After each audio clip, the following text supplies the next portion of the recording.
Hello everyone and welcome to today's session on Google Cloud Provider full course by Intellipaat. Google has advanced and put forward a strong value proposition that has momentum in its favor.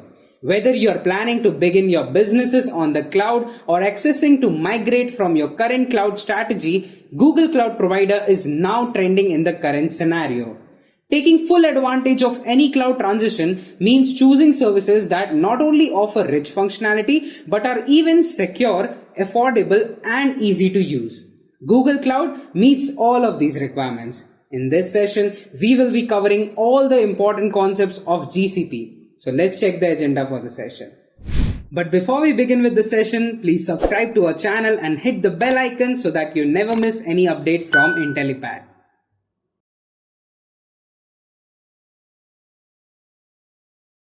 Okay, let's get started. Okay, briefly. So before I actually start with Google Cloud Platform, we will understand that why do we need cloud platform and what is cloud, right?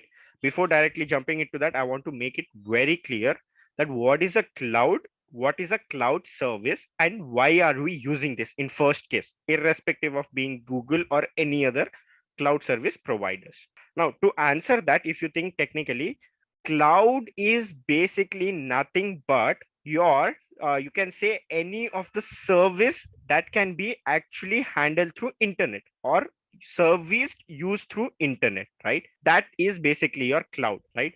Now if you're transferring, let's say if you're transferring a file from your one laptop to another laptop through pen drive, is that called cloud? No, right? That doesn't make any sense, right? No. Why? Because there's no internet involved. Now, if same thing, if I have to transfer file between two files and I do it via email or I do it via some, let's say, online cloud storage, right? Let's say I put it in a drive and I share the drive link and the person from the other side, from that other laptop, downloads it. But we will call it cloud. Why? Because whatever is happening, it is happening through internet. That is the very, very, very big difference, right, between anything that you're doing locally and anything that is being done in cloud. So whenever we use the word cloud, that means what? We are dealing with some transactions. Now when I say transactions, it's not money, it means transactions of packets, data, request, it can be anything, right? So you are having these transactions via internet, right? That is where we have our cloud. So I hope this very big concept is clear now. This is very basic and you guys should understand. Whatever you've mentioned, yes, those are the services that we can use. But what is importance about cloud? It is services that you're using through internet, right? That's the very big word that I was looking for. Is it clear, guys, so far? Make sense? Yes? Okay, great. Okay, now we will come back to why do we need cloud? Okay, why do we actually need cloud and where did this all start? Okay, so let's consider when we were having industrialized revolutionary, and then we had this data revolutionary. So in this revolutionary, what happened is, so we had lot of resources. We had CPUs which used to be size of your complete room, if you guys remember. Now if you see that in old times, as you guys are aware, there used to be you might have read it in books, textbooks, or blogs, saying that in old times these resources, now when I say resource, it can be a CPU, GPU, RAM, it can be anything. Okay, basically it's a hardware, right? So those hardware compute resources used to be as big as size of a room right now what we stay in, right? So now imagine from that era, okay, and we came to huge servers, right?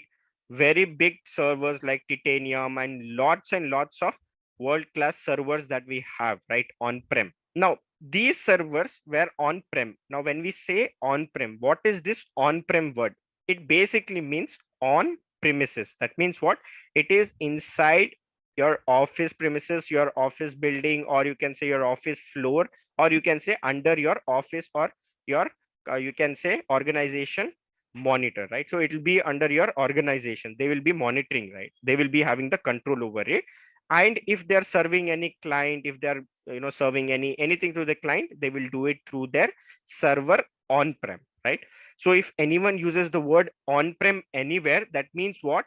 Those are data, those are server, those are VMs, those are things, any resources, it is actually on their office premises. It is local on their office premises, right? Now these services, what happens is all these servers, they require a lot of care, right? You need maintenance, you need electricity, you need proper cooling. Imagine the amount of cooling they require, right?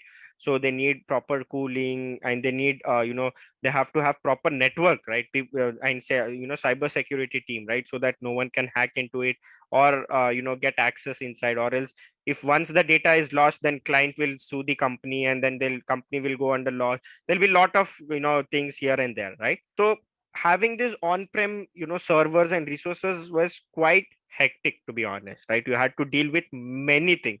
Okay. And then at that time, still internet was not that popular. Internet used to be there in only in huge organizations, hospitals, government offices and stuff. It used to not be in like in everyone's pocket or in everyone's hand right now, how it is, right? Initially, if you see, when we used to have those old mobiles, right? When we used to have that QWERTY keyboards, mobiles at that time. So internet was still not quite that famous and familiar. So people used to serve through this on-prem server. But then gradually, when these internet services, when this internet started getting common, so what these service providers have come up with this idea is that I will provide all of this service, right, from my end. You can just utilize it, right? And it's not just for organization, it becomes for an individual person also.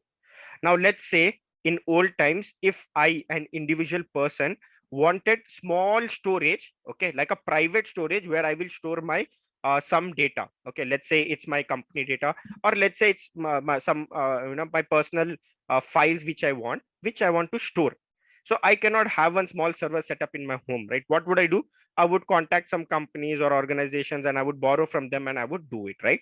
But now you see, if anyone wants to store any files, if anyone wants to store anything, you can do it right away using any Google Cloud providers, be it an organization or be it a individual party, right?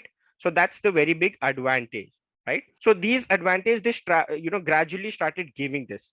Now, what were the major advantage was here, we need not worry about the maintenance. We need not worry about the security. We need not worry about the power supply. We need not worry about the cooling system. We need not worry about anything. All I would worry is that I basically have to have my laptop with me with internet connected, right? So once I have my internet connected, I can access the server, right? This server can be anywhere in the globe, right? It can be anywhere, right? And I can access the data through this server via internet. So this is your complete concept of your cloud, right? So these services, now what happens is, now imagine if organizations, only the paint is visible. So you see that what was the advantage even for organizations is that now, as small organization, or let's say I'm a small startup, and I don't have the entire fund, I don't have the entire capital to go and set up a own server on-prem that I can store data, or I can manage all this, right? So what I can do, I can basically I can use this cloud services, and I can pay them for what I want to use, and I can start my business, right? I need not worry about all these extra expenditures and extra monitorings that I have to do, right? So this also helps these small scale industries, medium sized scale industries, and even the large industries, right? Because nothing is managed by them. Everything is being taken care by the cloud provider itself, right?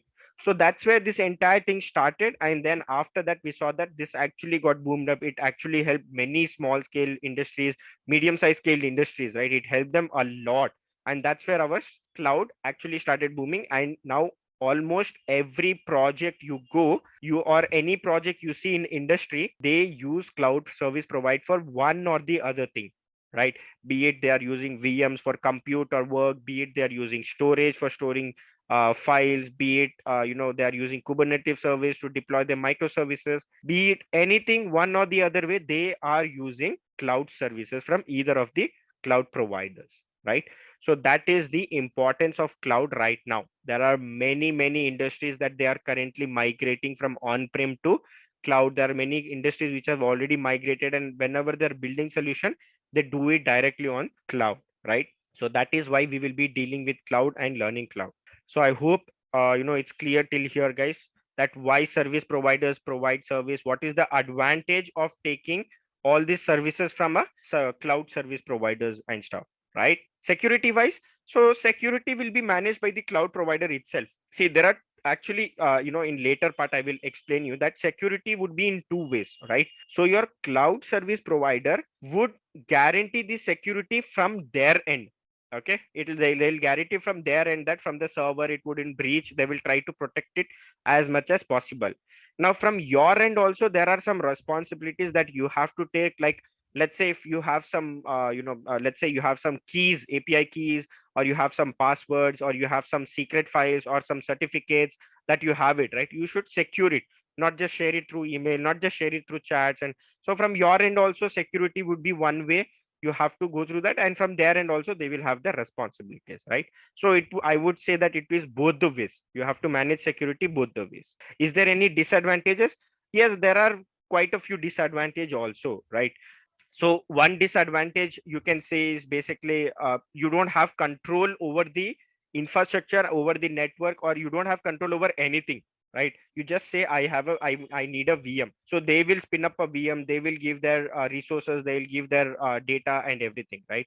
So one disadvantage is that you won't have control. It is stored in their server, right? So it's not on premises, it's not under your control. Yes, you can access your data, you can do whatever you want, you can access your services, but it wouldn't be in your control, right? It's in completely their control. That is one disadvantage. And second disadvantage is that basically sometimes what happens, some verticals, like let's say finance verticals or healthcare verticals, they are much needed of this security compared to other verticals, is what we think, right? So those people, they have to actually think that I would better keep my data on prem so that I'll have the every control of it. I would secure it rather than making it third party, right? Let's say if someone attacks the third party service provider, that particular data center, and take that entire data, right? So that is also one data breach which they may get lost, right? So there are few verticals which does not believe still in using cloud services because they want it to be more secure. That by doing how can we do that? So basically putting the data or using the services on prem, right? So it goes both the ways. There are even some disadvantages, there are some advantages. Yeah. So that being said, so now we will start with your Google Cloud Platform. So we spoke about cloud providers, right? So there are top cloud providers like AWS, Azure, and GCP. So we will be focusing on GCP, its advantages over the other, and how Google provides such cloud services and what cloud services Google provides for its customer. That customer can be an individual person, it can be a medium-sized organization, a huge organization, medium-sized, large size, or a small size organization also. Okay. Now, let's start with Google Cloud Platform, right? So Google is a very big cloud provider service right now. I won't say it is at the top. Okay. Never. I would never say Google is at the top, but it is a very big cloud service provider company. No other organization has the data as much as Google has. Imagine the amount of data Google is gathering from every smartphones, right? Every Android smartphones, the data it is collecting every second from each and every user, right? That's the amount of data Google has. That's just from mobile phone. Imagine from browsers, imagine from other services and other softwares, how much of data, other applications, how much of data they suck, right? So Google has the highest amount of data by far. It's a very big data company, you can say, right? And Google also came up with this idea of they want to provide cloud services to their customer, right? So Google is, yes, one of the by far most biggest cloud provider service right now in this industries, right? Now in this entire module, what would be the agenda is basically you will understand that what is a Google Cloud Platform, right? And why do I have to choose Google Cloud Platform? There are many other platforms also out there, right? But why do I have to choose Google? That would be a big question, right? Then we will see what are the Google's products and services that they offer via their Google Cloud Platform. Okay. Now I will go in brief. I will just explain what are the services and the use, but don't worry, we will be doing all of this in detail and hands-on. We will be doing in the further classes, right? No need to worry about that. Okay. And then we will just see a small glimpse of how you can create a Google Cloud Platform account for free, right? How you can utilize the free trial account and how we can access GCP. Okay, introduction to Google Cloud Platform. Google Platform Cloud Platform is basically like a suite. Now, what is a suite basically? It's not just about account creation, right? It's about also understanding GCP services. Okay, yeah. So suite is basically, yes, you guys have correctly answered that. It is like a collection. Okay, it's like a batch, it's like a collection. They not just provide you one service, they provide you multiple service, and you have the freedom to choose whichever you like, right? So they provide this Google Cloud Platform is a suite. It is an basically collection of cloud computing services. Now, what is a service? Service is basically what they offer and what we actually utilize, right? So they offer and service what we utilize, and it is offered by whom? It is offered by Google. So henceforth they have this term Google Cloud Platform. So if anyone asks what is a Google Cloud Platform, you can say it's in simple term, it is collection of cloud computing services offered by Google, or you can say in that you can say it is a suite of cloud computing services offered by Google, right? Now, moving next, why do we actually use Google Cloud Platform? Right, there are various reasons out there that why we choose Google. We have a few mentioned here, right? First thing, trust and security. So this is very important, right? Because when you are planning to use Google, the biggest thing is that that organization should kind of create a trust, then people will start utilizing it, right? Now, what is the biggest trust about Google is that Google is by far, as I've explained, Google has very massive amount of data, right? So there was some report where they were stating that Google's have some hundreds of petabytes of data per day collected from all around the world, right? So the imagine that amount of data every day they are accessing and storing it, right? So they are securing it, right? Google is securing the data so that no one can access it, right? So that's the amount of trust what Google has created, which is very important. If the trust is not there, they will not purchase it, right? Or they will not use any of the services. So trust and security is what the biggest concern is, right? Now, if let's say this Google did not provide that much of security, if we would have, very often seen this news coming out that Google's data centers getting hacked, getting breached, data is getting leaked, so no one would trust it, right? So obviously no one would use it. So that's the amount of security they offer and trust what they offer to their customers. Second thing, they have open cloud platform. Now, what is the advantage of open cloud platform is basically, so open cloud platform is like a private and public cloud platform, right? So in public, what happens, you can basically share it with a community, right? So you can share it through a community and they can access your cloud services, whereas in closed it would basically be like a private, that is like a, it is restricted to, like example, restricted to a organization or restricted to a company. No one from outside world can access anything of that company, right? Let it be any data, any resources, right? Whereas in open cloud, what happens, you can basically, let's say, create a cloud storage, you can make it public and you can share it across with a community, right? Where people can access, they can upload, they can get your data, upload their data, kind of thing, right? So it also provides you a feature of open cloud platform. Third and more important feature and advantage, they are open. So there's a question stating that, are not other cloud platforms also open? They do have options of both, open and close. So basically, almost all cloud providing service will have the option of either public, private, or hybrid option, right? So in public, what happens, you can make it open or you can share it across a community. In private, it will be restricted to some users, and in hybrid, hybrid is basically mix of both, right? It's like, let's say if there are some datas on-prem, some datas which I want private, some datas I want to mix it. So basically in hybrid, what happens, you can have your on-prem plus you can use cloud services together.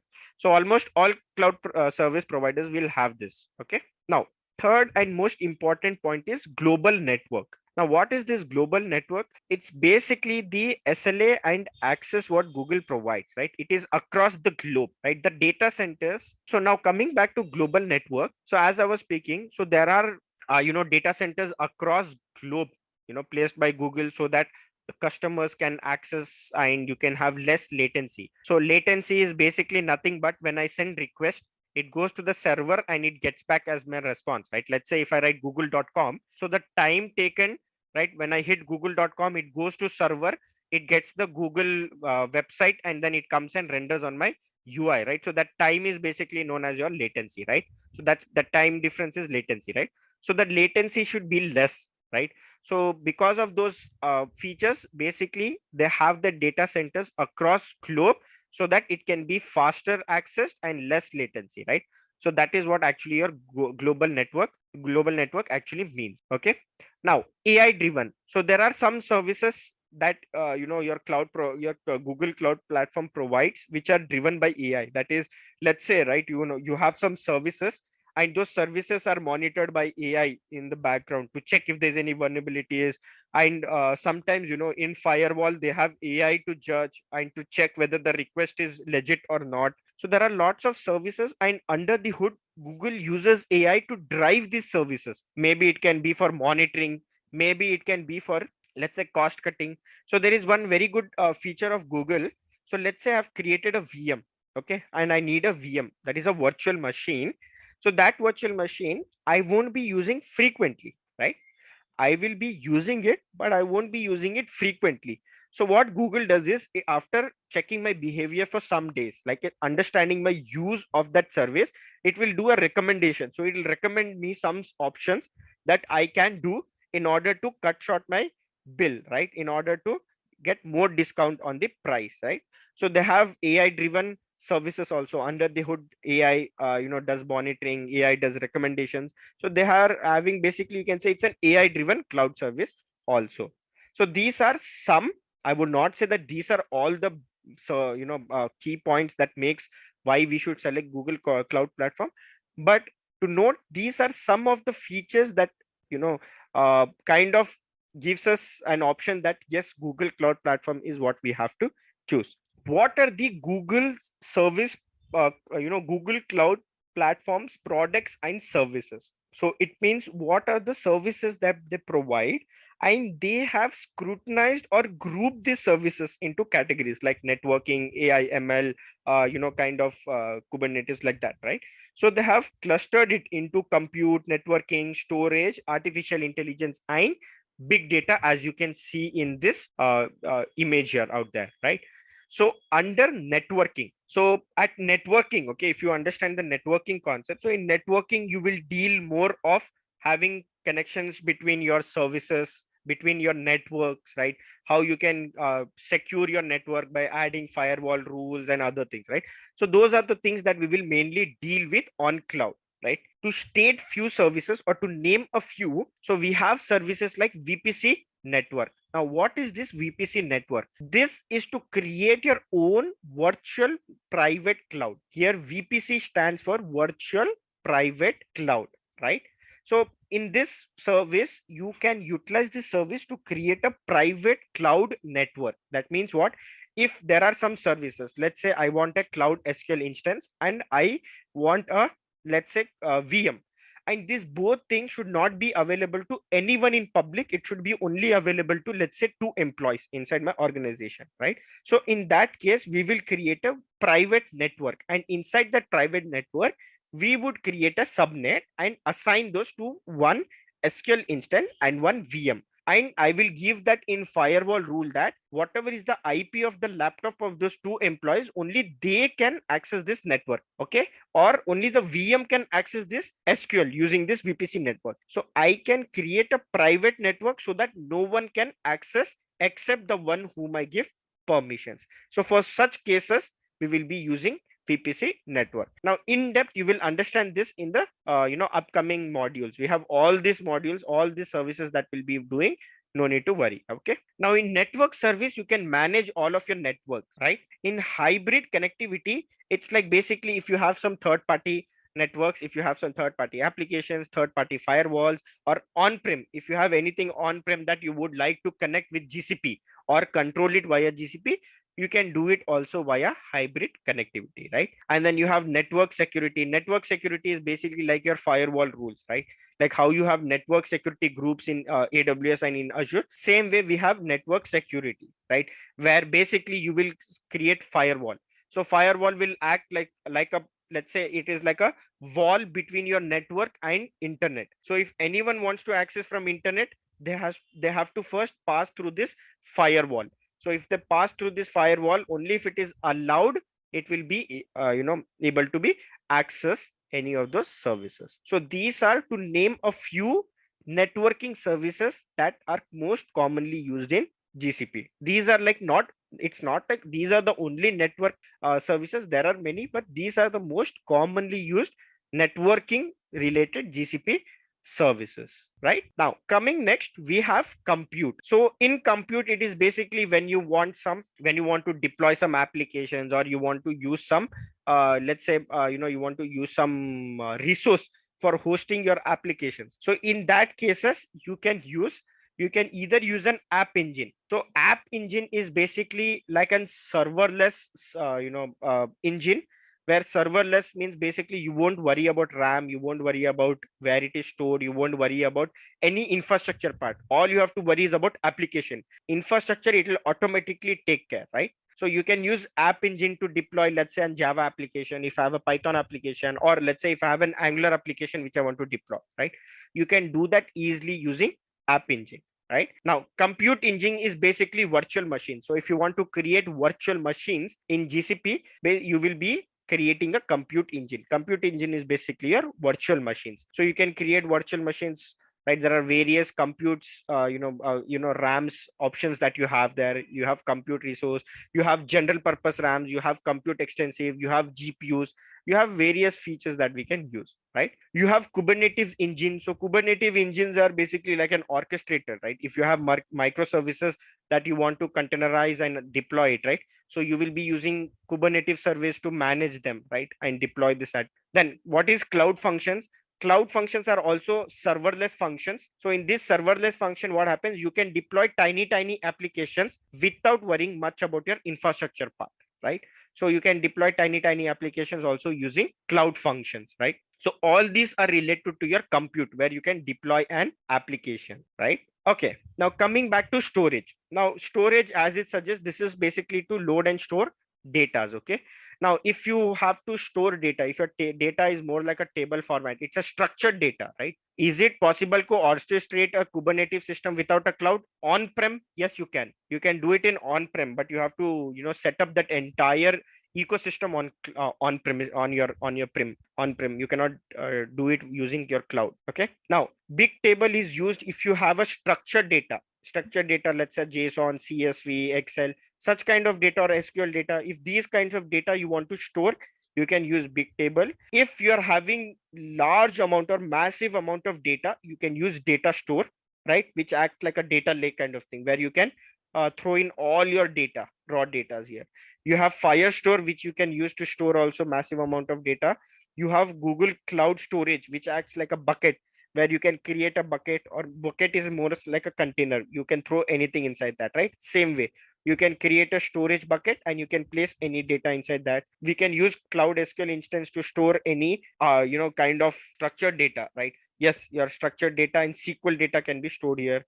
We have Spanner, which we can use to store data. We have Memstore, which is basically to store in memory. We have File Store to store large amount of files. So all these are to deal with storing files. So all these services are majorly used to deal with storing files. Now, moving ahead, we also have big data. Okay, now in big data, basically if you have large amount or massive amount of data where you want to process it. So in big data, what happens? You want to process this massive data, right? You can store all these data, massive data, and after storing, you want to sometimes process it, right? Process and then give the important data, right, to your entire team or required, right? So in such cases, you can use them. So what is BigQuery? BigQuery is like your SQL, where you can store data and you can write queries to process large amount of data. So BigQuery is particularly to store and load large amount of data. Okay, we have PubSub. PubSub is basically like your publish and subscribe, and it's like an on event based data, big data processing. You can use Dataproc to process data. You can use data flow. Data flow is like you can create a pipeline, data flow pipeline, where you can create a pipeline. Let's say I'll create a pipeline where I will say first job is to get the data from SQL. Second job is to let's say convert the data, or let's say erase some data or clean the data kind of thing, right? So all those processing can be done, and then I can say my final job is that store this data in cloud storage bucket or store it in some other services. So all that pipeline thing, you can build a pipeline, data pipeline in data flow. We have IoT core to store IoT data. So if you are getting data from IoT devices, like let's say smartwatch, let's say in any hospital, there'll be a lot of IoT devices, right? All these sensors and actuators. Just a quick info, guys. If you want to make a career in cloud computing, then Intellipaat provides an advanced certification on cloud and DevOps by IIT Madras.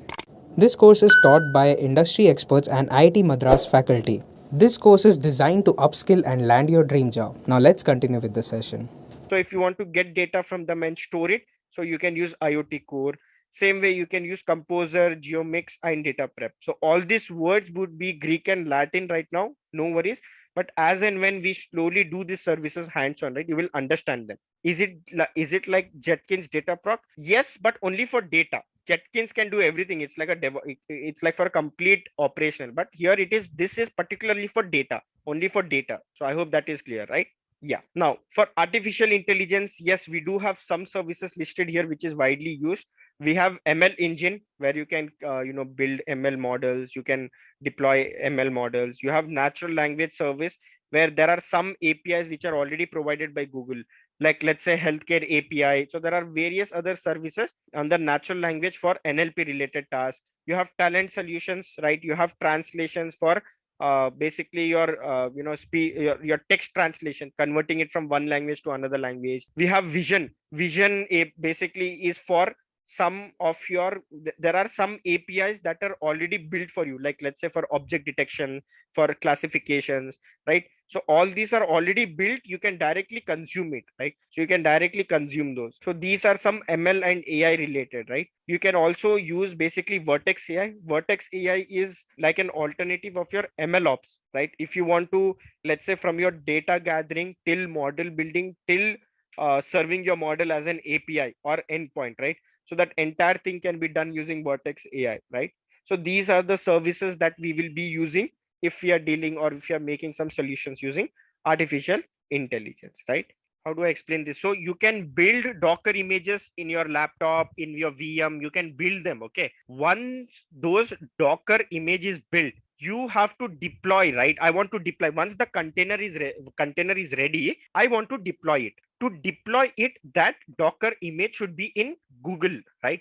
So it should be in Google ecosystem. So now I'll be explaining, if you guys don't have the free trial account, so I'll be explaining you how you can avail one, so how you can create your free trial account. If you guys already have created it, well and good, just bear with me sometime so that others can also create it, right? And then we will have a walkthrough of GCP Cloud, and then we will continue, okay?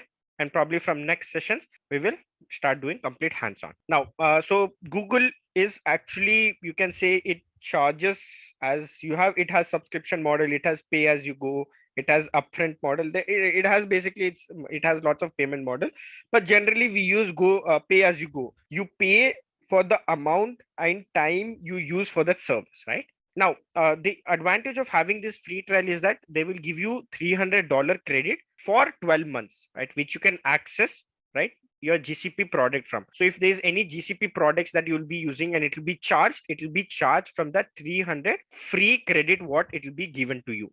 Okay. And then we will be using this free service, basically free trial service. Okay. 12 months is currently changed to 90. So it's for some service, it's 90 days. Some services is still 12 months. Okay. So it's that case. Okay. So you will be using this free trial. Okay. And also GCP does not auto charge after free trial ends. They will basically give you an notifications and they will ask you, and then once you allow, it would basically permit. So sometimes, when you're creating account, you would basically either be using a credit card or debit card to make sure you're not a robot and you're creating legit account. So they will detect like I think 1 or 2 rupees they're going to detect, and they will actually credit that back also, sorry, debit that back. So once they detect that money, so it will verify, right? So don't worry, they will not auto charge. Okay, when the free trials end, they will not auto charge. Okay, and we will be utilizing this $300 free. And let's get started with this, right? Creation of account. I'll tell you the steps. So I already have an account. So what I'll do is I'll open in incognito mode so that I will tell you what would be the URL, how you can get started with. So you can just search for in a browser Google Cloud, right? You can just type for Google Cloud. That's all, right? And you will have Google Cloud Computing Services Cloud Console. So you can click on Cloud Console or you can click on clouds computing, right? And from there you will have option to sign in, right? And get started for free. So here you see you have this option for get started for free. So basically you have to click on this get started for free, okay, and then sign in with your Google account. So please do this for now. Okay, now so let's continue. Okay, so once you have created your GCP account, you will land to this beautiful page. Now, I like the old page. This UI is launched just a week back, couple of days or a week back. Google has again updated its UI. I preferred the old one, but can't help. This is the new one, right? So there are few things, okay, which is very important, which you get only in homepage, or probably you will get it in every page, right? But to understand is that by default, whenever you have created a free trial account, by default, they will create one project. Okay, they will create a dummy project by default, and that project name is always my first project, right? Now, how do I see it?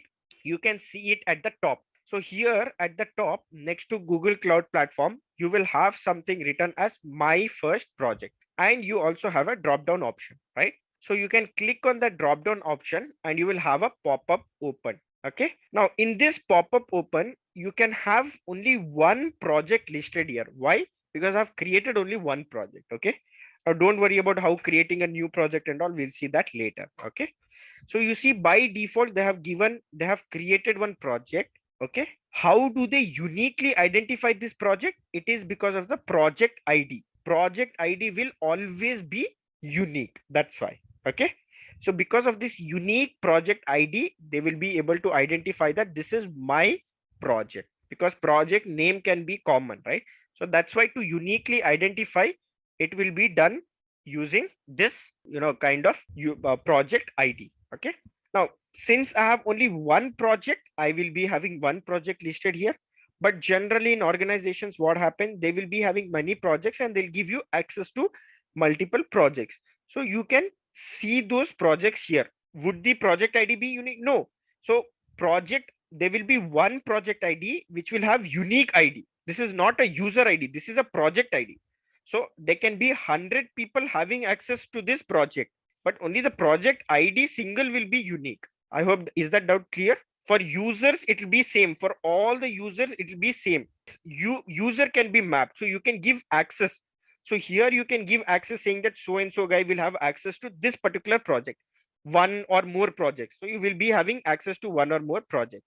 And if your organization there gives you, like if they give you a reader role, so in that case, you won't be having options to create new projects and all that, right? So it all depends on rules, and that also you will understand. So when we will be doing IAM, right, you will see project is like a resource group in Azure. Think it like a resource group and subscription together. It's like a resource group and subscription together. Whatever you do will be inside this project. And billing will also be at project level. It will not be at resource level. Entire project will be built. So think it like a resource group and subscription together. Now, so if let's say even projects can be organized, like how subscriptions, if people who are experienced with Azure, you see that subscriptions, you will have resource groups, you will have, right? And subscriptions will also, you can see many subscriptions you'll have, right?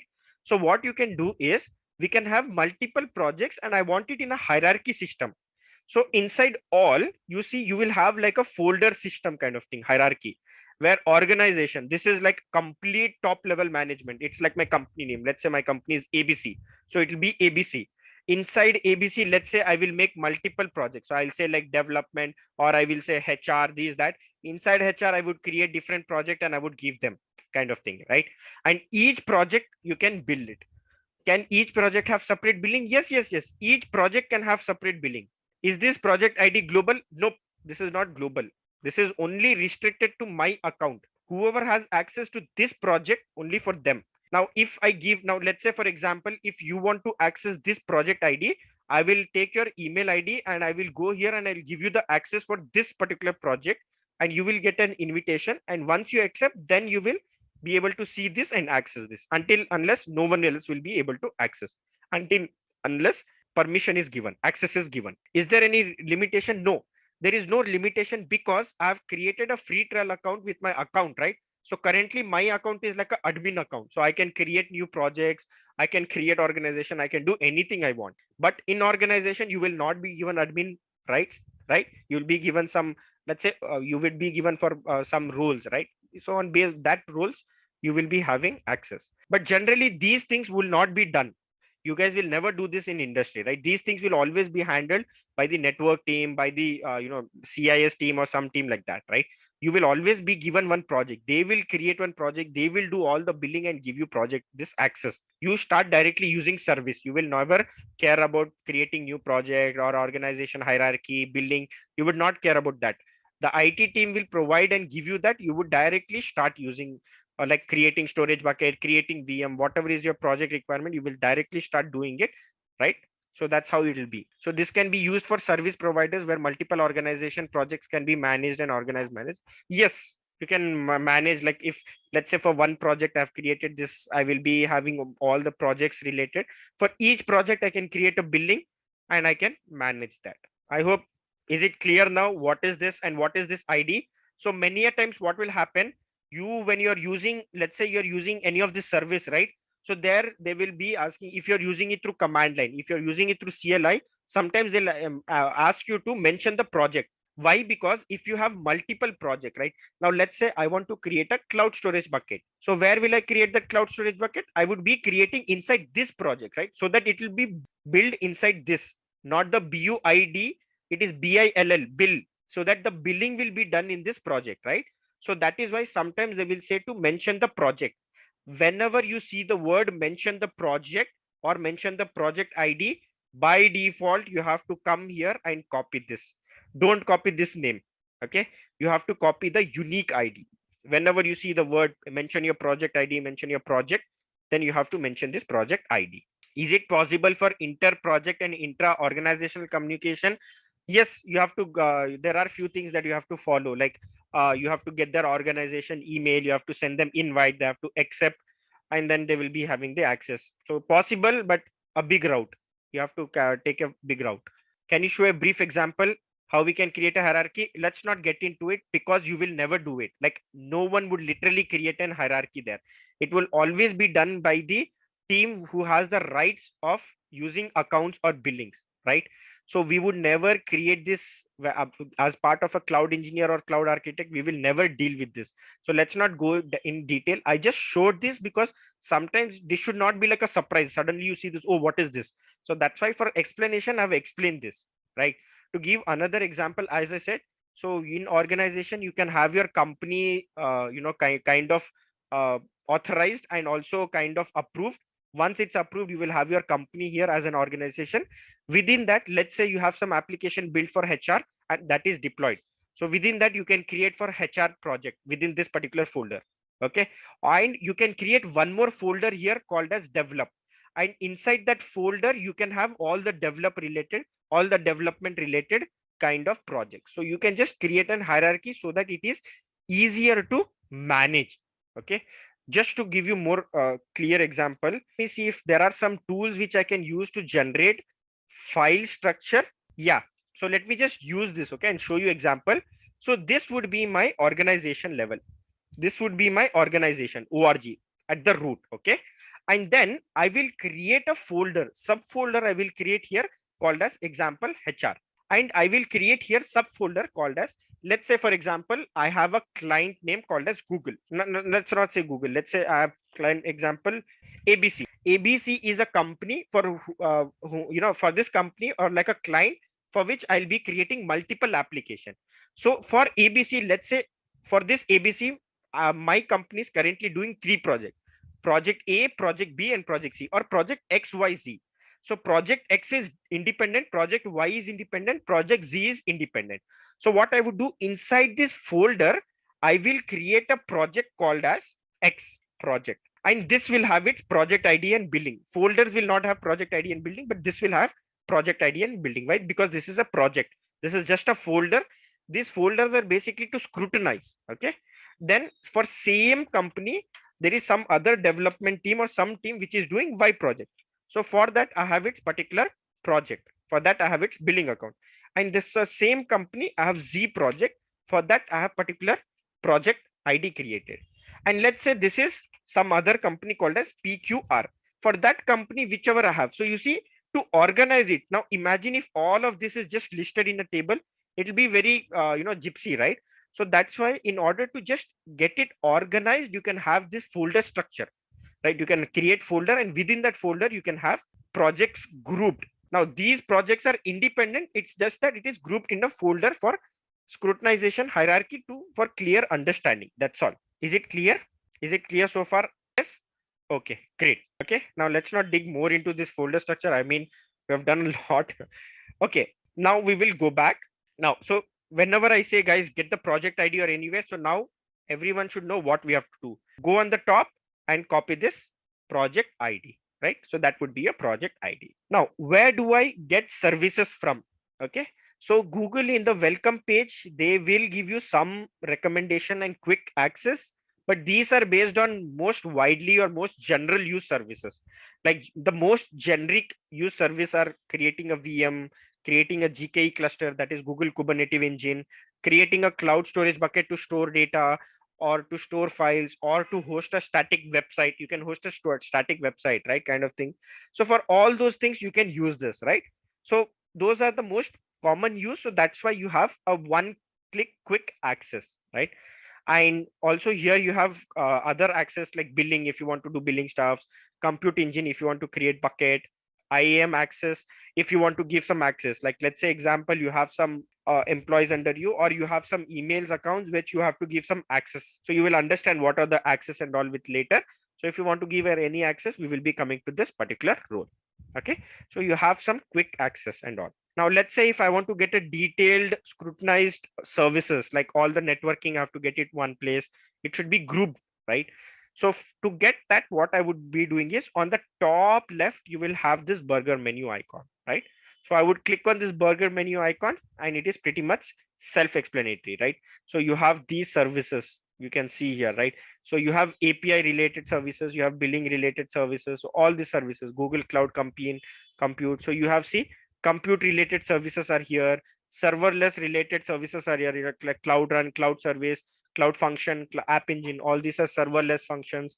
Then storage related, you will have all the service, database related, all the service. So it is grouped and all the services are almost all, not, I will not say exactly all, but almost all are present here, right?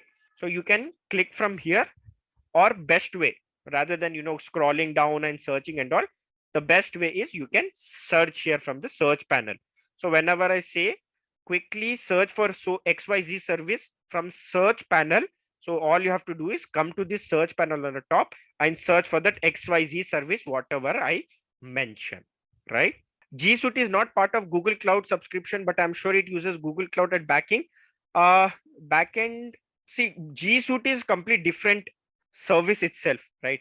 And Google Cloud is different service, but you can kind of interconnect them. You can interconnect them, right? Okay, is IAM part of G Suite? No, guys.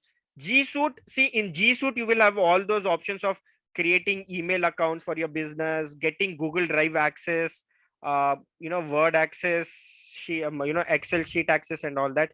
So it's like that. Can we separate billing for each project? Yes, guys. For every project, you can have different billing. Let's say if I have 5 projects, so in all 5 projects, I can have different card details, or I can have same for all, or I can have for 3 projects, 1 card, for 2 projects, 1 card. You have the freedom to do that. I mean, you as a sense, admin will have the freedom to do that. Amount is dedicated, but account not created, that their money will refund it. Yeah, money will be refunded. Whatever is being debited, debited from your account, it will be refunded. No worries, they will refund it. Probably you can try after sometimes. There might be some server side issue. Sometimes it happens, right, from GCP side. Okay, now as I was explaining, guys, back to the, is there any advantage while using GCP with G Suite, or we can go with cloud that we have different? See, guys, again, those are 2 different business requirement. Okay, now let's say, for example, you are building an application, okay, and you want database, you want an SQL database, you cannot go to G Suite. G Suite is a different service itself. You will come to GCP. When will you use G Suite? When you want custom email access, when you want Google Docs access, when you want Google Drive storage. So that's when you purchase Google's G Suite.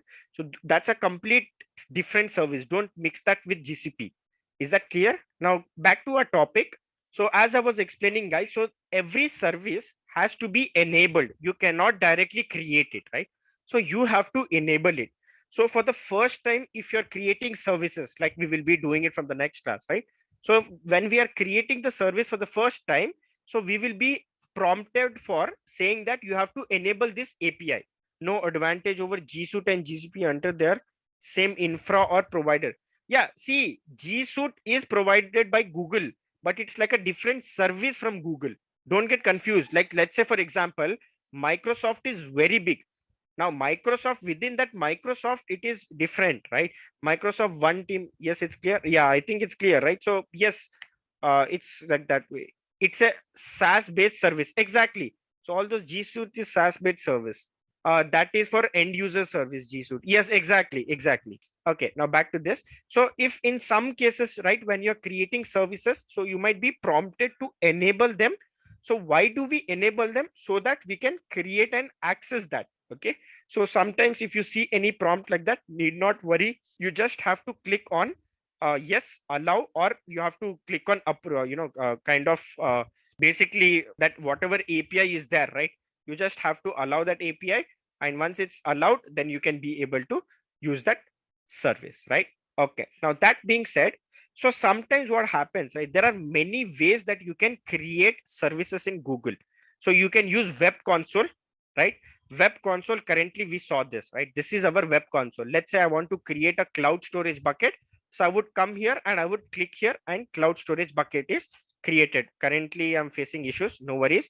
I might have some, I think, issue while loading because of permission. I think, no worries. I'll search for that. But you can see here, if I'm doing anything from cloud, right? So this is example of your web console. Okay. Command line interface is basically using CLI. CLI stands for your command line interface, where you will be using commands to create services, right? Now, how and where can I run these commands? It's quite simple. You can do it on cloud also. You can do it locally also. I'll explain both. Okay. So if you want to do it in cloud, we have something known as Cloud Shell. Like how in Ubuntu you say terminal, in Windows we say command prompt, or we use PowerShell, right? Same way, it is a shell, but it is on cloud, on Google Cloud. So we call it as Cloud Shell because that shell is present on cloud. Now, how do I access this cloud, right? How do I access this cloud? To access this Cloud Shell, on the top right, you can see here an terminal icon on the top right here, right? So once you see a terminal icon on the top right, you have to click on this terminal icon and you will have a small window kind of popped up here, and it will ask you, because you are doing it for the first time, it will ask you for a prompt to continue. So you have to click on continue and it will create a shell, PowerShell, where you can write the commands. You can write the commands to create a cloud storage bucket using G-Cloud. G-Cloud is basically the CLI that we use. So we use G-Cloud. So G-Cloud is basically the command line interface that we use. Okay, so there are lots of documentations that you can use, right? If you are, let's say, using some services, with respect to that services, you can use G-Cloud, right? Let's say, for example, I need a storage bucket, right? So let's see what would be a storage bucket, G-Cloud, this one. So let's say here for storage bucket, let me go back to the documentation. Let's say I want to create a, okay, we're not able to find that right now, but no issues. So see here, G-Cloud is the CLI that we will be using. Now, no need to worry, in depth, we will be using this. Like we will see, how we can use this G-Cloud to create a cloud storage bucket, how I can use this G-Cloud to create a cloud function, or a VM, how we can create a VM using this, right? So it's like a quick way and simple way to do it, right? Using this command line interface.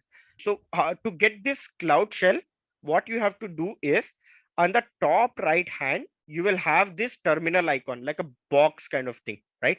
On the top right. if you can see here on the nav bar. So you have to click on that. And because we are doing it for the first time, you will have a pop-up. Just click on continue and see here, you will have this shell here. Because this shell is running on cloud, hence the name cloud shell, right? My account showing old UI. How can I change to new? Uh, I think, let's say, clear your cache and refresh again. Probably it's cached, that's why old UI. Or just try to refresh couple of times and it will render new UI. Because I don't know how you can get back to old UI, right? But from some days I'm using this new UI, and actually I like it. It's minimal. The less info it is, the better it is, right? Right. So let's say if I wanted to run any command, like let's say ls to view if there's any file, if I want to deploy or create a cloud storage bucket using gcloud, I would do it here. So we will do that, don't worry, we'll do it in our upcoming sessions in hands-on. So if we will be doing that using CLI, we will be using this cloud CLI. Okay. And then what is the next way to access it? Client libraries. So what is this client libraries? So basically there are SDKs. SDKs are basically like your libraries, frameworks, or modules that are available, which we can use to create this service. Okay. So let's say I want to create a cloud storage bucket using Java or Python. Terraform. So Terraform is like an IAC. This is like a client library like Python, Java, .NET. So they give libraries that you can use that programming language to create them, right? So those are your client libraries. Terraform, what you're telling is like an IAC. Yeah, SDK, exactly, SDK, exactly. So these client libraries are like your SDKs. Yes. And RESTful APIs are basically, you will get APIs. You can just make API calls, and based on that API calls, you can create services. This is by far, I can say that this is internally, if you're using web console, if you're using command line interface, right? Internally, it makes a REST API. So we need not worry about this REST API. Automatically, Google does this for every request we do, like creating a cloud storage bucket, creating anything. Let it be through web console, let it be through command line interface, or let it be client. Google internally uses REST APIs to complete this task. Is it clear? So these are the ways we can use this, right? So is it clear, guys? Now, if I say search for some service, you should know that I have to come here on the top, search here. If I say, guys, please launch your cloud shell or Google Cloud Shell, there we will be writing command, then you must know that I have to come here to the top right, click on this, and whatever command I will write, you will write along with me. Let it be cloud CLI. So let it be cloud CLI, let it be web, let it be SDK. Internally, all uses REST API. Is that clear, right? Can we access API other than CLI? You directly cannot access the API, but you can create it using, as I said, web console. So if I go and create it through VM, I will fill some basic information like what is the RAM, what is the hard disk, what is all that OS and all I need, right? If I fill those internally, Google will make the REST API. But yes, for some service, Google do provide APIs which they can show you that you can use to create for some service, for not all, because it's complicated. But for some service, you will directly get the API URL and you will get that entire information, how to make the call with the headers and all those data, and you can make the call. But that's actually probably the last way you would definitely, that would be the last option you would do it, right? Because we already have many better ways like using CLI, using Terraform. So that would definitely be a last option, right? Anyone would use for. And there is one more very advantage that I love in GCP is that in GCP, when you have this cloud shell, right, you can even have a cloud editor. Basically, you can have a VS Code on cloud. How do I get that? So once you have this terminal here, right, cloud shell. So in this cloud shell, you will have this open editor option, right? So if you click on that, right, open in new window.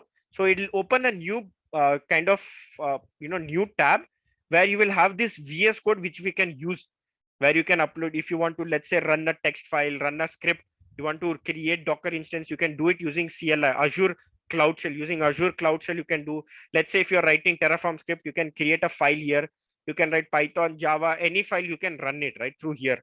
It's same as VS Code. See, it's exactly same as VS Code. You have file, search, extensions, you have this Git kind of repo, this, you have extensions, everything you can do here, right? So you can use this for development purpose. Obviously, you can develop here, and you can use this cloud shell. Oops, that cloud shell actually here, open terminal. You can use this terminal Plus you can use this cloud editor. So you can use same thing. So whenever we'll be doing some small development, right, we will use this cloud shell itself. Okay. Can we control entire GCP services using G-Cell? Yes, you can. A to Z can be done using Azure. Don't call it G-Cell, call it CLI, right? Because you can do this locally also. Whatever you're seeing here, right? You can do it locally in your Google. So you can download Google Cloud. You have this G Cloud SDK, which you can download. So you can manually download this. This will basically like a download, like a how you have command prompt, right? And PowerShell. Same way, it will download a Google CLI. So you can do it manually also. So call it CLI rather than calling it GCell. Okay. Just a quick info, guys. If you want to make a career in cloud computing, then Intellipaat provides an advanced certification on cloud and DevOps by IIT Madras. This course is taught by industry experts and IIT Madras faculty. This course is designed to upskill and land your dream job. Now let's continue with the session. Is it safe to run Google SDK? Yeah, you can, because you'll be running it in, like, let's say organization's laptop, which is secured. You'll be running it in some cloud, or you'll be running somewhere which is secured, right? It won't be open and public, right? So it'll be helpful to develop YAML files. It does a lot, man. I mean, if you want to, like, do some changes in your deployment.yaml file, or let's say while deploying it in deploying it in app engine or somewhere, you have to create an YAML file, right? Or if you want to expose your API through API gateway, we will be having YAML files, right? So at that time, this is like a savior, man. This is like a savior. Or could we manage them through Chromebooks or for Android? You can, man. You can. I mean, the organizations can set policies that this can only run through Chromebooks or Android devices and all. They can do that settings. So if you want APIs to enable, you don't need to worry. Okay. Let's say you want to create a service. Okay. If that service is not enabled API, automatically it will prompt you. See, automatically it will prompt you, and you just have to click on this enable button. Like how I clicked here, you just have to click on this enabled button and it will enable, right? So once it's enabled, then it will never ask again. It will never ask again, and then we will be able to start creating VM. We will cover security site policies. Yes, we will cover VPC, firewall, how to make, give public access, how to remove public access. We'll be doing those in networking concept. Let's say, see, for example, I have only one file, right? So I'm going to create a file called as abc.txt. Okay. Once this abc.txt is created, I will close this shell. Okay. Once that session is closed, if I reopen this, right? So it will still be there. It will persist because this is internally storing all whatever is my files, right? It is storing in a cloud bucket. So internally it will create a cloud bucket. Okay. I think it will give me 10 GB or 30 GB. I think 10 GB is the size of cloud bucket where you can use. See, even if the session is lost, you will have it. If you reconnect, you will have it. So see here, I have my abc.txt here. So that's the very good advantage. Even this VS Code will have the same folder, access, which you will be using for Cloud Shell. So you can use those files. So you can have all the files here. That's the advantage. It's synced. And if it's idle and we lose session, for 30 days, we have our changes. Yes, for 30 days, you will have this file. 30, if you don't use it for 30 continuous days, if you don't use it for 1 month straight, then it is going to delete. Like, let's say weekly once you're using, it will not delete. It's downloadable, right? Yeah, you can right click and you will have your option to download, and see here, it will download. It is downloadable. But if your company said that policy is not to download, then it won't. It depends. Because sometimes what happens, if you're using in company and you will see like this is a surprise, that's not a surprise. It's your company. Basically, they've added that policy and compliance where you should not download. Can we transfer them to separate bucket? No, you cannot transfer these to buckets. You can download and then you can do it. Or yes, you can do it. How to do it is basically what I can do is using gcloud CLI, I can write the command to upload this file in that particular cloud bucket. That way I can do it, but I don't have like a manual way, or like, using right click. I don't have that option, but I do have options where I can write. I can use gsutil. Gsutil is basically command line tool for all bucket related queries, all your storage bucket. So I will write that gsutil command. Using that gsutil, I can upload it directly. We will be using CLI or GS. We will use both. We will be using both. Okay. Is it clear?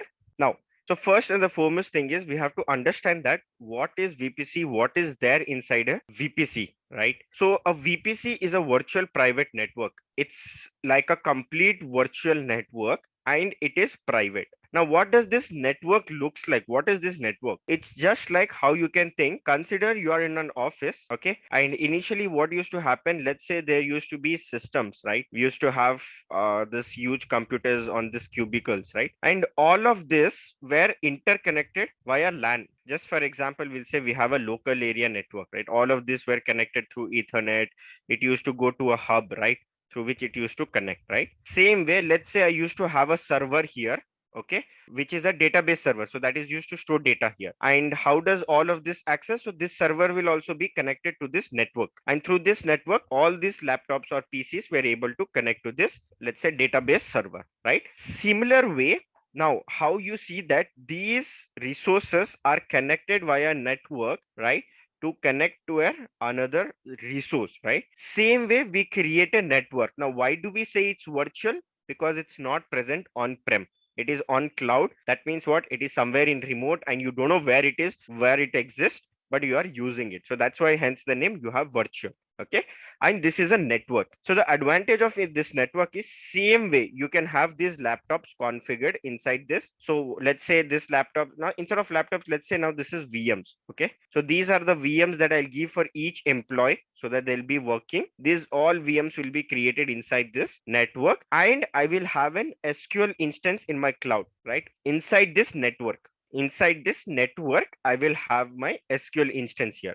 And whatever I have inside this network, they can access and utilize it. Let's say I have an SQL instance here, I can use it. Let's say I have another resource here, right? Like let's say I want to create a GKE cluster. Okay. So that I will create inside this network and all the VMs can access this GKE kind of thing, right? So anything that is inside a network can be easily accessible. But if there is anything from outside network, right? And how does it access? So you know that each and every devices will be given an IP, right? You will be having public IP if it is open, right?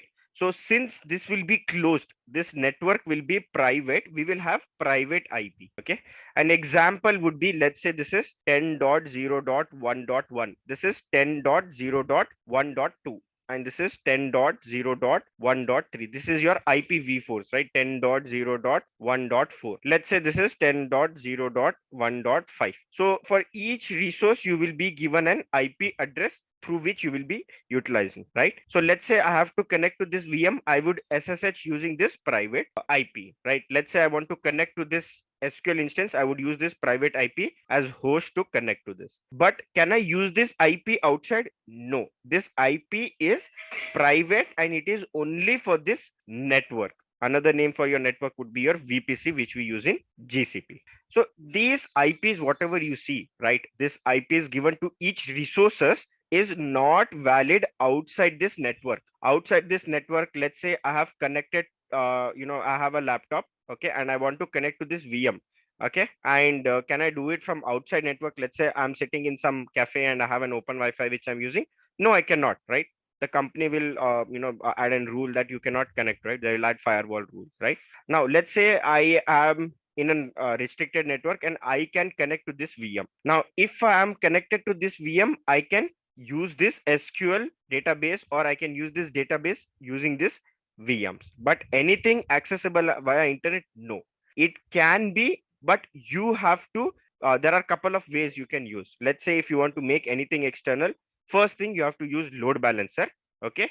Second thing, you have to use firewall rule. So in firewall rule, you can specify, okay, whether this should be public or not. If it should be public, then what you will do, you will go to firewall rule and you'll add a firewall rule that it should allow to 0.0.0.0. So 0.0.0.0 means public. That is anyone from internet can access this SQL instance. Okay. Now, if I add firewall rule, let's say this is my laptop. Okay. Now this laptop IP address is 193.168.1.1.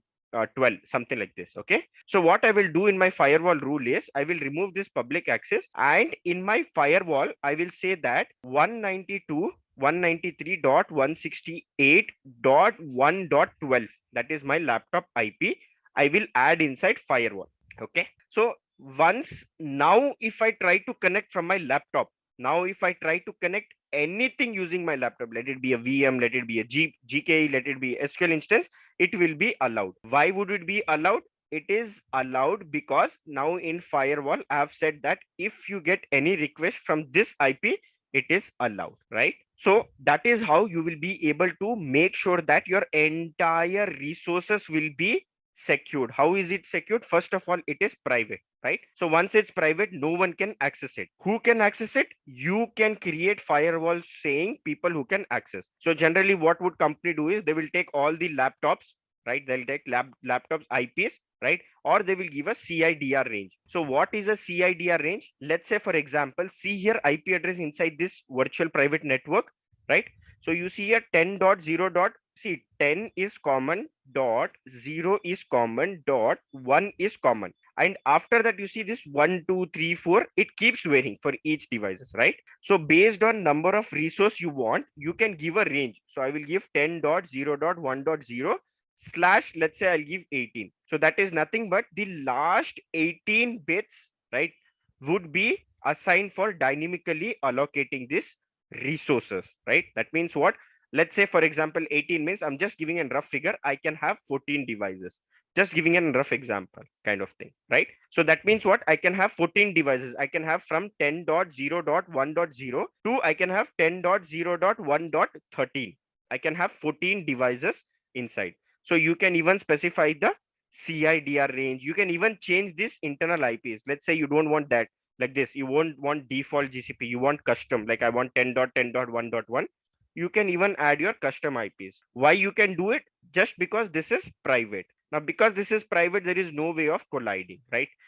We just have to make sure that same resources are not given same IPs, right? That GCP will internally take care. We don't need to worry. We just have to tell that, hey, I'm creating an SQL instance or I'm creating a VM and it should be inside this virtual network. That's all. Automatically, it will take the CIDR range, it will take the IP and it will allocate a IP, internal or private IP to that particular resource. Okay. So is it clear the basic concept of VPC, right? Now, this IPs, what you see is are basically subnets. We create this IP range, what we create, right?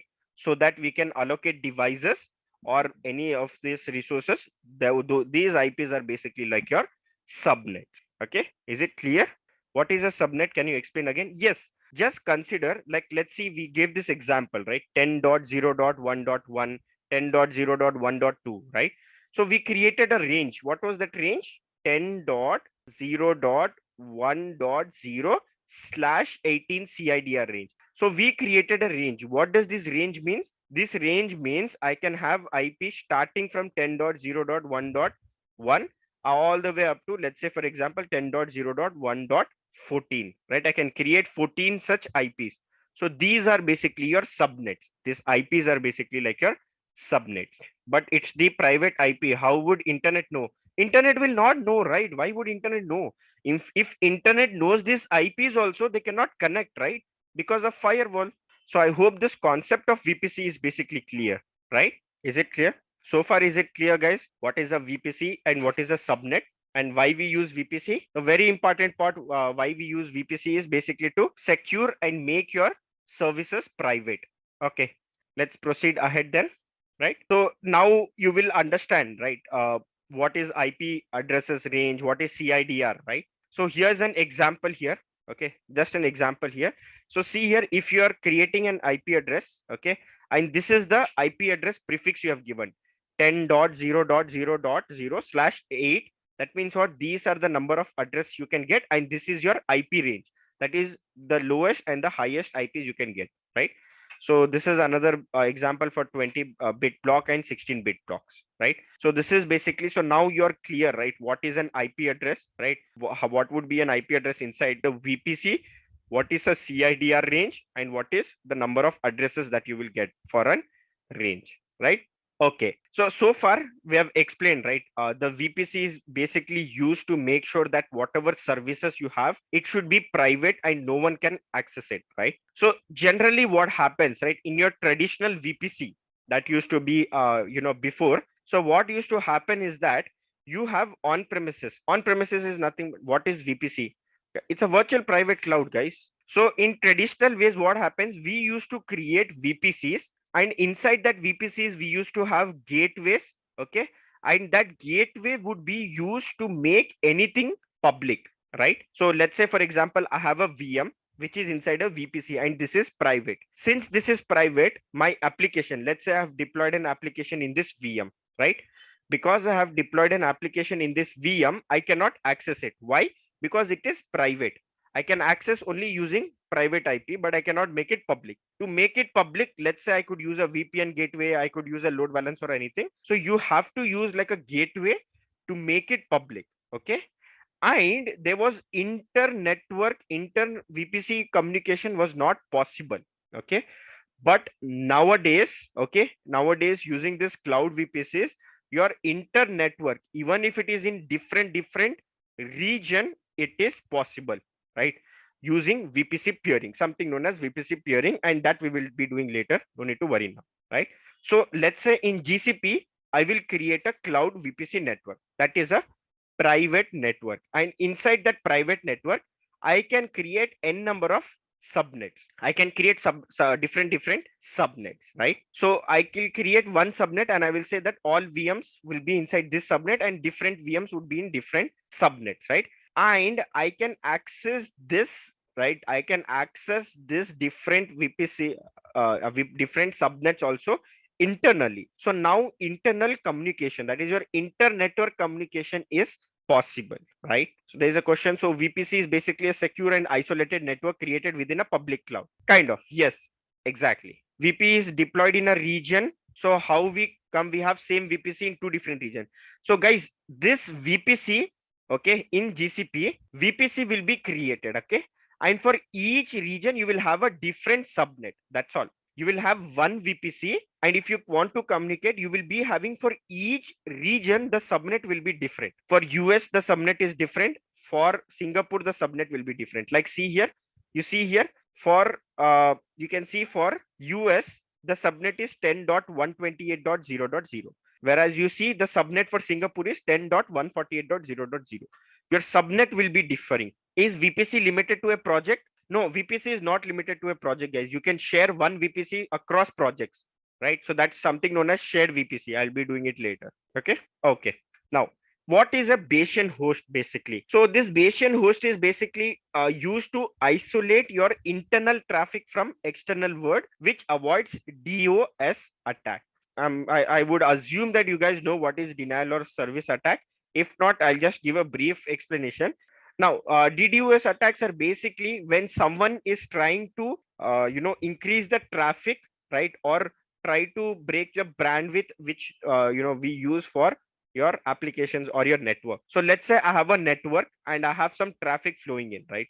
Traffic flowing is nothing but just, let me quickly just draw this. So let's say here is a network, okay? And this is my laptop. I will always type in google.com, okay? Now this google.com, it goes to a server, okay, and there would be some gateway here. From that server, it will give me response. Once I sent a request, it will give me response and I'll have google.com, right? So every time people hit this google.com, there is traffic, right? Traffic flowing into the server. You will have all these gateways and all this, right? So this traffic, okay, sometimes what happens, some people try to attack this by increasing the bandwidth. Let's say this has capacity of handling 1 million requests per second, okay? But then I write a script and I try to attack this server, okay, or this network by sending 10 million requests per second, so that my entire network goes down because of this very high load of traffic. So in short, DDoS, that is distributed denial of service attack, is increasing the traffic so that your network would be down, right? So to avoid such attacks, you can use Bastion host. Bastion host can also be used, right?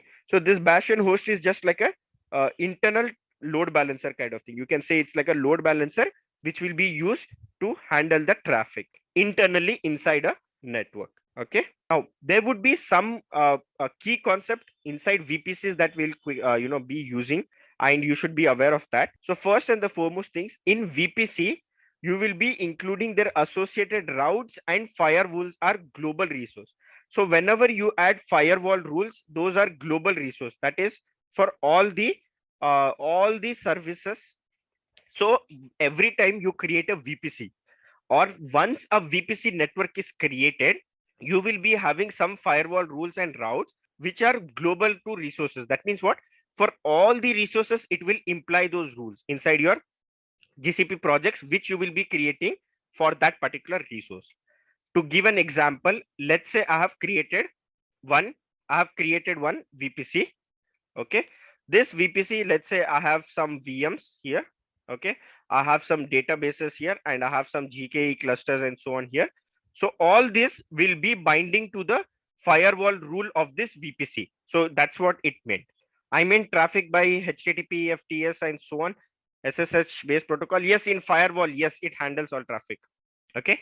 Then subnets are regional resources. What this actually means is that for each region, you will have different subnets. Why? Because if you think logically, okay, let's say logically, this is US Central region. Okay. This is US Central region. And let's say this is Singapore region, right? Right. So now let's say in this, I have this huge data center. Okay, sorry for my bad drawing. And then let's say in Singapore, I have this huge data center, Google's data center. Okay. Now let's say I want to create a virtual private network. Okay, a network should be created. So technically it would be done inside these servers, right? Now let's say if that server should be created in this US Central. So this US Central's entire data center is different, right? The IP ranges defined for this will be different, right? So that is why if you logically see, for different regions, you will have different IP range. That different IP range is nothing but in simple word called as your subnet, right? We can have subnet from different region within VPC. You mean, can I have subnets of Singapore inside Central? No, you cannot. If I have in US Central 10.0.1.0/18, and here I have 10.6.0.0/18, so how can you technically say that these two are same? No, they are not. They are different, and I can use this. See, if I want, I can create a VM inside Singapore. If I want, I can create a VM inside US Central. But these are not the same. Those are two different subnets, but both will come inside one VPC. Both will act under same VPC. It's just that because the regions are different, the subnet IPs will be different. Okay, clear? Okay, great. So that is what this technically means. What if the subnet is same? How can a subnet be same? Technically, how can a subnet be same? It cannot, right? And if it is same also, let's say I have a VPC here called as A, and I have another VPC, okay, called as B. Okay, and I have created this VPC only in one region. Let's say I've created this in only US Central. Both the VPCs I've created in US Central. I can have same subnet range 10.0.1.0/20. I can have here also 10.0.1.20. Okay, it will be the same IP. The differentiating factor is that it is in separate VPC. And why doesn't give error? Because this is internal, guys. This will not know that this other project, this will not be available to anyone outside this network, right? So that is why it will not give any error. It is not going to override. Nothing's going to happen. So if you have VPCs, right, different VPCs, you can give same subnet range. It will never give collision error. Okay. So VPC can have two different subnets from two region, not just two region. You can create a VPC for 5 region, 6 region, 1 region. You can create for n regions, and for each region your subnet IPs also will be different. So you have two types of VPC network available. What is this VPC networks? Basically, it's nothing but creation of subnet. Okay, if you want to create subnets, that is your range, right, by giving CIDR like 10.0.1.0/20. So if you want to do that, there are two modes. One is auto. Auto is basically automatically, where you will just say that, hey, I want subnet in US Central. It will automatically create subnet and CIDR range and give you IPs. Okay. And custom based, in custom based, you can manually go and say that what should be my internal IP. Let's say my internal IP should be 10.10.1.1, and I would /1.0/20. This should be my internal IP. Whereas if I give in auto mode, automatically it will give me some IPs like this, random subnet range. But I want my own internal IP. So I can use custom mode and I can specify my IP/CIDR range for your IP ranges, right? So you can use either automatic or custom for creating subnet inside of VPC network. And each project will have a default auto mode network. So each project, whenever you create a new project, by default, you will have a VPC called as default. Okay. Google, whenever you will create a project, by default, you will have a VPC called as default. Okay. And it will have IP addresses. Okay. So let us look at this default IP addresses. Okay. So now let's see how we can, see a VPC and how we will create a VPC. Okay. So let's see that. So to do that, what I want everyone to do is go to your search panel and type VPC. In the search panel, just type VPC and you will have list of recommendation, and click on this first product, that is VPC network. Okay. So I want everyone to go to the search panel, search for VPC and click on the first VPC network. And then you will be landed to this page. Okay. Is it clear? So you will be landing to this page. Now, if you land to this page, you will see that, see here, we have a default VPC. The name of VPC itself is a default. So this VPC is created, which has 35 different subnets. That means what? For each region, there are 35 regions, and for each region, it has created subnet. And you can see those subnets internal IP. See here, for US Central, it's 10.128.0.0/20. For Europe West, this is the subnet range. For West US, this is the subnet range, and so on.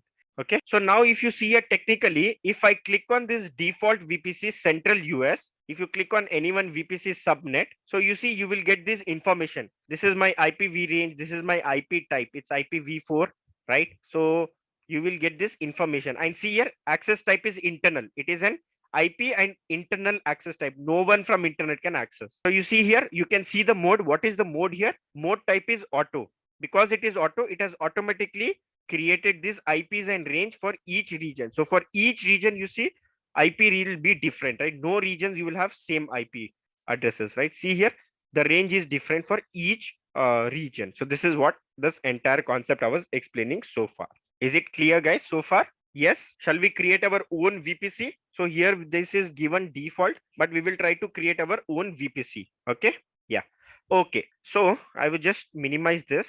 So now on the top, you guys will see this option, right? You will have this option called as create VPC network, right? Everyone will see you will have a create VPC network option on the top. So you guys have to click on this create VPC network on the top, and it will land you to this page here, right? Okay. So now this is the first option. Okay. It's pretty much self-explanatory. Give name to the VPC. So let's say I will give name to this VPC as my first VPC. I will give it name as my first VPC. Okay. So I will give it as my first VPC. So the first option that you have to click here is my first VPC. I mean, sorry, you have to give the name. You can give anything. So I've given here my first VPC, right? You can typically give this as your project name, right? So in industries, how we deal with this is, let's say I'm working for a company called ABC and I'm making let's say I'm making an application. Okay. So what we would basically do is, let's say that ABC company. So I'll say ABC, then I'm going to say in that if there is some domain, right? Let's say AIML domain. So AI domain, or I will say we are creating application for some healthcare inside ABC company. So for their healthcare, some data, or we will give some prefix and then we will say finally VPC. So technically in organizations, in projects and industries, we don't just write direct name like my VPC, VPC 1, 2, 3. We don't use that. We use some proper logical, name here. But since we are doing this as test, so I'll just give this as my first VPC. I'll give this name my first VPC. Okay. Description, if you want, you can give one. I'm just going to give blah, blah, right? If you leave it blank also, it's fine. Okay. Or you can explain here if you want any description. I'm going to explain. This is my first VPC in this project for testing. Should it always end with VPC? No, it should not end. That's what we've just given a logical name so that it will be easier to understand. It's not like it should always end with VPC or anything like that. You can write your name. You can just do anything as you wish. Name can be anything. Okay. Okay. So VPC network, this is basically for IPv6. So for internal, do we read IPv6? Actually, we do not require IPv6 for internal. If it is public, then we can think, because IPv4s are, as you said, right, it's going to get extended, so we can use IPv6. But internal, it won't be an issue, right, because it won't be public. So internal, I can have IPv4. Okay. And next comes the important part, that is subnet. You can create either custom or you can create automatic. We will see both. Okay. So in custom, what will happen? I will create a new subnet. So let's say I've created this new subnet. I will say first subnet, something like this. You can give any subnet name. So there will be name.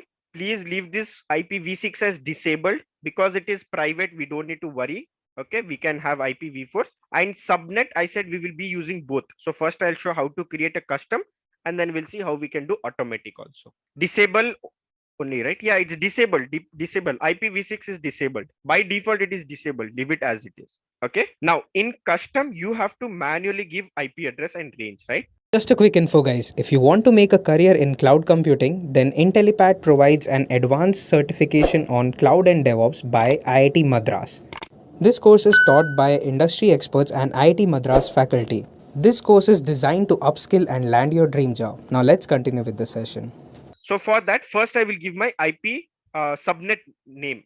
Okay. So first subnet, and description, I will leave it blank. Okay. Region, I want to select which region I want this IP, I want this subnet. So let's say I want this subnet in US Central 1. Okay. Now I need IPv4, and what should be the range? I can give range, like let's say I need an IP 110.100.0.0/20. I need this IP range. This should be my IP range. So see here, I can give my custom IP address, right? So here you see I've given my custom private IP address, and I've given /20, which is a CIDR range, right? So please do this, and let us do one thing now. Let us write US Central in the name also, US Central, so that we will, when we are using this subnet, right? So we will understand that this is inside US Central. This subnet is created inside US Central, just so that it will make logical meaning. It's not like compulsory. You should always add location, just to make a proper logical name. That's why. Okay. So other thing, you can leave default, which is off, right? So in custom, all we did is we gave a subnet name, then we selected a region, and then we gave a custom IPv4 number. Then I will say done. So one subnet is created. What is secondary IP? So basically, if you want to create a secondary IP, is after this, let's say example, if this completes, okay, let's say example, I can create 20,000 devices, or I will get 20,000 IP address. Again, I'm just giving an sample number. Don't think it like it's an exact number. Let's say, for example, I can create 20,000 addresses. It is done. Once it is done, I need more subnet names and range, right? So I can give subnet range again. I can give more subnet range. So I can add more devices. Is that clear? This is your secondary IPv4. This is what secondary IPv4 means. So no need to create this. We will delete this secondary IPv4. I don't need to create for now. Is it clear, guys? What is secondary IPv4 range? So this is added when, let's say, whatever you have added your IPv4, right? Once that IP addresses is completed, then we can actually extend it. Yes, it is not there in AWS or Azure. Yes, actually that features are not there. And then here you can click on done. So see, one subnet is created. Guys, secondary IP will be completely new. It's like see here, if I say this IP, I've given this IP range. Once this IP range ends, then it will start creating. So I will say subnet backup. So when to use this subnet backup? Once this IP ends means all the IP addresses is completed. So I will say that create now 10.10.0.0/20. So once these IP addresses completed, then from next time, if I create any devices, it will start from this IP addresses. Now, is it clear what is secondary IPv4? And see here, range can be different. Yes, I can give /18. Here I can give /10. Here range is, but minimum you should give like, there is a minimum range you have to give, but you have to give a range. Range is basically how many addresses you want. Is it possible to create a VM using default VPC and then associate it with required VPC? So you can create a VM inside one VPC, but you cannot, after creating a VM and after like using you're using that VM, right? You cannot change that VM's VPC or region. You cannot do it once created, because see, if you logically think, okay, if you logically think, I have created a subnet in US Central, okay, and I've got an IP address in US Central. I have created a VM in US Central and my IP is 10.0.1.1. This is sitting in data center of US Central. How can you suddenly push this to Singapore? You cannot transfer it just like that, right? It is two different data centers in two different regions. So once a resource is created within a subnet, you cannot change it later. You cannot change the region later. Is it clear? Is it price difference? Yes, you would have a slight price difference, guys. You would have a slight price difference because you're adding more this one, right? IPs. My first IP will be a gateway. Yes, actually it is by default. Okay. Okay. Now done. Let's proceed. So now you see here we have created a first subnet, which is a custom. Okay. Now we will create another subnet and I will add it as okay. We cannot add it as automatic. If I add automatic, see here, it will create subnet for all the regions. See this, all 15 regions, it will create this subnet, right? See here, if I click it as automatic, see, and in automatic, I don't have the freedom of giving my own IPs. Whatever GCP gives me, I am bound to use that. You cannot even migrate the resources. You can, but not direct way. You have to go the hard way and long way. Can we transfer a resource at same region? Same region would be easier, but cross region would be very tough. Okay. So either you can create a VPC in sub custom, right? Like how we have did. So in custom, what is the advantage? The only advantage is that you can have the freedom of giving your own IP and your own range, CIDR range. Whereas in automatic, it is fixed. It is /20 and this IP is fixed. For every region, it will be different. That's the only difference between custom and automatic. In automatic, GCP gives you, in custom, we will get this. Okay. So once I've done this, then I will scroll down. Okay. So you can either create subnet custom or automatic. So I showed you how to create a custom subnet here, right? With our own IP. I will click on automatic so that I will have for every region so that I can create resources in any region. Okay. And then if I scroll down, so here you will see there are some firewall rules. What are these firewall rules? In GCP, there are two types of firewall rules. One is for ingress and one is for egress. Ingress means for incoming traffic. Egress means for outgoing traffic. Is it clear, guys? If anywhere I use the word ingress, that means what? It is internal traffic. And egress means what? External traffic. Okay. So here by default, GCP gives you some rules which you can use. Let's say, if you want to connect via SSH, so IP range will be 0.0.0.0. That means what? Anyone can connect to my VM, right? Then this is the port number through which it will connect. For RDP, IMCP, and for other ingress, it is allowed. Egress is also allowed. These are basic IPv4's firewall rules that you can have. Ingress is inbound, and yes, it's inbound and outbound. In Azure, you have inbound and outbound.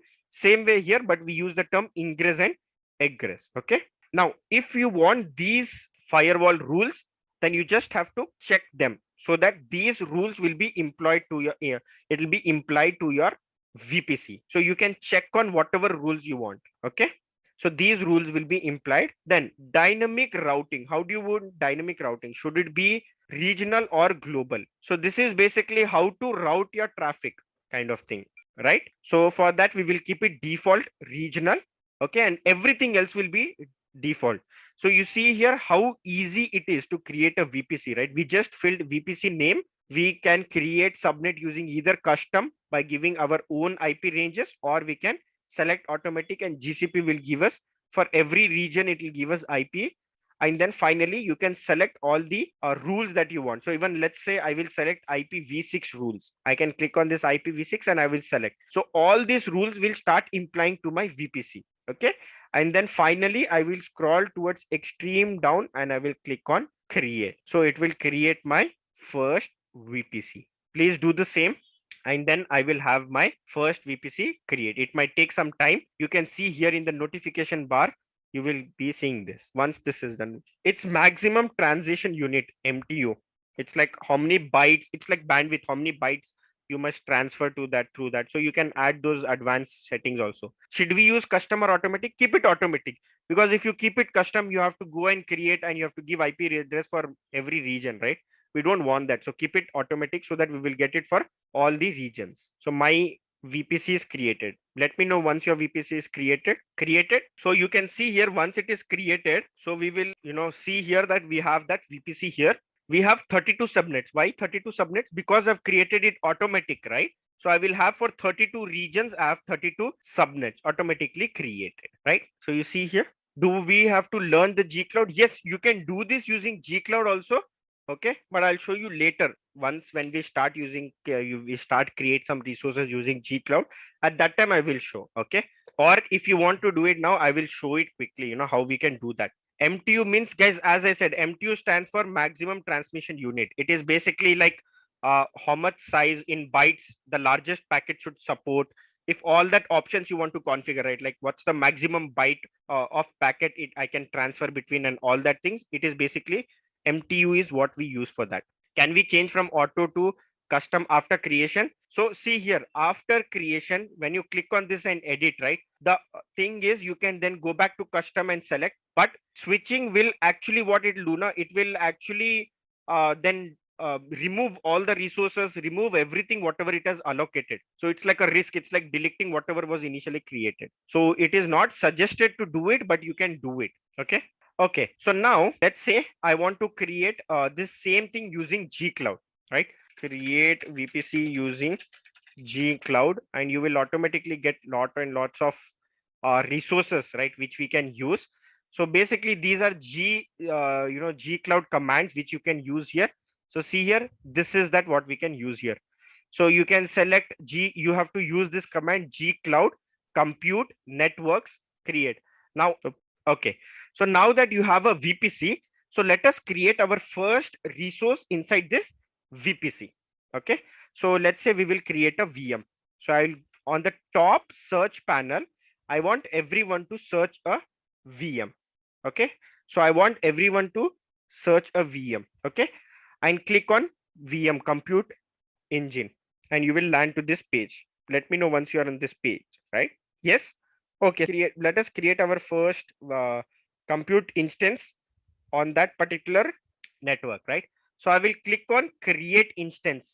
And once I click on create instance on the top, and I can give instance name, right? So instead of instance name, let it be instance one, or you can give anything. I can say my first instance one. You can give any name of this VM, whatever you want, right? And then you can say which region you want to create this. And also you have zone, okay, which zone you want. Okay, so I will keep it default. Okay, so I want this VM to be created in US Central and I want US Central 1A zone. So this will be in A zone. Okay, so these two configuration, please do it and then I will proceed further. What is a zone? Okay, so in simple term, okay, what happens is these are used for disaster management. Okay, now if this is a data center, okay, this is a data center, the data center will be split further into zone. So let's say this is a huge data center, okay, and this is in US, somewhere in some small village inside a US. Okay, so this entire data set will be split into three parts. So we will call this zone A, we will call this zone B, you will call this zone C. Okay, and inside this I will have my data centers, all the servers. Okay, the advantage of this is that whenever GCP does backup, okay, let's say I have a VM and this VM is created in this zone in this server. Okay, so whenever Google does backup, it will back up this in same region and different zone. So let's say if this entire thing burns up or there is some disaster, so you will have a backup in different zones also. So that is zone is basically further a data center. So see, data centers are split by region. Okay, and further one data centers are split by zone. So inside a data center you will have different zone and each zone is like group of servers you will be having. VPC is deployed in a region, guys. This is VM. This is a VM virtual machine. Virtual machine you can have inside a region. VPC is only for a region, not for zone. In real time, who takes decisions? So you can basically give your default. You can select any, this one, or if you leave it default, GCP will select default zone. VPC is not a global service. it is global for resources. That means what? See here, if I'm creating this VM, I can use that VPC. Global in a sense, you mean, can you use my VPC? No, you cannot. Whoever have access to my project, only they can access that VPC. That's what global resource means. So now we will proceed ahead with machine configuration. In machine configuration, you basically specify how many cores you need and what size you need, what size of RAM you need, right? So let's say I need a VM, which is, so basically you have it segregated machine family in 4 times: general purpose, compute optimized, memory optimized, and GPU. So general purpose is, let's say you want to do some development, running of code and vagera, you will be using this. Compute optimized, when you want high performance, you need when there is extensive load, when you have load, workload, more workload data or work. Memory optimized, when you want large memories. See here, you can get, imagine you can get a VM up to 5 TB of RAM size with 416 virtual core processing units. Just imagine what is the size. Have you ever imagined having a VM or a laptop with 5 TB of RAM? Hard disk we know, but RAM of 5 TB, it's so big. So this is memory intensive. So let's say Google will be using such VMs. So if Google want to process, right, Google carries 300 to 400 petabytes of data per day, right? So for that extensive data, you would be using such VMs, right? And GPU is, let's say if you're doing some machine learning task or AI task where you need GPU to train your deep learning model and so on. So you can basically select what type of GPU you need, right? And your GPU count and everything. But since we are using free trial, let's not get excited and go back to general purpose and not worry about these 3. But you got to know, right? Based on actually performance, you have 4 family types. Okay. So in general purpose also, I will select the default, that is 4 GB memory. Okay. Because of the pricing. Okay. I will select 4 GB. You can even select the lowest 1 GB or 2 GB. I would basically select 1 GB because anyways, I'm going to delete after some times. GPU is 10 times the price. Obviously GPU would be more costly, right? GPU is very, very costly than CPU. Okay. So I will select series, E2 series. Okay. In E2 series, I will select E2 micro. So these are like SKU names. These are the names. Series are basically like what type you need, right? If you need first generations, if you need AMD Ryzen's, if you need different CPU based, so you can select that. If you need Intel related processing, you can use EC, E2 and N2. If you need AMD processors, you can use N2 and those. So for that you have series. Okay. And machine type, these are SKU name: E2 micro, E2 small. These are SKU name to just identify it. And this will have 2 virtual core CPUs and 1 GB of RAM. So I will select this most basic, which will basically see here. They will give me an estimate also that this VM will cost me $7 a month, and every hour it will cost me 0.01 US dollar. Right now, there are various things that affect this price. Okay, one is the machine type. Second is also the disk, OS disk and everything. Okay. Then we will scroll down, and then come for this section, that is boot disk. Now, everyone can scroll down and select what boot disk you want. Boot disk are basically like what type of OS you want, image, right? So you want Debian, you want Fedora, you want Open SUSE, you want Rocky Linux, Red Hat Linux, blah, blah, blah. So I would select the most legendary Ubuntu. That's the first which we use, right?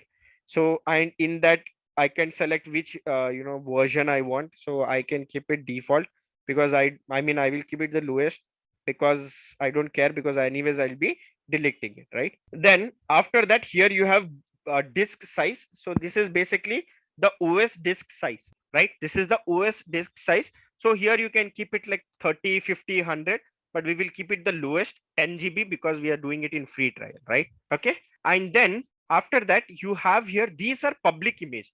What is this public image? So these are like open source.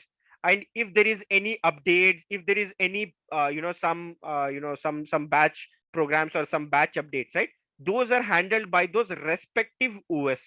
So see, let's say Ubuntu I'm using 18, and after a few days there is some update in 18, right? So these, by Ubuntu itself, we will have those updates. And when you write sudo apt update or sudo apt upgrade, you will automatically get the update from the whoever has created this public images. Okay. In custom images, what happens, you can create a backup image. Okay. Now what happens is, let's say for example, I have an employee A, okay, who is working, whom I have created a VM. Okay. Now this employee A, actually what happens is, this VM what I created was, let's say, having 2 GB RAM, and it was just having 20 GB space, for example. Okay. Now there are some code files and some some configurations, everything that they've done. Now this employee is facing issue with respect to this, the RAMs and storage, right? So what you can do is, you can create backup of this image. So you can create a backup of this image. Okay. And once you create backup of this image, then I will create a new VM on this image. I will not create it on Ubuntu or anything. I would create it on this image. In this image, if there is Ubuntu, basically I will get all the files, every configuration which is already there. So if you want to take backup and you want to create a new VM on that backup, you will be using custom image. Okay. So you can select a project, right? Because you can have VMs across projects, right? I mean, if let's say if I want to back up a VM from different project, you can do that. You have that advantage. Then you can select the image. Since this is a new project and I don't have any backup, so I will not have anything shown here, right? And then snapshots are, let's say, like, basically at certain time it keeps taking a backup, right? So if you want to take from that snapshots and backup, you can take, right? So I will go back to public image, since I don't have any snapshots or any image saved. So we will simply select Ubuntu, keep everything else which is slowest and cheaper. Yeah, basically we are doing just this to make sure it is cheap, right? But I'm just showing, I'm making sure that you know all the options there, right? So once you're creating VM, you won't be having any confusion. Okay. And then after that, I leave everything else default and I will select on select. So I will be creating an Ubuntu 18.04 will be installed in my instance. And then access scope, I will say allow default access. So allow default access is like, inside this VM, if you want to use any GCP service, like let's say Vision API, or I want to download some cloud buckets, so I can give some access. Full access is to all the cloud API. Default access is like cloud bucket, BigQuery, all these things you can access by default inside your VM. That means that command line, G Cloud command line, all those you can use by default. Okay. And in firewall, I will say allow HTTP and HTTPS, so that I can, connect to internet, or I can make a request. I can make a GET request, port request, post request, and anything as such. So I will allow those rules, right? So please do this after changing your boot disk to Ubuntu. Then finally, just access scope will be default. Just click on this allow HTTP and allow HTTPS, these two options, right? Yes. Now, once these two option is checked, you can expand this networking. Okay. And inside this networking, expand this networking option. And here is the option where we will select that this VM should be created under which VPC. Okay. So I will scroll down. I will not give any network tag. I will not give any host name. I would directly come down, and here you will see network interfaces. Okay. Leave everything else blank inside this network. Directly come down to this network interface. Okay. In this network interface, here you see by default, it is saying that it will create this VM inside default VPC, but I don't want that. So I will select and I will say that, hey, create this VM inside what? Inside my first VPC. So see here, it will get the subnet range and it will automatically assign one IP address. Okay. Then if you want public IP address, if you want a public IP address, then here primary will be always internal. External IP address, see here, you can say none. So if you want a VM with only private IP, that is no one outside that network should be able to access, external IP will be none. But for now, I will keep it ephemeral so that I will get an external IP and I can SSH using that external IP. Okay. Then everything else will be default, guys. Everything else will be default. There is one more option which I will show inside disk. We won't do it, but I will show. This is to add extra data disk. So if you want to add extra data disk, you can do that. You can add a new disk, which will be like formatted and fresh disk. You can add an existing disk. So if you already have some disk which is like backed up or some disk, you can add that disk here, right? So I can select add new disk. I can give the name of my disk. I can select source. So I will say, give me a blank. Then I can select type. It should be a persistent disk. I can give the size. And if I need a backup of this, I can schedule a snapshot. We will for now not leave it. And by default, Google provides encryption. That is, your data and everything will be encrypted. By default, Google will do encryption and decryption. And there are some more options, like what type of you need mode. You want only read only mode disk or read write, right? So all these options are there to attach a data disk, but I won't be doing it, but I'm showing this option. This can be used. Okay. And then after that, you can completely come down and then click on create button, which will finally create a VM for me. Okay, give me 1 second. I'll show you. So you got that option where under network option, I clearly explained that. So here, if you scroll down under network, right? So you can select under network. See here, you can scroll down and here, see here under network interfaces, you can see here, it will create this VM inside default VPC, but I want it inside my first VPC. So see, it will take this IP range and it will automatically give an IP address. It can give 10.128.0.2, something like that, right? You can make external IP persistent. Yes, you can make external IP persistent. I will tell you how. Okay. But for now, I got an error saying that EC instance do not support on host maintenance, terminate until they are pre-built. Did anyone else get this error or just I got this? But which subnet? It'll automatically take the subnet based on region, right? See here. So it is US Central 1. So it will automatically go to that US Central 1. So inside this network, it will automatically see that for US Central, what is the subnet range, and it will automatically pick that. Understood? I think there is some option that I did which is not allowed in this free trial. Let me create another VM, instance 1. I will give very lowest VM. What if we create subnet? Then if you create a subnet, if you create a custom subnet, if that subnet is created in US Central, then here your region will be US Central. If your custom subnet will be in US East, then you have to come here and select US East. Is that clear? It is similar to Elastic IP, guys. It will keep changing, but you can make it static. I'll tell you how you do that. Okay. I'll show you that. Let me quickly just create one VM. I don't know why I got this permission denied issues. I would allow everything else. I leave default. Anyways, I won't be doing SSH. I'll just click. I will select everything default and I will create this VM. So my VM is getting created. I don't know why my first VM did not get created. But anyways, I was able to get it. Great. You're getting same error. Just try to recreate.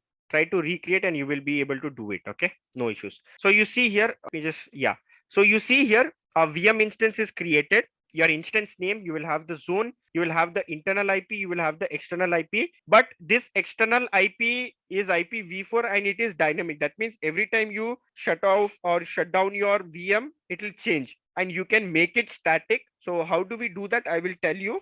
Okay, I will show you, but we won't do it hands-on because that is different step and I have to proceed further with next topic. But I'll tell you how we can do it. Maybe something in boot was selected while maybe might be some options that I've selected while explaining and I did not just check that, right? So see here, now my VM is created and it is running. It is giving beautiful green tick, right?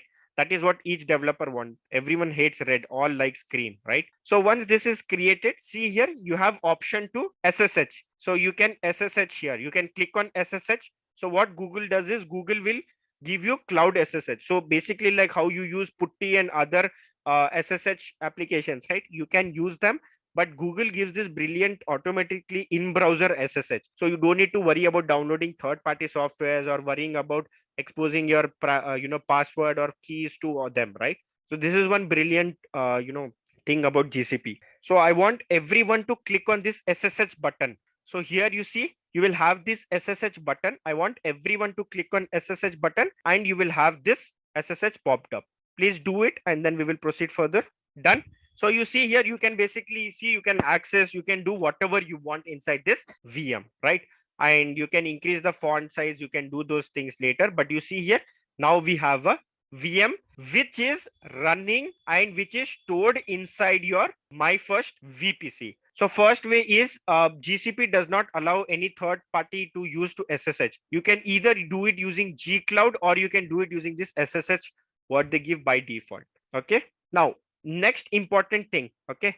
Next important thing about this is now once that this is created, Now see, anyone can SSH. Let's say anyone can have access to this VM, but I don't want anyone to access this VM. I want only one laptop to access this. Let's say one employee will have access to this VM. How can I do that change, right? So to do that, what we will do, we will go back to our VPC, okay, and we will see how we can do such firewall rule. So we will go back to VPC. How do I go back to VPC? So here on the top, I will search for VPC and I will get this VPC network. Okay. And I want everyone to click on this VPC network. Okay. Done. You will be landed to this particular page. Yes. Okay. Now, once you're in this page, on the left hand side, you can see this option called as firewall, right? You can click on that firewall. So firewall is like a place where it is like a gateway. It's like a wall that is standing between your network and outside internet. So anything that has to be allowed inside your network or disallowed will be done here. Okay. So now I will search for that particular, firewall rule. That is my first VPC SSH. My first VPC allow SSH. Here you see here, my first VPC allow SSH, right? So I will click on this VPC rule. Now see here, what is the source? Source is 0.0.0.0. That means what? Just a quick info guys, if you want to make a career in cloud computing, then Intellipaat provides an advanced certification on cloud and DevOps by IIT Madras. This course is taught by industry experts and IIT Madras faculty. This course is designed to upskill and land your dream job. Now let's continue with the session. Anyone can access, anyone from the internet, even you can access this VM, right? It is public, but I want to make this private. That is only one laptop. Let's say there is one employee laptop, only that employee can access this VM. Or I can give a network range also. I can give a network range also who can access this, right? So how can I do that? I will click on edit, okay, and then I will scroll down. You guys don't need to do this, okay? If you can just watch, that is also okay. Okay, so you can click on edit and then you can scroll down, and here I will remove 0.0.0, that is public. And let's say I have a laptop 193.168.4.10. I don't know who's this IP address, and it's not even mine. I've just given random IP. So now if I've written this IP, right, that means what? So what happens technically is, this is what is going to happen. This is my virtual network, my VPC, okay, and here is my great Khali, that is my firewall rule gateway here, which acts like a great Khali, right? Now if there is an request sent, request always will have the source IP, right? This, let's say this is 162.128.0.1. so now my gateway, and I am sending a SSH request, okay, it's like an SSH request. So if an SSH request is sent here, so what this gateway will do that, hey, according to my rule, I can only allow 193.168.4.10, and you are not that person, so it will deny, right? So that is what it technically means. But it's not ideal if you are not using laptop system based on ISP internet. Just giving an example, guys. Here we would basically give an your complete organization's network range will be given here. I've just, for explaining purpose, I've told here that I'm given IP for my laptop, and only from my laptop I can connect. You can even give a range. Let's say I can say all the IP addresses. So let's say my company has network 192.166. I will give 1.0/20. Okay, 16. I think the lowest subnet I will give it as /24. Okay, 24 is the lowest it will accept.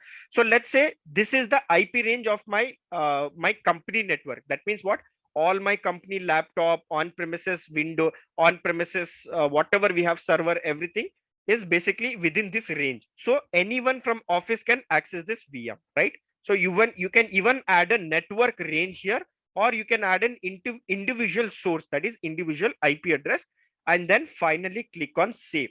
So if I do this now, so now except this two IP address, no one can SSH to my VM. I will even show that. I will try to SSH and I will show you that except these two, whoever has these two IP range, right? Except these two networks, no one can connect it. Why? Because it will deny. right? So now I will go back to my VM and I will show you. I will try to SSH and I will try to show you, and it will give me error. Can we give private outside G-Cloud? No, you cannot use private IP because this is internal. Private IP has no meaning outside. Public IP does, but private IP has no meaning outside. So private IP will only work inside. It won't work outside, right? By default, it's all implicitly denied, right? By default, SSH, RDP, HTTP, these are public, but you can go and change it in ingress rule. By default, it will be public. And okay, let's say your organization will have a range, right? List of IPs for all the on-premises VMs and all, right? So you can give that range. Those IPs would be private IPs, right? Which IPs? Which IPs you're talking about? The one which I've given in VPC in an organization? Some might be private, some might be public, right? Is my allow SSH rule enabled? Firewall policy, firewall rules. Where is my SSH? SSH, yeah, it is. Let me change it for IPv6 also. Edit. I'm gonna remove 0.0, or I don't need IPv6. Anyways, we are not using anyways IPv6, but the user do not use public IPs on the laptop. No, it's not that, right? Your laptop would have one public IP, right? But it will go through your company firewall. That's where you get the restrictions. And there will be some softwares.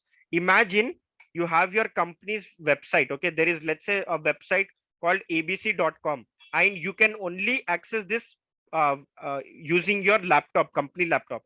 Let's say this is your timesheet or attendance or some company portal, and this company portal cannot be accessed by public, right? It can only access by your laptop. How is that possible? So they add your all public IP address of your laptops of entire company. So let's say it will take your private IPs of all the laptops and it will add the range. So it, let's say it all the laptops starts with 192.168.0.0/24, and these are all the IP addresses. So I will add this range, and I will add this range as firewall rule for this website. So that is how you can access this private website. No one outside can add, right? If organization is using leased line high end connection, they will provide static IP option. Yes. If there's a branch to branch VPN, yes, we'll talk about that. Okay. Okay. Now, so is this concept of VPC clear, guys? VPC and subnet, please let me know. We have taken actually more time than we have allocated for this VPC, but is it clear so far? Right? Yes. Okay. VPC will have a shared VPC will have a very it will have a very small configuration part where you will select to which project what VPC you have to give access to. So in that drop down option, I will select that this VPC. I will select that this VPC, that is my first VPC, should be shared to a particular project, and it will be shared, right? So it's a small this one. No, it might not give, because see, you can create this only at organization level, but even if I create a project, it will be at no organization level. But anyways, since you have asked, I will try and show you, but I doubt, right? Because see here, it is having no organizations. So guys, see here, this is the small option that we use for shared VPC. So see here, we select the VPC share all networks. We have this option. Okay. So first we enable host project, where we select what are the subnet that we want to share. So first we select the project, then we select what subnet we have to share, and then we give permission. So for that particular project, we will have this subnet range, that is that entire VPCs for each region access will be given. So this is how we can create a shared VPC. It's very simple. I mean, you just have to select the subnet of what you have to give access to which project. That's all, right? So that is how we can create shared VPC. Okay. So this is how your shared VPC will be, guys. So first, this would be how to create organizations. You must have to do background. You have to give a domain name. You have to give all those things. You have to give organizations documents to prove. And then finally, you can create organization.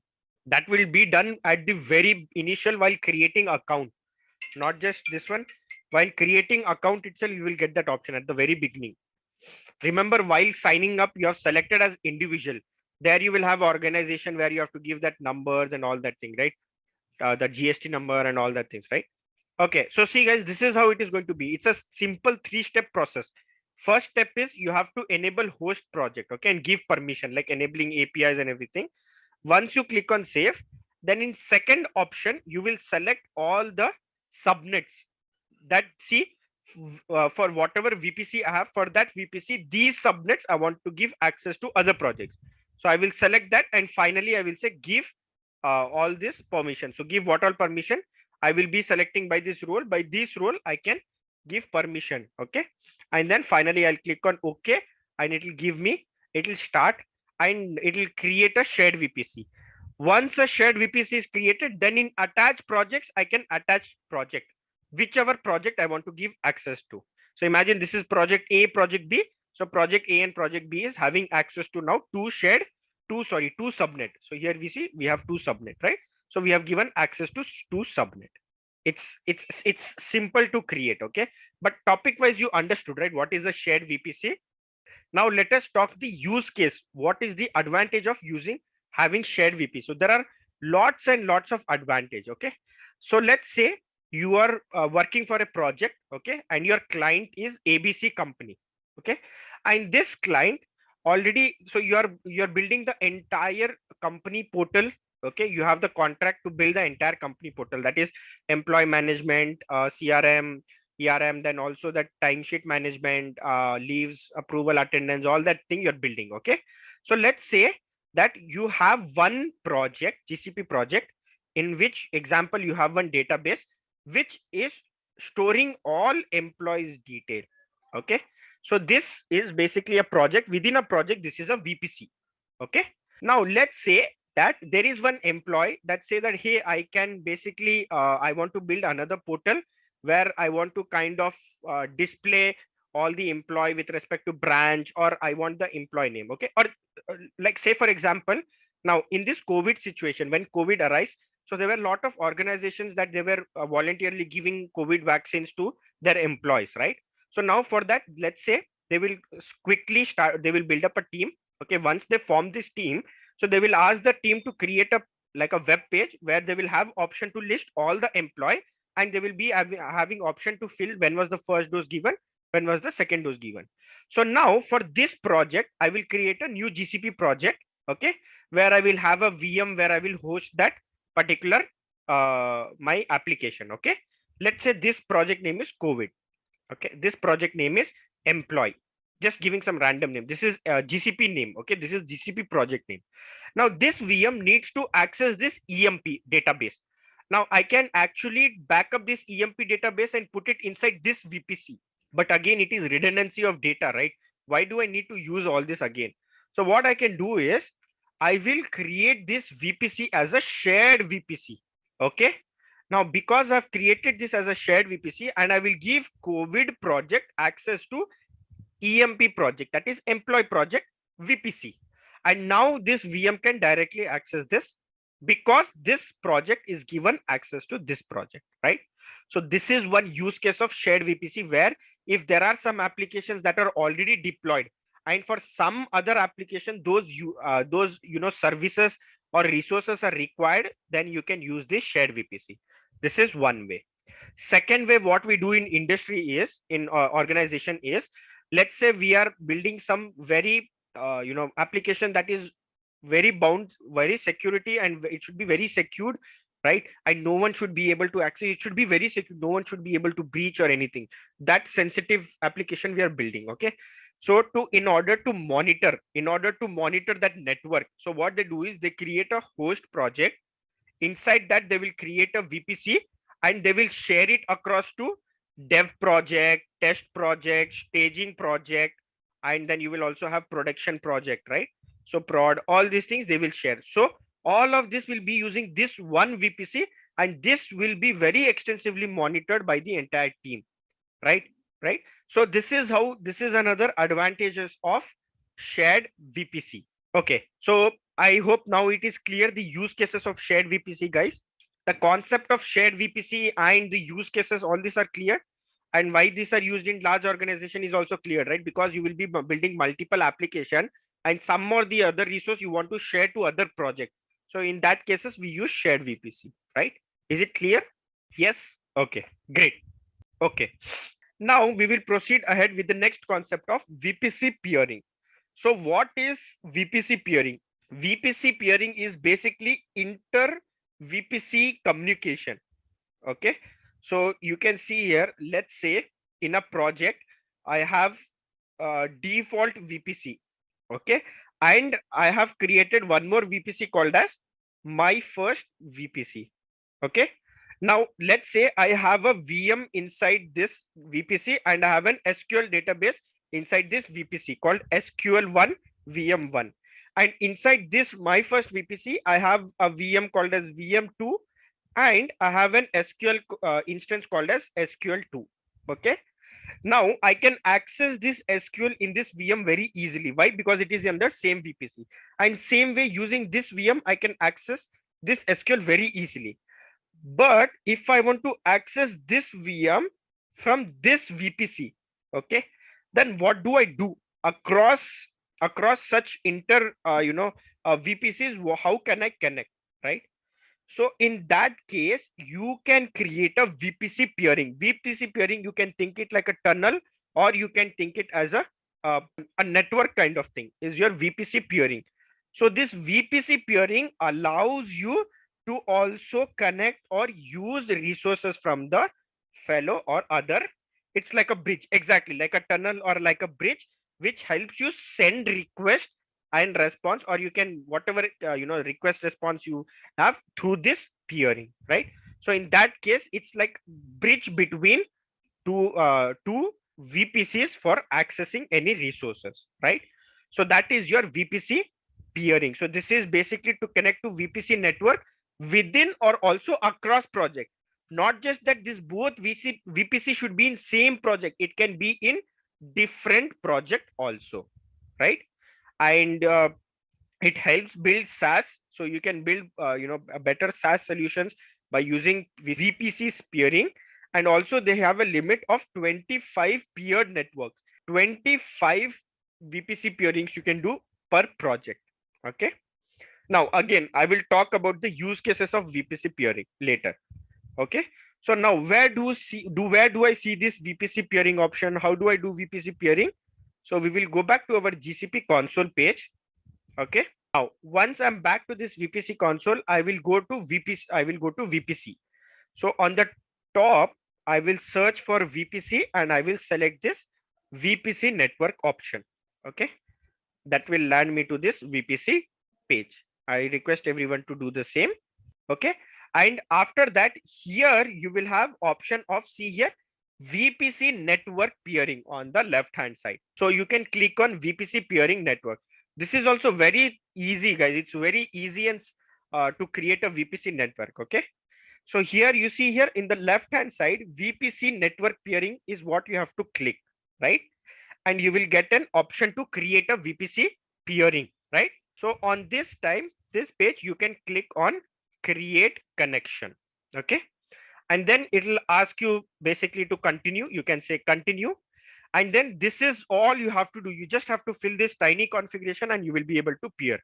So I have to give name of this VPC peering. So I will say default to my first VPC. And guys, very important, there's one more thing. So VPC peering is one way. Okay. If I create a VPC peering from default to my first project, that means what? Only request can be sent from default. If I have to send request from my first VPC to default, I have to create another VPC peering. It is a one way, guys. Okay. So please remember that.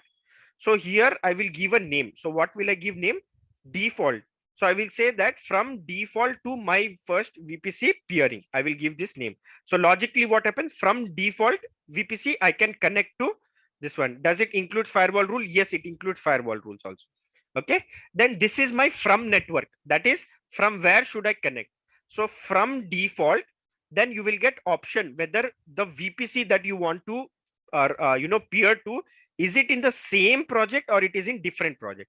So if I select same project, it will give me list of all VPC in same project. If I select another project, like let's say if I have multiple projects, right? So I can go to that another project. I can paste that project ID. I can copy this project ID of that another project, and I can copy and paste that VPC name which I want to connect. Since our VPC in same project, so I will leave the first option checked and I will select my first VPC, right? So if you technically see here, I am creating a peering from default to my first VPC, right? The other project, if I select, will it be same zone? This is like a bridge, guys. It's a tunnel. It is irrespective of your bridge zone. and irrespective of your even regions. This is, you are doing at VPC level. See here, not at subnet level, right? That you need to worry about zones, right? It's global, yeah, because you are doing it at VPC level. Okay. And then do you want to import some custom routes? I don't want to, so let it be default. I will keep everything else default. So the technically only thing I filled is I gave a name and I selected from VPC and selected to VPC. So from default, so here let's say in our case, so this VM can connect to this SQL instance now, right? But because this is one way, so let's say if this VM wants to connect to this SQL, then what I have to do, I will create a VPC network where I will create network from my first VPC to default, right? So we'll do that. So here then what you can do, you can finally click on create. So this will create a VPC peering. Just imagine guys how easy it is to work with network. Networking was never made so easy, right? If you compare to AWS, in AWS it's like quite because of the UI and this, it feels difficult, but in GCP it is very simple, right? You just fill 3 options and you have a VPC peering network, right? So this is how simple GCP is actually made. Once you understand this concept, now once you know what is peering, anyone can go ahead and create this VPC peering, right? So currently it will take time. This will take some time. Okay. Once it take time, this will be active. Okay. This will be active. And once it is active, so I can send request or I can connect from default to my first peering. Now I will create one more. I will create one more for what? Vice versa. Now I will create it for my first VPC to default, so that from my first VPC, I can connect to anything in default, right? So I would do that. So here I will say my first VPC to default peering, right? So I'm going to select from now. From will be my VPC now, and to will be in same project default. So from now VPC to default, I will select. So finally, I have created this route, VPC peering. So I request all of you to do this, create 2 routes, one from default to my first VPC and another one from my first VPC to default route. And it takes time. After some time, it will become active. Azure one peering will establish connecting with to both sides. Okay, probably might be, yes. But here, sometimes what happens, right? I'll tell you, okay. Actually, one side is actually not good option. I'll tell you why. Okay, I'll tell you why one side is not an option, not a good option here. Or I think GCP also has actually updated that. Initially, we had to do it 2 ways, but I think now it is considering that if you do it one way, you can have both. Give me 1 second. Actually, initially it used to be 2 way. We used to create 2 VPC peering. So here we create only one peered network. Okay, so I think in GCP is also it's updated, guys. It's one peering now. So it works both the ways, but technically it should have been separate. I'll tell you in use cases why. Okay, so let's take now. So now you have understood what is VPC peering. Let us understand the use case and when do we use such VPC peering. Okay, so let's say you are a cloud architect and you are building an application. Okay, and you are trying to design an architecture. So your clients come to you and say that, hey, build me an architecture such a way that my data and my application should be super it should be super safe, right? It should be extremely safe. No one can breach in and all that. So now, as I was explaining, so let's say your client says that I need a super secured architecture where my application data, everything should be secured. Okay, technically, let's say you are building an employee management application. What you would do, you would have some databases, and let's say you will have a VM or you will have a GKE cluster to expose or to deploy your microservices, multiple microservices, right? So what you would do, you would place everything inside everything will be placed inside a single project and a VPC. I would create a VPC and I would put everything inside VPC. Henceforth, I will make this private, and through load balancer, I will expose GKE. Through load balancer, I will expose GKE. Henceforth, no one will have access to any other resource, right? This is one way good. But a good and experienced cloud architect would what do is he would further make it more secured. How? He or she would create a VPC called as a data VPC, where all data related resources will be there. Your cloud SQL, right? Your databases, your other BigQuery table databases, all data related services will be inside this. Okay.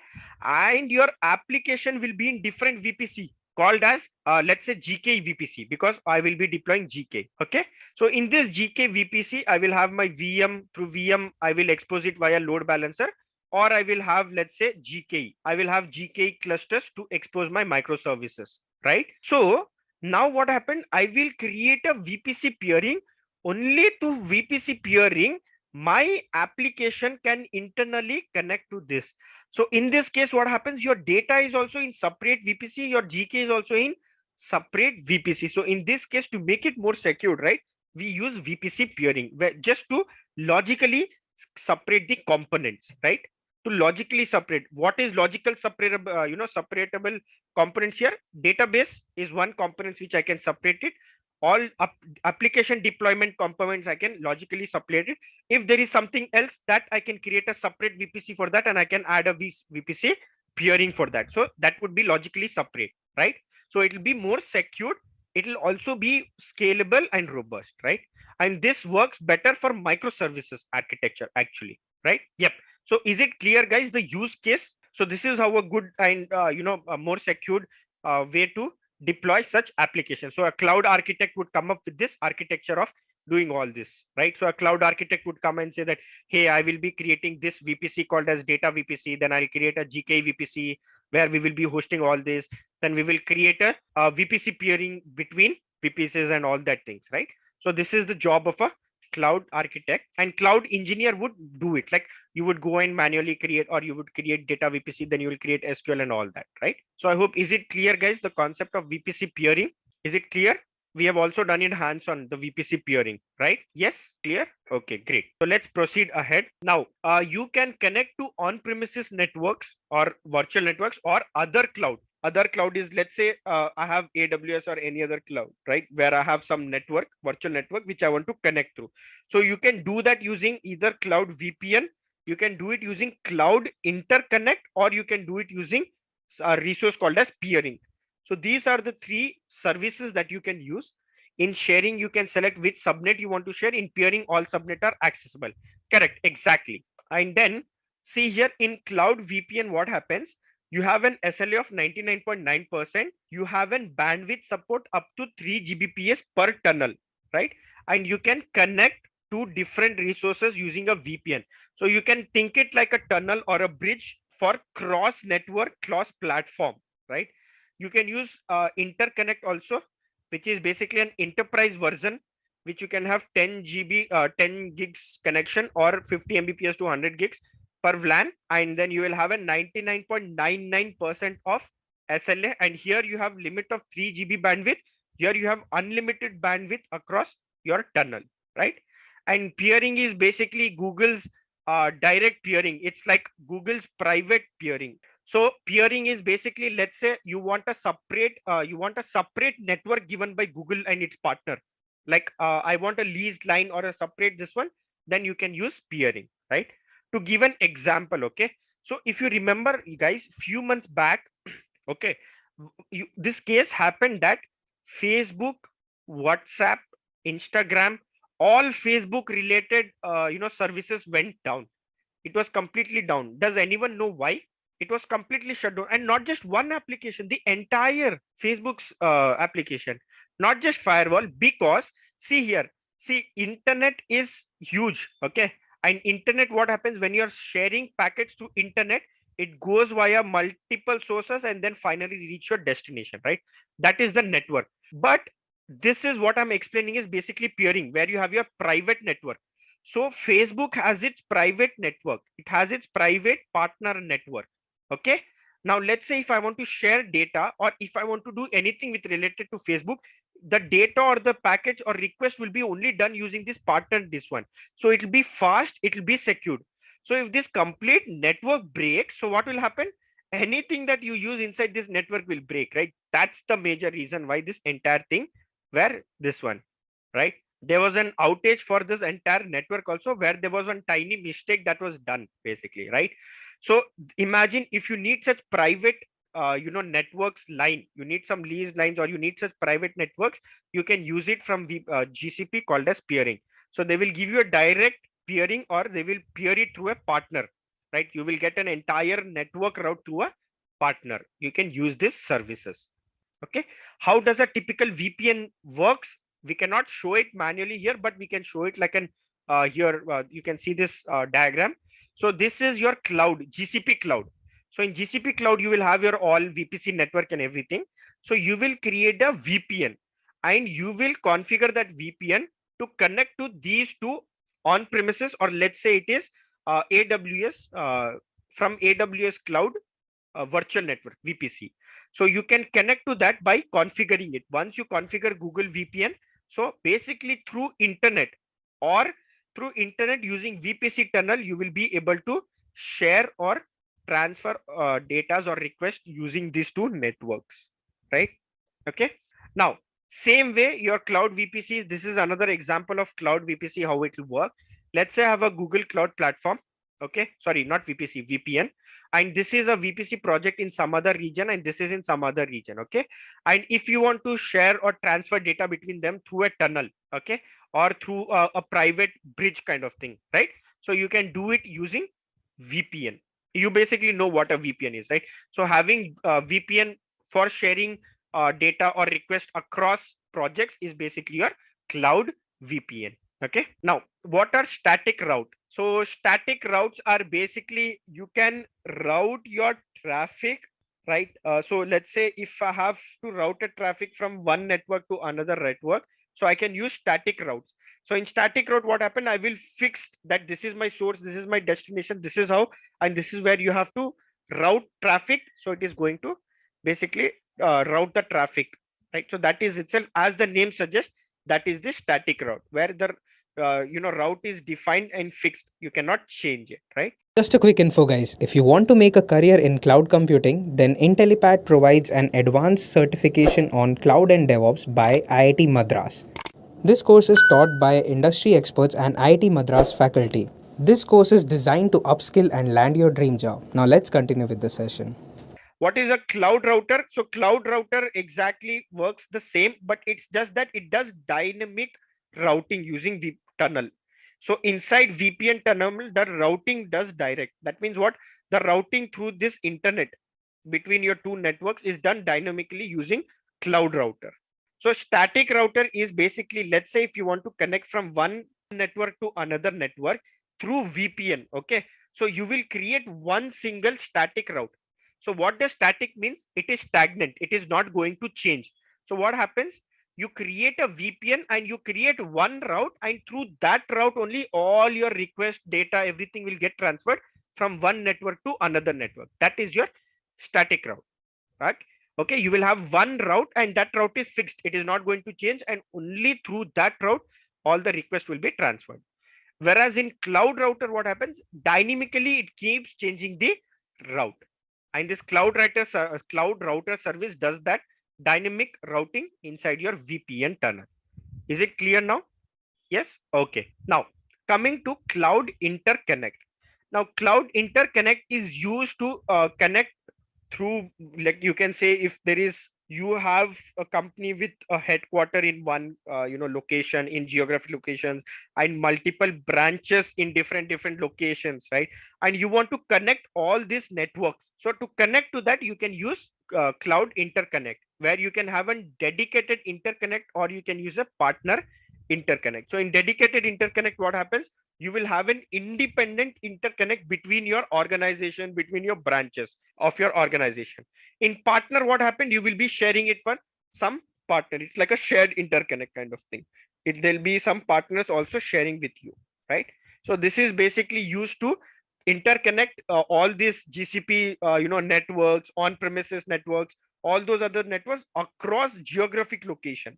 If you want to connect your entire organization, all the branches, every network, every office, you can do it using interconnect. Okay. Then how does dedicated interconnect works? So this is how your dedicated interconnect works. You will have some computes, you will have a cloud router, okay, and you will have this basically on premises. You will have some users which will use on premises router, and these will be connected through Google peering edge. This is nothing but fancy term for saying Google's network. You will have a private network, like how you will have here, right? Private network. So that is basically fancy term for private network. So through this private network, you can connect your GCP to your on premises and so on, right? Okay, so here's a small differentiation between cloud VPN versus a dedicated interconnect versus a peering, right? So in cloud VPN, when you want to access, you can use internal IP addresses. Okay. In interconnect also, you can use internal IP address.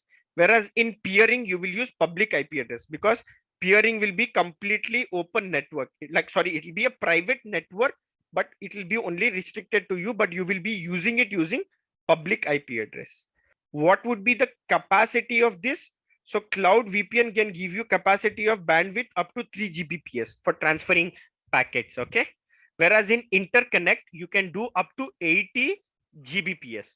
And in direct peering, you can do up to 10 Gbps per link, that is per connection, right, of your network. Capacity partner, I mean, if you're doing it through partner, so in cloud VPN, there is no partner option. Whereas in interconnect and peering, you have. So if you're doing it through partner, here you will get 50 Mbps, and here you will get network provider. You have to contact that particular network provider to get their capacity. Price will depend on egress rate and number of tunnels you create under VPNs. And in interconnect, it would be basically fee for your VLAN, since you will be connecting and you will be using your like how we connect LAN, right? So that is how you will be connecting it via your dedicated network peering, right? You will be connecting via Google's network. So henceforth, you have to pay for that fee, and you have to pay for egress rate. That is the amount of data that is outbound you're sending, right? And then for peering, it would be based on establishing connection. Establishing connection is actually free, is what they've mentioned, and only egress. So your charges would be based on egress rate. That is your bandwidth of data, what, or packet number of the size of packets of data, what you actually send as outbound. SLAs, so peering does not give any SLA, this one guarantee, whereas cloud VPN gives you 99.9% and interconnect gives you 99.99% of SLA. And where does this actually is implemented? So in OSI model, it is implemented at layer 3. These two, and interconnected is working, or it is implemented at layer 2. Is this doubts clear, guys? Yes? Okay. Okay. So now we'll directly jump with cloud load balancer. What is a cloud load balancer and how do we use it, right? So there are multiple services in your GCP that you don't want to make it public or not publicable. It should not be publicly accessible, right? So in that case, if you want to expose it to public via some, let's say, gateway, or via through firewall, you mentioned VPC peering between project, then why do we need to use IP addresses? Guys, this is not VPC peering. This is GCP's network peering, direct peering, peering, which I spoke about. This is not VPC peering. This is direct peering. This is peering of network, not VPC. Yes. And this load balancer is very important, as you guys have mentioned. Yes, it uses application level load balancing. Okay. So now this load balancer in GCP, you can create an HTTPS load balancer. If let's say you are exposing any application using compute engine, that is VM, or through Kubernetes, or you want to expose a static website. So guys, you will get all those options, particularly here. So you have to search for this services here, interconnect, but that will basically not be available here. You cannot do it here. So here you see, you search for interconnect and you will get this interconnect service, which you can use for VPN. See here, you have VPN, you have cloud routers, interconnect. You can use all of this. Okay, now coming back to HTTPS load balancer. So we can create a HTTP load balancer when we are dealing with application, when we are dealing with secured. If you want a secured you want a proxy, you can create an SSL proxy load balancer. You can create a TCP proxy load balancer. You can create these 3 types of load balancer. And a load balancer can work as an internal load balancer or an external load balancer. What is the difference? A internal load balancer would be within a VPC for internally. Okay, how it works? This is an example. Okay, so consider this is my VPC. Inside this VPC, I have an SQL instance. Okay, and this SQL instance can auto scale based on traffic. Okay, and I want to handle that request should be sent. So for that, what happens? I will add a load balancer here, and this load balancer will be attached to my VM, right? So this is an example of internal load balancer. Why? Because this is not exposed to internet. This is inside an application to handle upscaling and downscaling. So that is your internal load balancer. Any load balancer which is exposed to internet, right? Like in this case, this load balancer, which is connected to VM, through which I will be sending request in my application, and this I will be sending through internet. So this load balancer becomes my external load balancer. So there are three types of load balancer, and you can create a both external load balancer and internal load balancer in GCP, right? So what are the load balancer routes and ports it allows? So if you create a HTTPS load balancer, basically it is an external load balancer, and these are the ports that will be allowed. So if there is any request apart from this 443, that is HTTPS, 80, that is your HTTP, and 8080, it will deny. Anything apart from these three, it will deny. If you create SSL proxy, then it would be all secured and more, we will have more protocols. What we can do. Is this service expensive? Yes, this service is quite expensive, because even you have option of CDN. If you want to cache, your response server data, you want to cache static websites, so you do it inside load balancer itself. In GCP, inside load balancer itself, you can do caching, right? That option of CDN, cloud CDN. So that's why it's a little costly if you enable that. In TCP load balancer, these are the protocols that it is allowed, and all these are external load balancer. You have one more load balancer called as internal TCP and UDP load balancer. Now, because this is internal, any ports is allowed, and you have a network level load balancer which allows any types of request of any protocol, right? So these are the three main types of load balancer that we'll generally use. These tools are actually very less used, and based on project it depends, right? Now, global HTTPS load balancing, how it works actually. So how it works is, let's say I have an internet, okay? From there, I will have IP address, protocol, and port through which I will be making a call. I will have the URL mapping to load balancer if you add a URL. So if you want HTTPS, if you want it secured, then you have to add domain name. So you will have a URL which goes to that backend service. It will be going to that backend service, and very important, that backend service health should be 100% successful. That is, it should be healthy. The status should be healthy. Then only your load balancer will work. If your backend is down, when I mean healthy, that means what? Your application should be up and running. If your application is not up and running, if there's any issue, load balancer does not work. Is SSL? No, SSL is an securing technique. No, SSL required is a securing technique, right? See, without SSL, it would be HTTP. With SSL, it will be HTTPS. And in GCP, if you need HTTPS load balancer, you have to have a domain name. In GCP, SSL Google will give you, but you have to have a domain. Okay. Yes. So let's say this would be my managed instance group, and these managed instance groups will be put against a firewall. So this is how your entire global HTTPS load balancer works. That is, if I send a request, right? So from internet, it goes to this IP, then it checks the URL mapping. Based on URL mapping, this is load balancing configuration, URL mapping. Then what it does, it checks the backend service. Is the backend service healthy? If it is healthy, then it will send the request to that backend service. Where is load balancer? So here is your load balancer. It would basically do these things. This is your load balancer part. These three things will be done in load balancer. These three things are included in your load balancer. So in load balancer, you have an option to even add URL map. Okay, I will show you what is that. In load balancer, even you have an option for health check. That is to check if your backend is working. If your backend is not working, then it will not accept any request. Your load balancer will give error, right? URL based mapping, yes, it is like you can give host and you can give paths. Based on host and paths, you can map to different backend service. So that is your URL map. And you have to have domain name for that, right? Or basically your application URL and all that things. So that's what I was talking about. That's what URL. You will have host name and you will have route. And your IP address is basically your front facing IP address. This is your front end IP address, which will be public. Is it clear? So these three things together makes a load balancer, right? So let us actually first create a load balancer, right? So we will create a load balancer. So we will go back to our service, right? GCP portal, and we'll go back to home page. Okay. I want everyone to follow along. Now, once you are in this page, okay, what you can do is on the top, you can search for load balancer. So you will have this load balancing product here, right? So on the top search panel, just search for load balancing and you will have here a load balancer.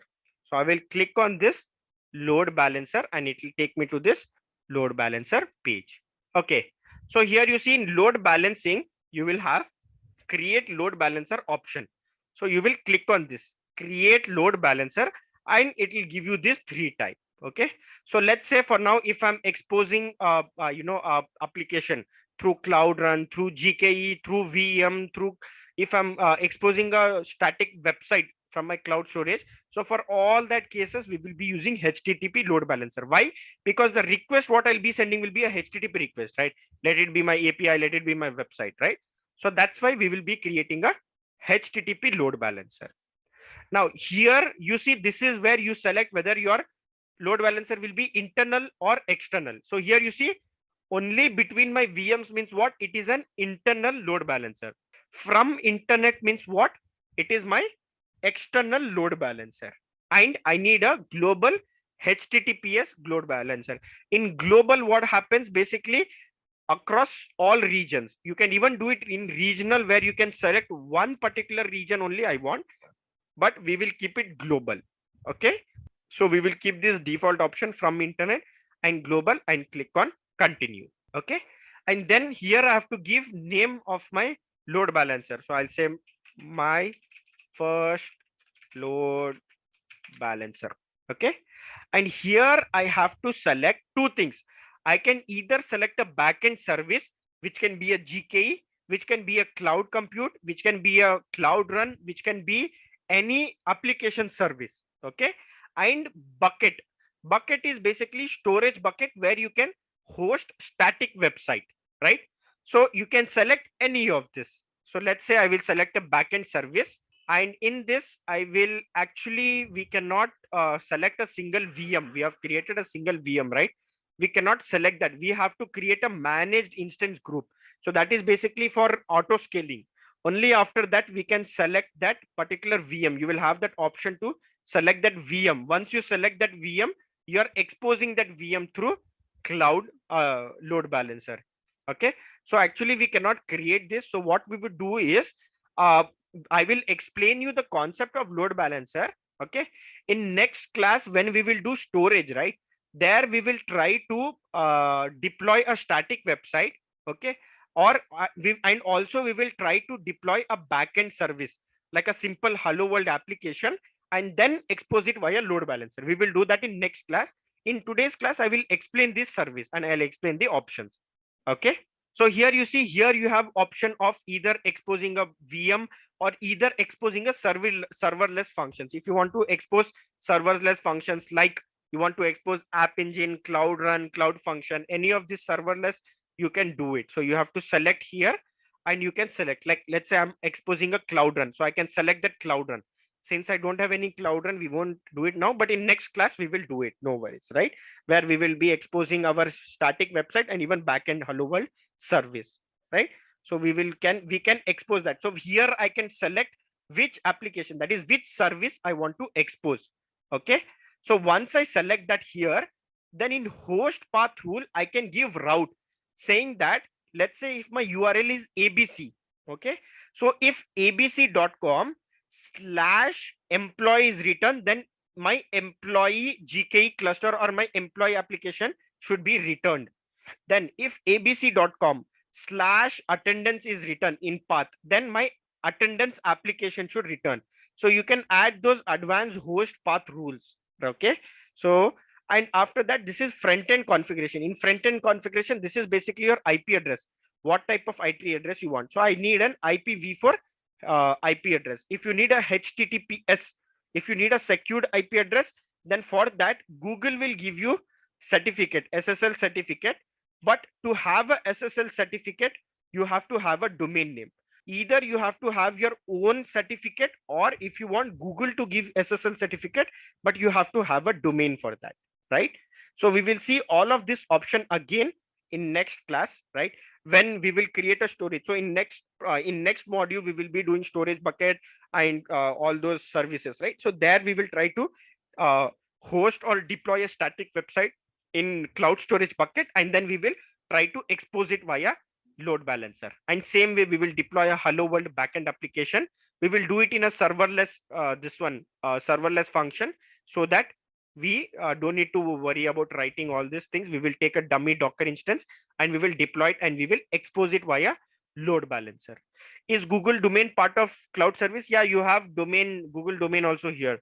You can have domains where you can add domains, and you can do all those stuffs. You can add custom domains and cloud domain inside this, but not the Google domain service. That Google domain service which you purchase like GoDaddy is different.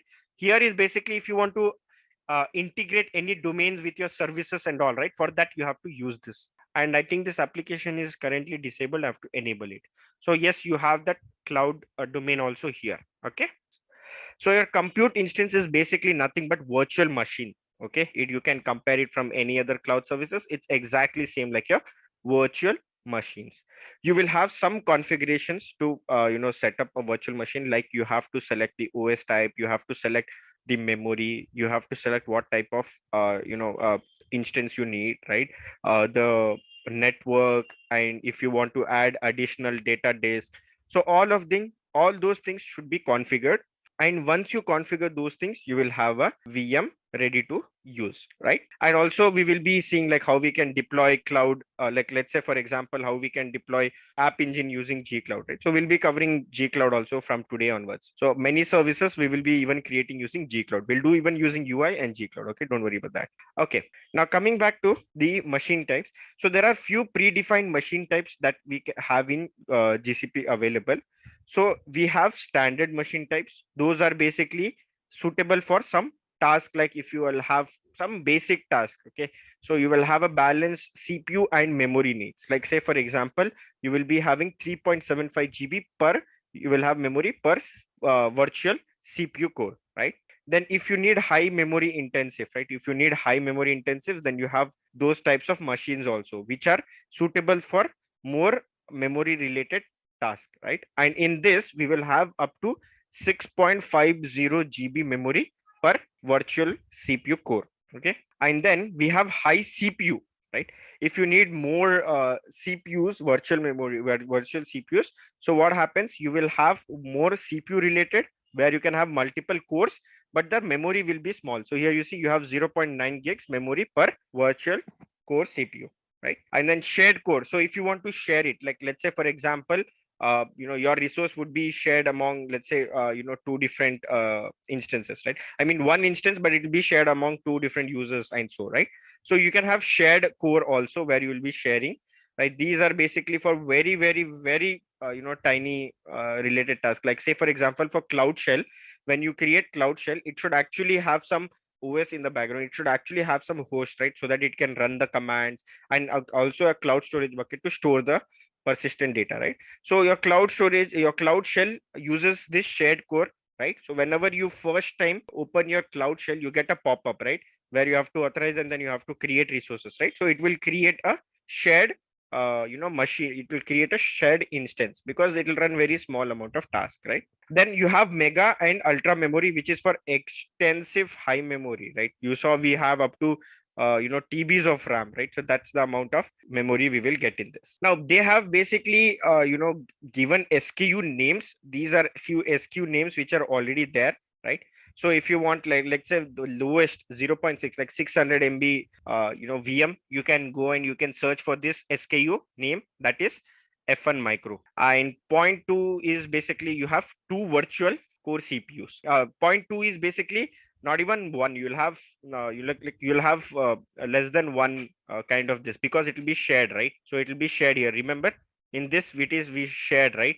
So scale is starting from 1. It is whole number, guys. The reason it is 0.2 is because this is shared. See here, F1 micro is shared. So that CPU core also what you are getting, right, which you will be utilizing, that will also be shared, right? So that is why we see 0.2. And then G1 small, if you want to use half of that single core, 0.5, right? So you will get 1.7 GB memory and 0.5. That means what? The virtual machine will have just one core. In that one core, you will be utilizing only 0.5% because it is shared. These two are shared resource. What are those use cases? If you want to run very small task, right, which you need very less memory and very less CPU core, like say for example Cloud Shell, these are run on basically your shared core, like for very tiny, like let's say for example copying just a PDF file, right, something like that. 50%, yes. 0.5, let's say 20% of course will be getting, you can say like that. Yes. Now in N1 standard 96, you will be having 96 cores and you will have 360 GB of RAM. So imagine if you have some extensive task to do where you need very high percentage RAM. So you will have 360 GB RAM, right, memory, and you will have 96 virtual cores. This is not percentage, guys. These are not percentage. These are whole number in shared CPU. So that is the reason, right, we give very tiny tasks, so that it will, due to CPU locking mechanism. So that's why for very small tiny mechanism, for very small types of task, we create shared resources, right? So that if it requires like very tiny amount of RAM memory, right? So that's why we use that command. But anyways, in industry, nowhere you will see this word, because technically, to be honest, no one will create such, right? We will at least create like minimum 16 or 34 GB or 36 GB RAMs, right? And we will have 3 or 6 or 8 virtual cores, right? So technically you would not see this anywhere, but just to mention that yes, this exists. Verify it in your VM. Like let's say you want, let's say your OS disk, if you want to verify your OS disk, you can just write df space -h. You will get the OS disk, all those space utilized, free up space. If you have some other data disk, you can just write lsblk and you will get that data disk which is being attached. You will get its size and all that path and everything, right? So there are commands to check this disk and memory and everything. Okay. Now, so these are basically SKU names which will have their respective memory size, and it goes up to 3844 GB of this one. So this is basically 3.8 TB of memory. That is for like extreme, like let's say for a server level data frame, data center level, if you want something, then you would be using such high memory. You can also create a custom machine type. Like in custom machine type, you will have option to configure, like I want 2 virtual cores, I want 1 virtual core with 8 GB RAM. So you will be able to have such custom configurable option also in machine type. Is it possible for upgrading virtual CPU without trial resource reallocation? No, you cannot. Now, there are few VM classes that we will have. So we have regular VMs and we have preemptive VMs. Okay. So in regular VMs, what happens? It is treated like normal VMs. It will be up and running every time. Okay. And after that, what will happen? You will be paying for that entire uptime. Okay. Whereas in preemptive VMs, let's say you're using some VMs for small tasks and later you don't need it, right? But you sometimes later you might require it. So you can create a preemptive VMs. In this preemptive VMs, what happens? These are short-lived VMs. That means what? It will run for 24 hours. After 24 hours, what happens? They are going to shut it down. They are going to shut down the VMs. So if you're using these VMs for some regular task and you're not using it to deploy some server or something, you can even use preemptive VMs. And the reason is this is also able to help you save up to 80% lesser than the regular VMs, right? Because that regular VMs will be up and running every time, right? You can say 24 hours into 7 days into 4 weeks, right? 24/7 you can say, right? So that's the reason why this is this is kind of cheap, because this will run for 24 hours. After that, this will get shut down, right? And it also is 80% lesser than your regular VMs. So let's look how we can create a VM. Okay, and how we can create a VM using UI again, and in detail we'll see with respect to data disk and everything. And then we'll see how using gcloud CLI we can create a VM, right? And then we will see how to create, manage instance group and work with this, right? So let's go back to our demo. So I'll give you guys 1 minute. I want everyone to launch your browser and log into your console and have this page up and running. So we'll jump into VMs. So you can directly write VM. You will get under compute instance, you'll get VM instances, or you can write compute instance, right? You will get both. So I'm just going to write VM so that it will land me to compute engine. And here we will basically see no VMs. If you have deleted the last time, I think no, because they are asking this option so that they can auto detect, but it's fine. because it's manual. They will verify from you. But anyways, make sure you keep deleting resources every day. Whatever we do, make sure you delete the resource so that it's not consuming, right? So that worst case, if anything happens also, it won't detect money, right? So make sure we do that. And yeah, so here we'll be creating instance. So you can click on, and before that, let me explain you what are these left side options. Okay, so here you have VM instance. That is a single VM that you can create and we can utilize.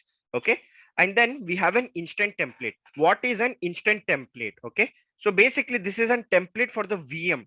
Now, when does this come in handy? Let's say, for example, you don't want to give access to the developer to create VM, right? You want to create some custom template. Like say, for example, you have only rights to create 8 GB RAM, 2 virtual cores, only Ubuntu VMs, right? In your organization. So what will happen? They will create instance template. Only using that instance template, you can create a VM. So instant template is basically like a template, ready-made template of your VM. All you have to do in instance template is just give the name of instance. Remaining everything else will be pre-configured. How do I stop a VM? So you will have an option there. You have to just on the left hand side check that, and you will on the top you'll have, or else on the right hand side, extreme right hand side of the VM, you will have 3 dots. Click on that and say stop. Template equivalent to AMI, you mean like ARM templates and so on. This is exactly the same, but the difference is, like, let's say in Azure you have like ARM template and other things, right? Those are like JSON, right? But here this is particularly in UI. It is not stored as a JSON or anything. We will see this. So whenever to create manage instance, we have to create instant template. I'll show you how to do it. Okay.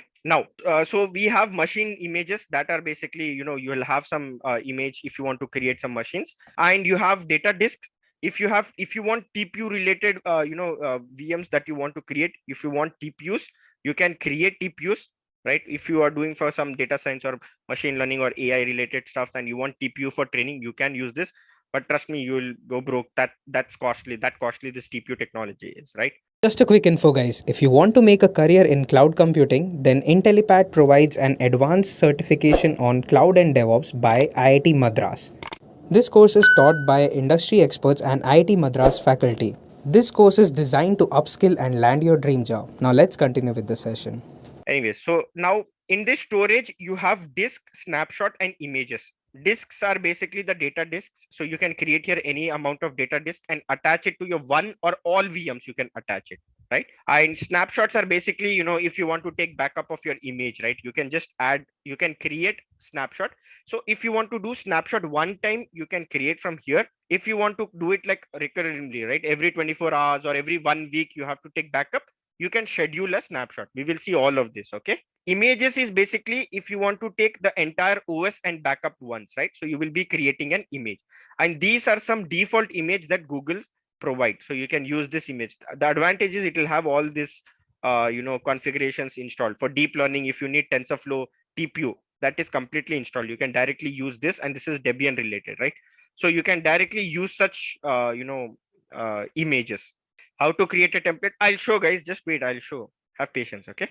And what is instance group? So instance group allows you to basically, what happens is, let's say if I want to, host a application and I want to make it sure that it auto scales. So to provide that auto scaling option, right? Minimum this one. So we have to do it instead instance group. So in instance group, it will manage auto scaling of VMs. It will auto scale, upscale and downscale the VM, right? So how do I make it public? You can just expose it via load balancer so that that IP can be given, or that address can be given to your developers, and they can integrate that application kind of thing, right? So you can use instance group for that. Now coming back to VM, again we'll see how we can create VM and attach data disk and stuff, right? So to create a VM, I want everyone to click on create instance on the top. Okay, and then it's pretty much similar, but still I'll go through again. So I'll give this instance name, let it be as instance 1 itself. Okay, it's fine. I'm going to select a very small instance, let it be like a 1 GB E2 micron. But as I said, you have compute optimized, you have VMs, you have memory optimized, and you have GPU optimized also VMs what you can create. But we will be creating a general purpose and very small instance. And then scrolling down, we will select our boot disk. Let me say I need Ubuntu, right? And Ubuntu, we will select some latest version or something. And this is the OS disk size. So this is the OS disk size, which is 10 GB. Okay, and I leave it same. And here in identity and API access, that uses the service account. So using this service account, it will create VM. Okay, it's just like how you provide IAM, right, rules in other services. It's exactly the same. Okay, now access scopes. So if you want to access any cloud APIs, you can have default accesses like cloud storage bucket and all that things you want to use inside your VM. It will allow by default. If you want to give full access, you can select full access. Okay, and I'll select it as full access. In firewall rule, if you want to allow HTTP, HTTPS, you can just click on this and it will allow both of this. Now, then I will expand the networking tab, and in networking tab you will have your networking, right, which you will scroll down and you will select and basically VPC, where you will have this VPC and its subnet, right, for that particular region. So remember, we created a VPC also called as my first VPC, right? So I will select that my first VPC and it will automatically give me subnet. How it took this? Because of region. So my region of this VM is US Central. So it took US Central subnet. You remember, for each region, you will have different subnet, right? And then it is going to create an IP, right? And then in disk, if you want to add an existing disk, you can click on this. If you want to add new disks, you can just click on add new. You will get this option. So I will keep the name itself as disk 1. Then I can tell I need a blank disk, and I can give the size. Let's say I'll say size as 10 GB itself, right? And then finally, if the data, it will be encrypted. So all the data will be encrypted by default in GCP. So encryption will be Google managed encryption, right? And then finally, what type of permission you want to give? Read, write, read only. So read only means they will be only able to read data, not change it and not override it. In read write, they will be basically be able to do everything. And deletion rule, if they delete keep disk or delete disk, we can say while deleting instance. So while deleting instance, if you don't want to delete disk, you can keep it as keep disk, right? So I leave everything else default and I will click on save. So this will attach a data disk to my VM, right? And then everything else will be default. That is security, turn on, security to this VM.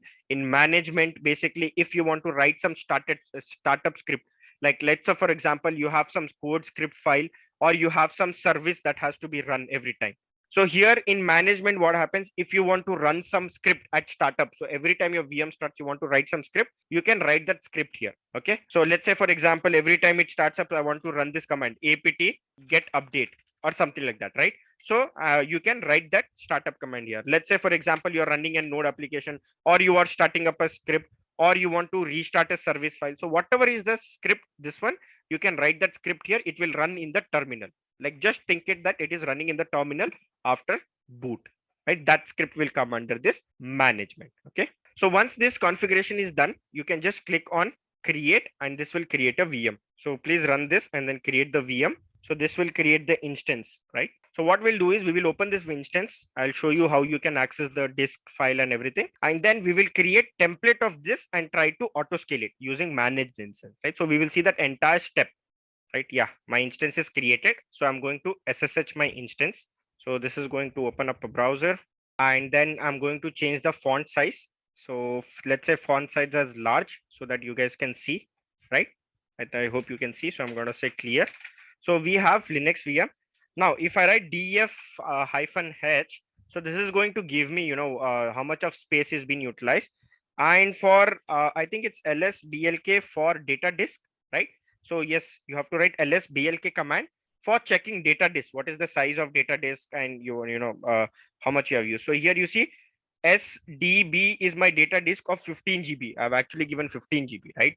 Okay, so here we have the data disk setting here. You can see I have 15 gigs, right, of data disk here, which I can utilize, right? How do I go to that? I think it is cd/mnt/sdb. So that is going to, I think /data/sdb, right? cd/mnt. And after that, you have cd/sdb. Okay, it is not able to recognize that disk. It's not even giving this. Anyways, let me go back to root. So what we are going to do here is to view this, as we said, df-h to view the memory. How do we know whether data disk is mounted or not? Just now I said, right, guys, command ls blk is the command that we use. See here, this is my data disk. You will see 10 GB disk here. There is nothing inside MNT. That's what I have to check. I think this one. So I use this command to partition this and create this. So this is the command to actually create a mount directory. It's not a mount. Okay, it's directory. So according to the documentation, fine, we have done this part /sdb, and then you know what, let's do this later. Let's not invest much time in this. Probably I'll get this command and I'll do it, right? So no worries, because generally we don't get into data disk. We just show them visually and it works. But anyways, you guys want, so I'll get you the command by next time, right? No issues. So let's say I will go back to my root directory, just write cd and just write this tail command, and we'll go back to our root directory. Then after that, let me create some files. I'm going to say abc.txt, and then I'm going to say, oops, touch sample.java. Then I'm going to say touch app.py. I'm going to create some files here, right? Now, let's say these are the applications that you run and everything, right? Like you will run this application as a service, and you want to deploy this, and you want to also enable auto scaling option, right? So now let's say this VM is currently running my application. Okay. Now, if it is running my application and I want to use this in real time, and I also want to enable option of auto scaling, what do I do? So first thing is we will take backup, or we will create image of this entire OS. Okay.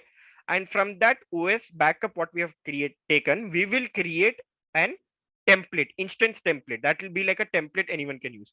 Using that instance template, we will create a manage group. In that manage group, we will have option, right? We will have an option to basically auto scale, right? So we'll see those options now. So I'm going to close this SSH, right? And then I'm going to shut down this VM. How do I shut down this VM? It's very simple. In the extreme right hand side, you will have these three dot icons, and I'm going to stop the VM, right? So I'm just going to click on stop, and it is going to stop my VM. So the reason I'm stopping is so that if I take backup of image, I want to make sure that it doesn't miss any files, so it doesn't corrupt the images, right? So it's better we stop it and then take the backup. So we'll have all the files. So I want you guys to do the same. I want you guys to stop your VM instance. Okay, my instance is stopped. So what I'll do is I'll click on images here, okay, and I'll create an image. So in the storage part, I'll have images option here, right? So I can create an image here. Okay, I'll create an image here. Then I'm going to click on image, and then I'm going to give this image name. I'm going to leave it default image1, but you can give any image name. Source will be disk source. Then I'm going to select disk1 or instance1. So if I say instance1, this is basically OS disk. Disk1 is basically the mounted the one, right, which we created a data disk kind of thing. So I'm going to create instance1. That means I'll take the backup of OS disk. Okay. And where do you want to store this, in multi-region or single region, right? So let it be multi-region, and I'm going to let everything else be default. So all we did is name, and we selected source disk, that is from my VM. So that OS disk will be backed up. Then I will click on create. So this will create backup of that image with the configurations and all that settings will be backed up. So this is the image what is been backed up. It might take some time, right? So please do the same. Create the image, everyone. Yeah, to create image, just on the left hand side, right, you will have this storage option. In storage, the third option, that is images. Under this storage panel, you will have image option. That option you have to click, and then click on create image here, and select your instance name so that your OS disk will be backed up. Okay. Now that once this image is created, everyone, so now we will create an instance template. So using this template, you can always create a VM. Okay. So we will click on instant template on the left hand side, instance template. We'll click on this option. Okay. And then here in instance template, we are going to click on create instance template on the top. I repeat, on the left hand side under the top virtual machine, your second option will be instance template, and in that instance template I will be clicking on this create instance template option on the top, right? So this will be same as your VM, how you configure a VM, right? Same thing, but this will not create a VM, rather it will create a template, and using that template you can create 1, 2, 3, 5, 10, hundreds of similar VM with same OS, with same disk, with same configuration, right? That is what the template will do. So I leave the name default instance template 1, but you can give any name you require, like based on your project, based on your requirement, you can keep giving different names to this template. And you can select here what type of instance you want. So let's say I want same, I'll take a micro instance, right? The one which I've created. So I'll take a micro instance since it won't be costing that much. And then I'll go back, I'll scroll down to boot disk. So far the only change I did is basically selecting the general purpose micro machine type. From medium, I've selected it as micro, that is 2 virtual core CPUs and 1 GB memory. Okay. And then in this boot disk, I will change this boot disk from public image to custom image. Why custom image? Because remember, I took a backup of a VM image, right? That is OS. That OS itself I want in this template. So I'm going to select the project, right? So what you would do is basically, let me do this again. So if you scroll down in this boot disk option, click on change option, right? And in change, this public image are basically open sources image that you can use. You have to click on second tab, that is custom image. And in this custom image, I will select a project. That project will basically be nothing but my project, because that image which I've backed up and I'll be using are existing in this project. If it is existing in other project, you can definitely select that project and import the image. And then here I'll be selecting, see this image one, which we created just few minutes back, right? So I got this image one. So my VM will be created with this image, right? And I'll select this. So here you see, this is the custom image which we created, and using that image itself, I will be creating this template. Then API access, I'll leave this default. I'll leave these also default. I'll firewall rule, I'll allow HTTP and HTTPS. And in networking, as we know, we will change this from default to my first VPC, because that was the one which we used, right? And subnet, we are going to say auto subnet. Why auto subnet? Based on region, it will automatically give the subnet, right? Because this is a template. This will not be created in one particular region. This is a template. Using this template, you can create in whichever region you want, and it will automatically allow the subnet. It will automatically take the subnet from, right? So I'm just going to click on create then, and this will create the instance template, right? So here we see it will take time and it will create the instance template. So now that this is created, I want you guys to click on this instance template. Okay. And here you see you have create VM.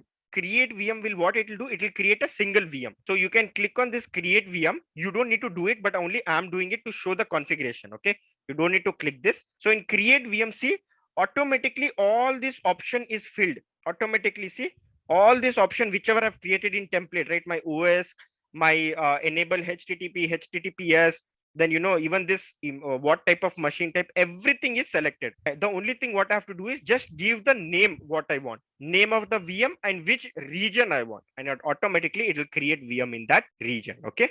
But I don't want to do that. Rather, we will create a instance group. What is this instance group? Instance group will basically create like a group.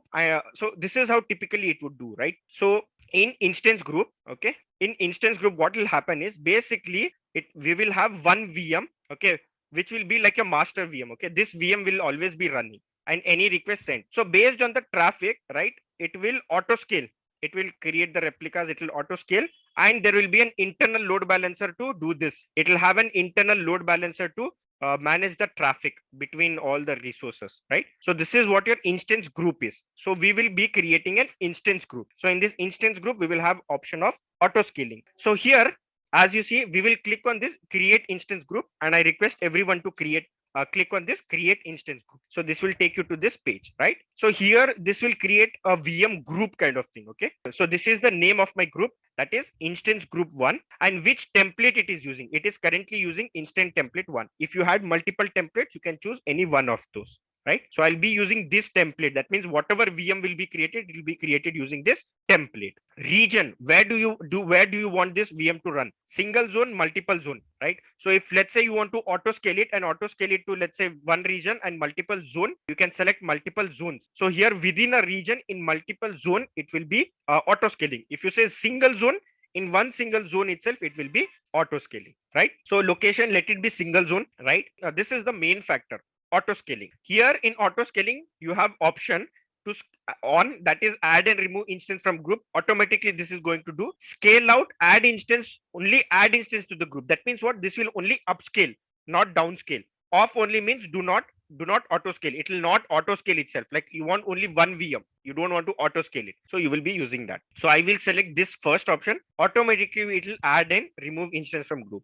and what is the minimum number of instance I want running and maximum number of instance that I want running, right, in real time. So this will be the maximum number of instance. And then we will have auto scaling metrics. So what is this auto scaling metrics? It is basically the condition, you can say, based on which it is going to upscale, right? So here the condition by default it gives is CPU utilization to 60%. You can change this. You want to change this to traffic, or you want to change to basic any other metric, then in detail you can select what metric you need. You need request count, whether you need events, whether you need API counts, whether you need memory resave. So based on what condition you want to auto scale. So I will go back to CPU utilization, and I can select it to default 60%. I can keep it 80%. I can keep it 90%. It is up to you, right? And I can click on done. So this will become my, I've set my upscaling condition. Then I can say my downscaling cooldown period. So cooldown period, I can give 60 seconds. So let's say if that VM is not utilized for 60 seconds, that particular upscale VM is not utilized for 60 seconds, then it will downscale that. So it will remove that VM, right? So you can keep it 60, 120, 300. It is up to you. You can give that many seconds here, right? And do you want to create a auto healing? Auto healing is like, let's say you are deep service and you want to keep hitting the health. So in every API, basically you will have an health route, right? Which will basically return whether it's healthy or not, right? So you want to create an auto healing options where if that VM is not able to create, right? Or if because that VM is not able to launch, it will basically auto heal itself, right? You want to do any port mapping. Let's say, for example, by default, we will have through load balancer or anyone, you will get 80 port. So from 80 port, you want to map it to some other port, then you will write here. Let's say from port 80, I want to map it to, let's say, example, port 3000 or something like that. So you can do that, right? And you can just give port name here, HTTP, sorry, right? So port name HTTP, and I can give example port number here. So for which port it should map, right? From whatever default I'm getting load balancer, which port it should map, 8000, should it map to 3000, or whichever port it has to map to, right? And in advanced configuration, you have whether retrying creation and all. This is the only option there is there. So these are basic, the basic things we would configure is name, right? Then zone, auto scaling values, minimum, maximum, utilization, that is upscale and downscale values. And then that's all. Auto healing is generally not done, right? So these are like three options we do, and we click on create, and it will create an instance group for us. So let us just verify once every value is correct.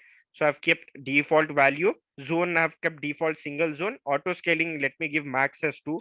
I don't want this to be costing very high. CPU utilization, let it be 90% or let it be 60% default. Cooldown period also, I'll keep it default. And then everything else, I'll keep it default, and I will click on create. So this will create like an instance group, right? And this instance group, you can expose it via load balancer, right? That also, if you want, I will show that option, how to expose this instance group. But anyways, it would fail because since we will be exposing this, right? So it would expect at least one service to run, because we have to give the port, and at that port it will check health. So if that health is okay, so it is going to work. That's why we will just show you how to create.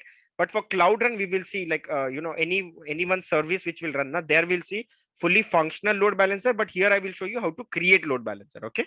Like this instance group will be created, and here it will show the minimum instance that is running right now, right? If the instance becomes 5, it will show here 5, right? So according to that current, how many instances are run. So now considering that your code or your service is running in this, and you want to expose this via load balancer, how would I do it, right? So what you can do is you can search for load balancer in the top search panel.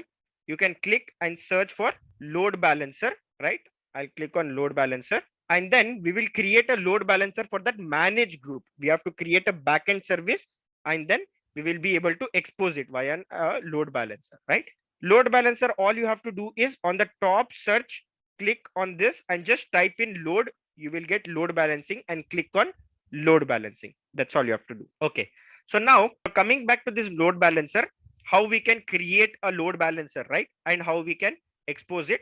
So for that, you can click on create load balancer. So you remember load balancer, there are 3 types: HTTP, TCP, and UDP. we will be creating a HTTPS load balancer. So I would click on this HTTPS and I would click on start configuration for HTTPS load balancer, because usually whenever you are creating services, right, and exposing that services or whatever deployment you have done, it will be like an API, right, that you will be fetching. And APIs are usually you will be making HTTP or HTTPS calls to your service, right? So that is why we will create a HTTPS load balancer. Now the load balancer can be configured here from internet to my VM or between my VMs. So this is between my VMs are basically your internal load balancer. From internet to my VM is like from IP, like from front end, that is from front end IP from internet public to my VMs, right? So I'm going to click on continue, let that to be default, and then here I have to give name. So I'm just going to give load balancer 1 or something. You can give any name you want. You can give logical name, or based on your project or requirement, whenever you're creating resource, you can give this name here, right? So please give a name here, and then I'll tell you what next step to do. Okay. Now in backend service, you will not see any service. We have to create a backend service. Now there are two things: create a backend service, create a backend bucket. What does this mean? So as the name suggests, this is a bucket. This is a storage bucket. Why should we create a storage bucket? Because in GCP, if you are deploying a static website, we will do it in storage bucket, right? So in storage bucket, so when we are deploying some static files in storage bucket, so if I want to expose that UI, right, through load balancer, through an IP, so for that we will create a backend bucket, which we will see in the next modules when we create storage buckets and deploy, right, web application. That time we will use this option. For now, we will use this create backend service, right, which is basically like a server which will be having some services hosted, right? And I will give name to this backend service. Let me give my first backend service or something like that, right? And then what type of backend service you want. So here GCE or GK is basically if you want to expose a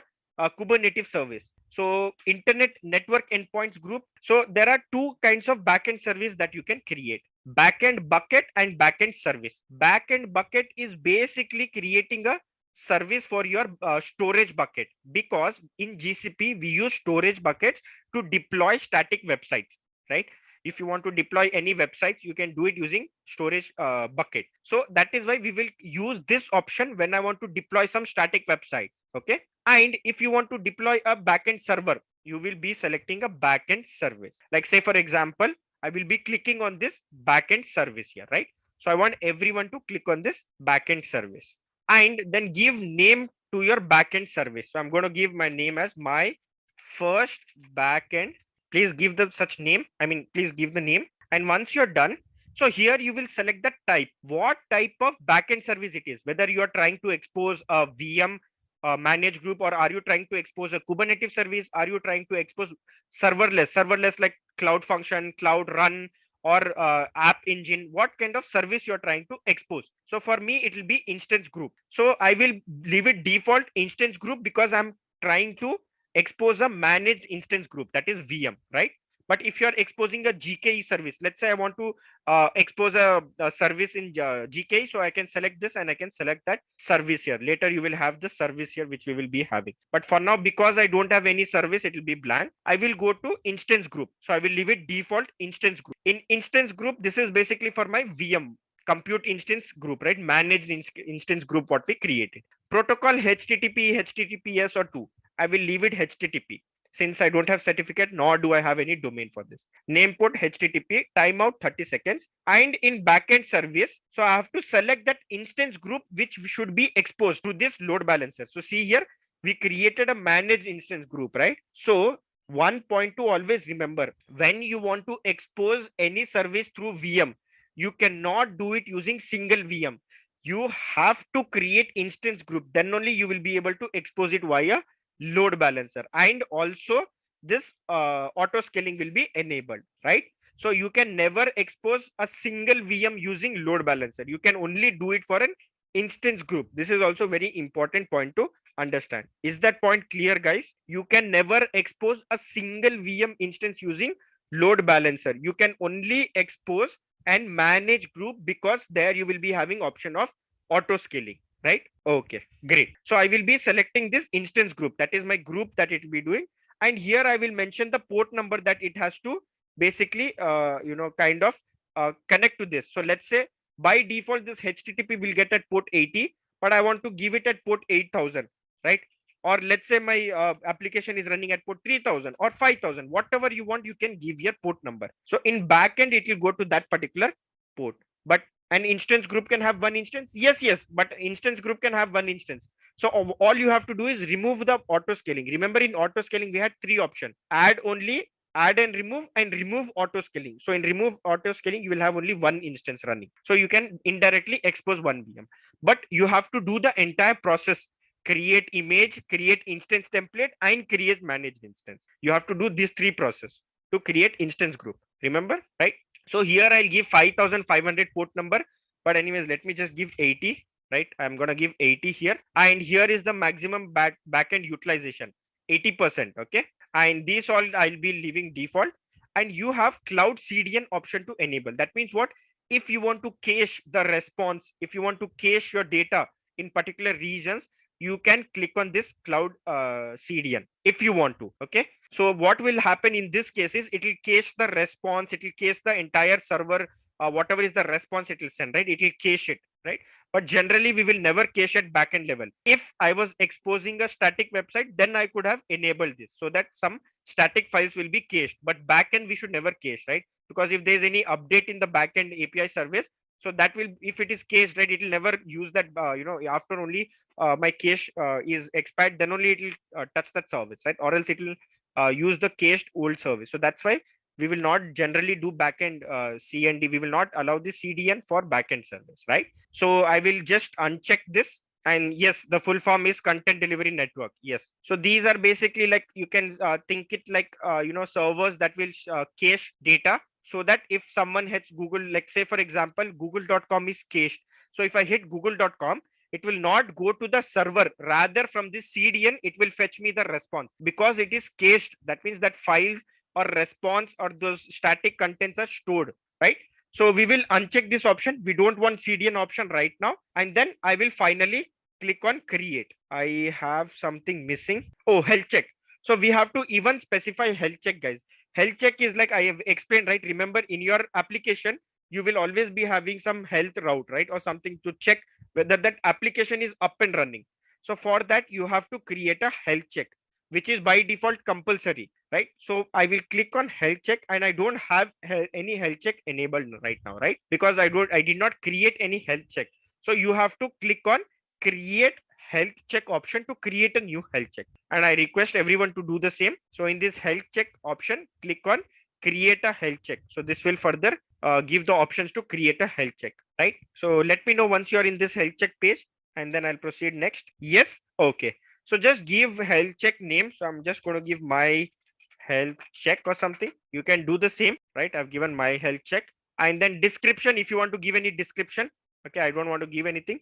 What type of protocol? So I'll say it is HTTP protocol, and at what path? Let's say it is API / version 1 / health or something, right? That particular path that it will send route, what port it is running, right? So I will keep it 80 itself, right? Anyway, since I don't have any application running, anyways, this health check will not work. Only if I had some service running in the backend, then I would have checked it, right? So anyways, I'm going to just give /, right? And this protocol will be HTTP. So the only thing what we changed so far is I gave a health check name, and protocol from TCP, I selected it as HTTP, right? That's the only thing we have changed, and remaining everything else, we will keep it true false. So then I'm going to give save. And then finally, if I give save, see here, my health check will be configured here. So this health check will be running every 5-second interval. And then this is my, health check configuration. And you see my health check will be listed here. Just confirm, guys. Once you have created a health check, is your health check listed here? Yes. Others? Okay. Then after this health check is visible, then everything else will be default, and I will click on create. Okay. So see here, my backend service is created here. And by default, it will be selected here because I just created this, right? So you will have same kind of backend service here. Yes. Okay. So once you have this visible, you can just click on OK, and you will see this, my backend services listed here, right? So after this, then you can click on host and path rule and leave it simple. So what happens here is, sometimes what happens, like say for example, in GKE, how you have concept of ingress, right? Where in ingress controller, what happens? Let's say I have one pod or I have one service called as A, which is running. Okay, here this is service A which is running. Okay, and I have a service B which is running here. Okay, and what this ingress controller does is, if my route, this is my base URL or whatever, you can configure that if I get /API, let's say /API/A, it should route to this service. And if I say /API and /B, it should route to this service, kind of thing, right? So how you use this ingress controller, like similarly you can do that in load balancer. Okay, so in simple host path rule you cannot do it. In advance you can configure it, where you see you can say that at this, like let's say /API/v1/ABC, which backend service it should go to, right? So you can actually do that mapping. We won't be doing it now, but you can do this. So see here in simple also, how I will do it is, I'll click on add host, and let's say /API/v1/ABC, and inside okay, sorry, this is my host. This will be like my URL. Sorry, this is the URL. You will see this is the host, right? The name of that domain what you will be exposing to this. And here in path we will be giving here, like I'll give /API/v1/ABC. So this has to go to some other backend service. So here I have only one service, but if I want some other backend service, so that way I can configure it. But since because I have only one service, I will leave it blank. That means whatever I'm getting request, it will be redirected to only one backend service, right? What do I put on host? So you leave host blank if you have only one service. If it is two service, then let's say you are going to, let's say, add a domain. I will purchase a domain called abc.com, right?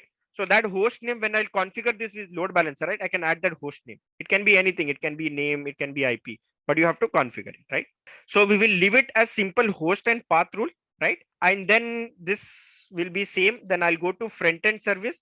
In front end service, everything will be default. This is basically option for your public IP. The public IP what you will get, right? So everything will be default here. And I'll click on finally create. So this will create the load balancer for me. So please do the same and confirm me once your load balancer is created. And one more note. So whenever you create load balancer real time, okay, for any of your service, let's say Cloud Run or any of the service, the thing is the load balancer will not work initially. So if you directly, click on this load balancer, you will get the public IP once the load balancer is created. Okay. So once your load balancer is created here, if you click on this load balancer, so what happens is, see here, it will give this public IP. So what you would do, you would directly take this public IP to your postman or somewhere, and you will start testing it, right? And it will not work. You might think, there is some error. No, it takes typically 5 to 6 to 10 minutes in order to reflect, because it has to go and in the backend, right? It will have to do the DNS mapping and everything it does in the backend, right? So that is why it might take typically 5 to 6 minutes or 8 minutes. And then after that, if you hit route, it works, right? I'll show you this example also when we'll do this in Cloud Run, right? Where in Cloud Run, we'll deploy a sample Hello World service. There you will see that it will take like typically 5 minutes minimum. Then your service will be available. Or else if you keep hitting the service through postman, right, you will get error. You will say that server is not found, route is not found. So don't panic. It will take 5 minutes minimum. After that, you try. Okay. So what we did is, first we created a VM. In the first step, we created a VM. In that VM, let's say, for example, you can run your service. Okay. You can run your app or whatever you want, right? Then to expose this via load balancer, let's say I have some API, some service running here, which is exposed like an API. Now to expose this through load balancer, a single VM cannot be exposed.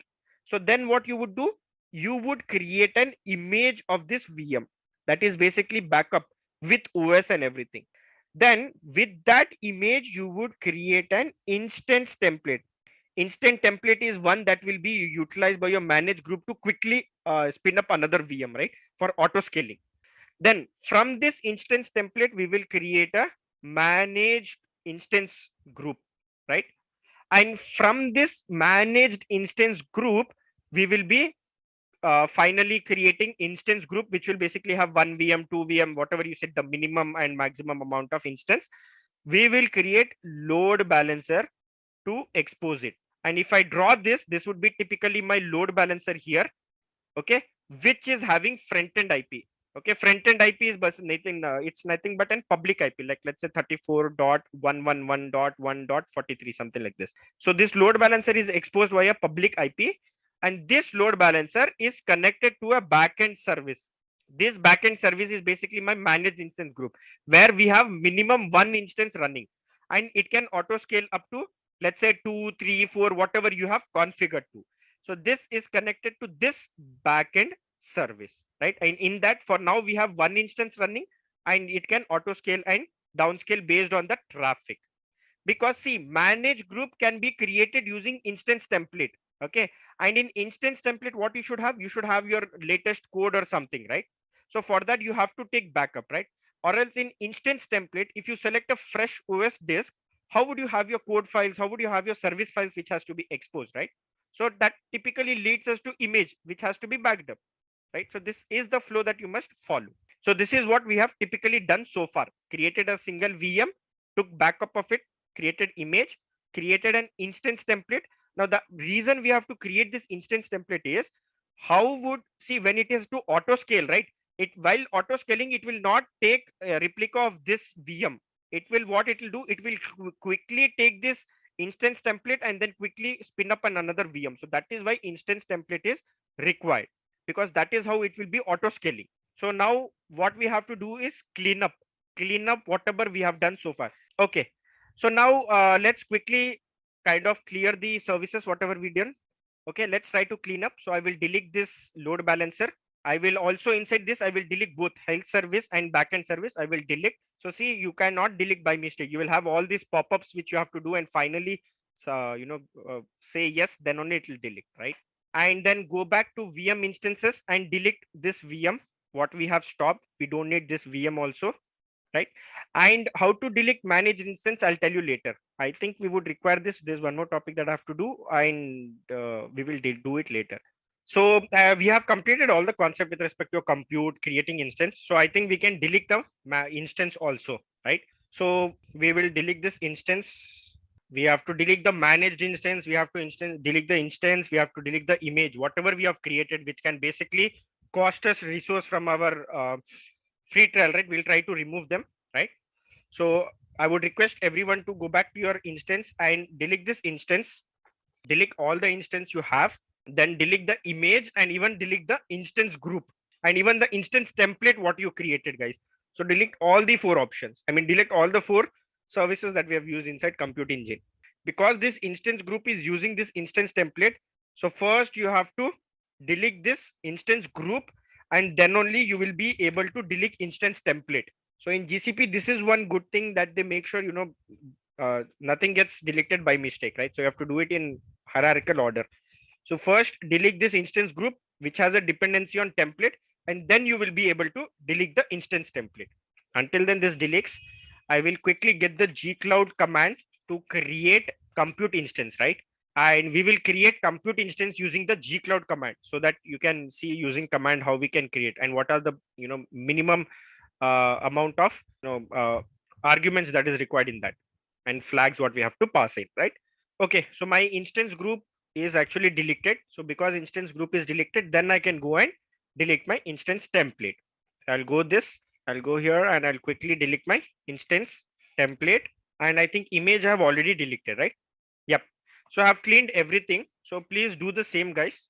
I have cleaned my VMs, then I've cleaned my images, then instance group, and then instance template. Can one template be used for multiple instance group? Yes. Yes. Okay.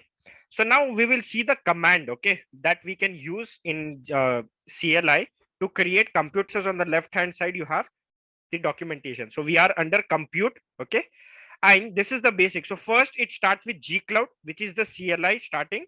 Then you have to say the group, which group. So we are working with respect to compute group. Let's say if you're doing with respect to run, it will be cloud run, gcloud run kind of thing. Example, if you're doing with respect to storage, it would be gcloud storage kind of thing, right? So you can use this, and here they'll give an entire list of all the flags that you can use. So see, in this gcloud compute, and we are doing with respect to instances, VM instances, and what is the operation we are performing? Create. And then instance name, okay, and instance type you have to give, and other whatever you see in blue this with flags, right, hyphens, those are the flags. So you can give these many flags, flags. You can give labels, you can give machine type, you can give instance terminate action, you delete protection, create disk if you want to create a disk, you can add the property values. If you can add can IP forward. So all these are the options, right? You can add VPCs. All these are the options that you can use in order to create, but they will have default values also. It's not like you have to give all these flags in order to create VM. No, they will definitely have default values. The minimum flags required are basically here: gcloud compute instance, create, then give name of that instance. Let me just increase the size once. Then you give name of the instance, then you give here image family, what type of OS you need, disk, right? So here it is relate. Then you give image, then project, this is the project which it will consider. Then you have to give the zone. I think project also we don't require because it will consider by default, right? So you see here, if you want to create multiple instance, then you can give multiple instance name, right? And it will create multiple instance. So these are some examples that you can see based on what you want to do, right? So what we'll do is we will just copy this first command. Okay, we will click on this copy button for the first command and we will run this in Google's Cloud Shell. Now, how do I get Cloud Shell? So I'll copy this command, first command here in examples, and then I will go back to my GCP console. And here on the top right, you will see this terminal icon. You will have this rectangular box, right? So I will click on this terminal and I will have this Cloud Shell popped up here. So this is going to ask you to authorize to make Google calls. You just have to authorize it. And then we will see this command, which will take some time to create the instance and create instance for us. So see here, it says created. This is the URL that you can use, okay, to go to that instance. And they'll basically return some info also that you can use, like instance name, zone, the IPs, internal IP and external IP, right? So it is created in default VPC. Why did it create in default VPC? Because I did not specify my network. You should see here, there will be an option of network also, right? Here, where we can specify the VPC. Here you see in this network, right? So in this network interface, you see in this network, you will specify the network which it will be part of, and you have to also specify the subnet. But because I did not specify this, so what it will do, it will create in default VPC and default subnet. So whatever subnet is mapping to this US central inside default VPC, for that it will create, right? So you will see the public IP, you will see that internal IP and external IP from there, right? So once this is created, then I'll just refresh this. I'll actually scroll this down and I will refresh, or let me just go back to instance template and again click VM instance, and then it will load and see here my example instance is running here, right? So to create instance template, the minimum or the basic command would be here, gcloud compute instance, create, and then give the instance name, and then give the image family and zone. That's all would be required to create your compute instance. So now you can just delete this instance, right? So I'll close this one, or we can use this self to delete. So you can use gcloud command itself to delete, right? So here you see you will have G instances delete command. So here you can say gcloud compute instances delete. You can give the instance name and you can give the zone. So we can use this. So you see in this documentation, you will have the command for or example for everything. So I will just select till delete, right? And I will write the remaining commands. I would write the remaining commands here. So delete, then instance name, it is example instance, right? So you can just write here example instance. Then I can write hyphen zone. I can say US central 1 hyphen A. And I've spelled this instance wrong. And yes, I'm going to hit enter. So this is going to delete the instance. This is going to say yes. You can say yes and delete the instance. So now moving ahead, we will see what is an app engine. So app engine is a service within compute, right? And it is a serverless compute, it's serverless service. So what happens in app engine is you just need to worry about your code, and you need not worry about the infrastructure. You need not worry about the OS. You need not worry about the storage. You need not worry about the memory. The complete infrastructure part, right, is handled by Google itself. All you have to do is just write code and deploy. That's all. Write your code and deploy. So if you want to deploy a code to a service, you will be using app engine. And because this is serverless, you don't need to worry about the infrastructure, OS version, or anything as such, right? So we'll see how App Engine works and how do we use App Engine. So App Engine is basically used to deploy or host application. Let's say I have Angular application, React, or I have Flask, Django, Spring Boot. If you have these kinds of applications that you want to run, right? So you can use App Engine. Now your App Engine, these are the standard environment that it has. Okay, so these are the standard environment that we have. You can deploy Go, language. You can deploy services using Go, Java, Node.js, PHP, Python, and also flexible environments are basically Go, Java, Node.js, PHP, Python, .NET, Ruby, and custom runtime. So these provide both runtime. They provide standard environment and flexible environment. Now you might ask, how do I configure this environment and all? Because here we don't configure anything. We directly just deploy code. So there is an YAML file, YAML configuration file that we use for deploying, which I will show. So using that we deploy, right? So these are the environment runtime. Okay, and what are the generation, first generation and second generation? So in first generation, your App Engine supported only 3 languages, whereas in second generation they added more languages, right? And in file system, you cannot access to any file system. That means what? Like locally reading a file or adding some creating some directories or something, you cannot do as such in first generation. And this is basically comparison in first generation when App Engine started, what were the services they provide, and in second generation what we can write. So in file access, you cannot have, it's none. That means you cannot access any file, like storing locally or doing anything as such. In second generation, you have access to read and write only in /temp folder, so that it will be deleted as time needs. So these are basically, because these are serverless, also these are stateless. It will not ensure the files storage or persistence and all that. In serverless, as you guys know, in serverless it is stateless, right, where it doesn't care about the data, right? So if you have some files that are being stored, or you want to store some file or data or something, you cannot do that because it is stateless. But in second generation, they're at least giving you access to read write in /temp folder, but that will also be cleared.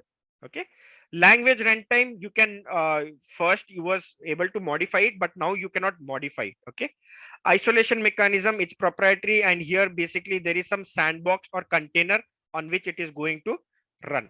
Okay, now what is the internal architecture of App Engine? Because as I said, in App Engine all you need is code, that's all.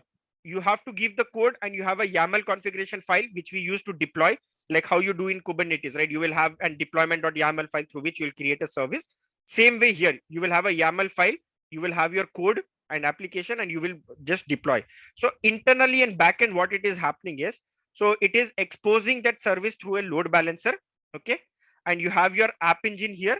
That App Engine, if there is any static content, it will be stored in a cloud storage. If there is any dynamic content, it will be storing in Cloud SQL or Cloud Data Store, right? And that is how it is does. And it has task queue, and it has mem cache in order to store and use memory, right? So basically, this is how your App Engine would work. For static content, it will use cloud storage. For dynamic content, it use SQL and data store, right? And this is internal architecture of your App Engine, how it works. So it use mem cache in order to utilize memory. If memory is memory is required for some task, it will use mem cache. It also has task queue if there is any multiple tasks to be run, right? And if there is a dynamic content, it will be stored in Cloud SQL or data store. If there is a static content, it will automatically create a cloud storage and it will store it. We cannot get access to this cloud storage and all. Okay, and this is how your App Engine works. And in task queue also, it will take care of auto scaling. So your task queue will also take care of auto scaling. So this is the internal architecture or working of your App Engine. Is it clear so far? So now we'll see in App Engine in flexible environment, what you can do is also you can build using Docker container. So it's not just that I can give only code, you can even use Docker containers. In that app.yaml file, you can configure Docker containers also and it will deploy using that in flexible environment, right? So let's quickly have a demo of this. Okay, shall we? Now let's go back to your GCP console. So everyone can go back to your GCP console. Everyone is in GCP console page. Okay, so I had actually a sample application here created. This is a sample application which we will be using to deploy, right? And there is a YAML file also. This is a sample Python application which will be deploying as service, right? Now, so what we will do is we will go back to our GCP console and we will use this cloud shell. In this cloud shell, we will clone. So basically Git, Docker, everything is installed here, right?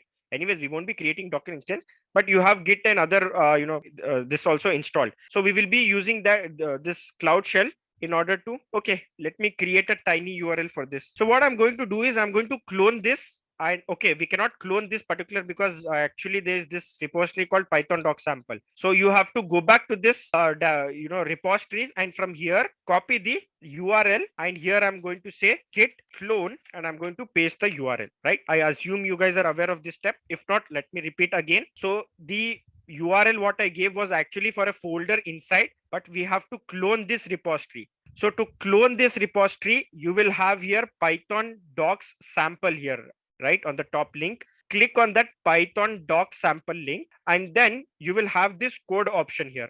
Click on this and then click on this copy button and copy this URL. Just click on this copy button. So this will copy the URL through which you can clone this repo. Okay. So once you have copied this link, go back to your console, cloud console, and write git space clone space and control V, that is paste that complete git URL and hit enter.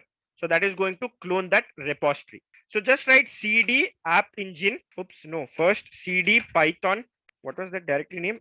Cd python doc samples. Then in that app engine, in that standard, we have to go, and in that Angular, I think standard, and in that Angular, right? So this is the directory I want everyone to go to, right? cd space python doc sample slash app engine slash standard slash Angular, right? And just hit enter. You will be inside that directory.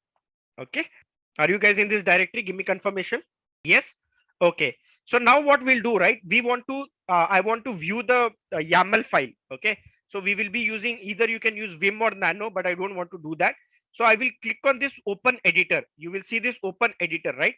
So it will open that particular directory in editor. That is like an online VS Code kind of UI. So from here, we can scroll down. You have to go to the same folder, guys, Python, then inside that app engine, inside that standard, inside that Angular, and then you will have this app.yaml file. So this is the YAML file that we will use to configure, right? Where you have to give runtime. Okay. You have to give thread safe. You have to give API version, and you have to give the handlers. Handlers are basically the routes, right? And this can be customized based on your applications and what your route you have. So let's say for this route, this is the script that it should run. For slash, it should go to this index.html and it should run this app. Inside this app folder, there is index.html that it should execute, kind of thing. And whatever you see remaining are basically scripts that would be used to create a service. So let's say if it was Node.js, here Node.js application, here you would have node modules folder, dist folder, then you would have all your package.json and all that application, right? If it is Java, you would have all that XML files, you will have script files, SRC folders, main files, all you will have. If it's a Python application, you would have app folder, you will have this main.py and everything, right? So basically your program will be there.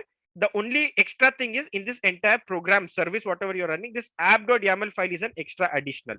And this app.yaml will be used to deploy the service. To deploy in app engine, the very simple thing is configuring this YAML. The only thing you have to configure in this YAML is routes here, right? So I won't explain in detail how do you do routes and all, but just telling that you have an documentation also for that, where you will understand in detail how to add routes and script. Okay, but I won't be doing that in detail since that is not our focus, right? So using this app.yaml, we will deploy this. So once you have seen this and once you have understood this app.yaml, we will go back to terminal so that we will deploy it. Okay, and very important, there is one thing, guys, one change I think. So I have to give name to the service. If I don't give name, it will deploy in default. It will create a app engine service called default and deploy. So let me just write service here and I will give name. So this will be Angular, or I'll say I'm just gonna say Angular hyphen app hyphen engine or something. I don't know, you can give anything name. So what happens, it will create a deployment in this name. If you don't give this name, then what happens is it will create a deployment in a default name. So it will create a default deployment and it will deploy in the default, right? So we will give this name service. So service is basically, it will create a name with this service. Is that clear? So please do this one change, guys, and give me a confirmation that you have added this service, and then I will tell you next what to do. Everyone done? Okay. So now go back to terminal. So you can click on this open terminal. There is one more option, guys. If you don't want to keep switching here, right? There is one more option. Save. Yes, guys, you have to save. Very important. Control S. Control S, save, or you can go to file here and save. Please save that. Okay. Now there is one more option, guys. If you don't want to every time, toggle between editor and terminal. So there is one more option where you can have this side by side. Okay. So now to go to that folder, right, what you have to do on the left hand side, you will see this folder, right? Inside this, you will see this folder called as Python doc samples. Right? So expand this Python doc folders. After expanding Python docs folders, expand the app engine folder. And inside the app engine folder, expand the standard folder. And inside standard, expand the Angular. I repeat, app engine, standard, Angular. Then you will have this folder which will have the script file and then app.yaml file, which you have to open. Confirm me this. Got thanks? Yeah. So just add this one line, that is service, add just name after the runtime. So it will create a deployment with this name, or else it will create a deployment on a default name. Okay. Done.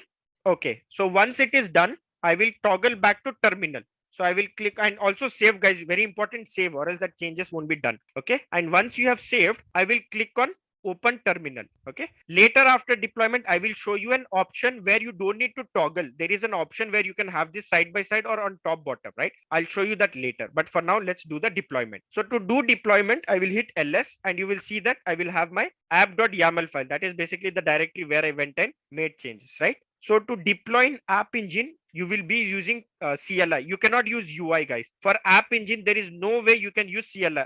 UI. You can use UI to just view the service, but you cannot deploy it. So to deploy, you will be using gcloud space the service, that is app space deploy. That's all. So what this will do is by default, it will search for an app.yaml file in the directory. And once it gets that, it will deploy the required services, right? So you just have to write gcloud app and deploy and then hit enter. That's all you have to do. And then you will have a service deployed. Okay. It is asking me to choose a region. I have to give a number. Just a quick info, guys. If you want to make a career in cloud computing, then Intellipaat provides an advanced certification on cloud and DevOps by IIT Madras.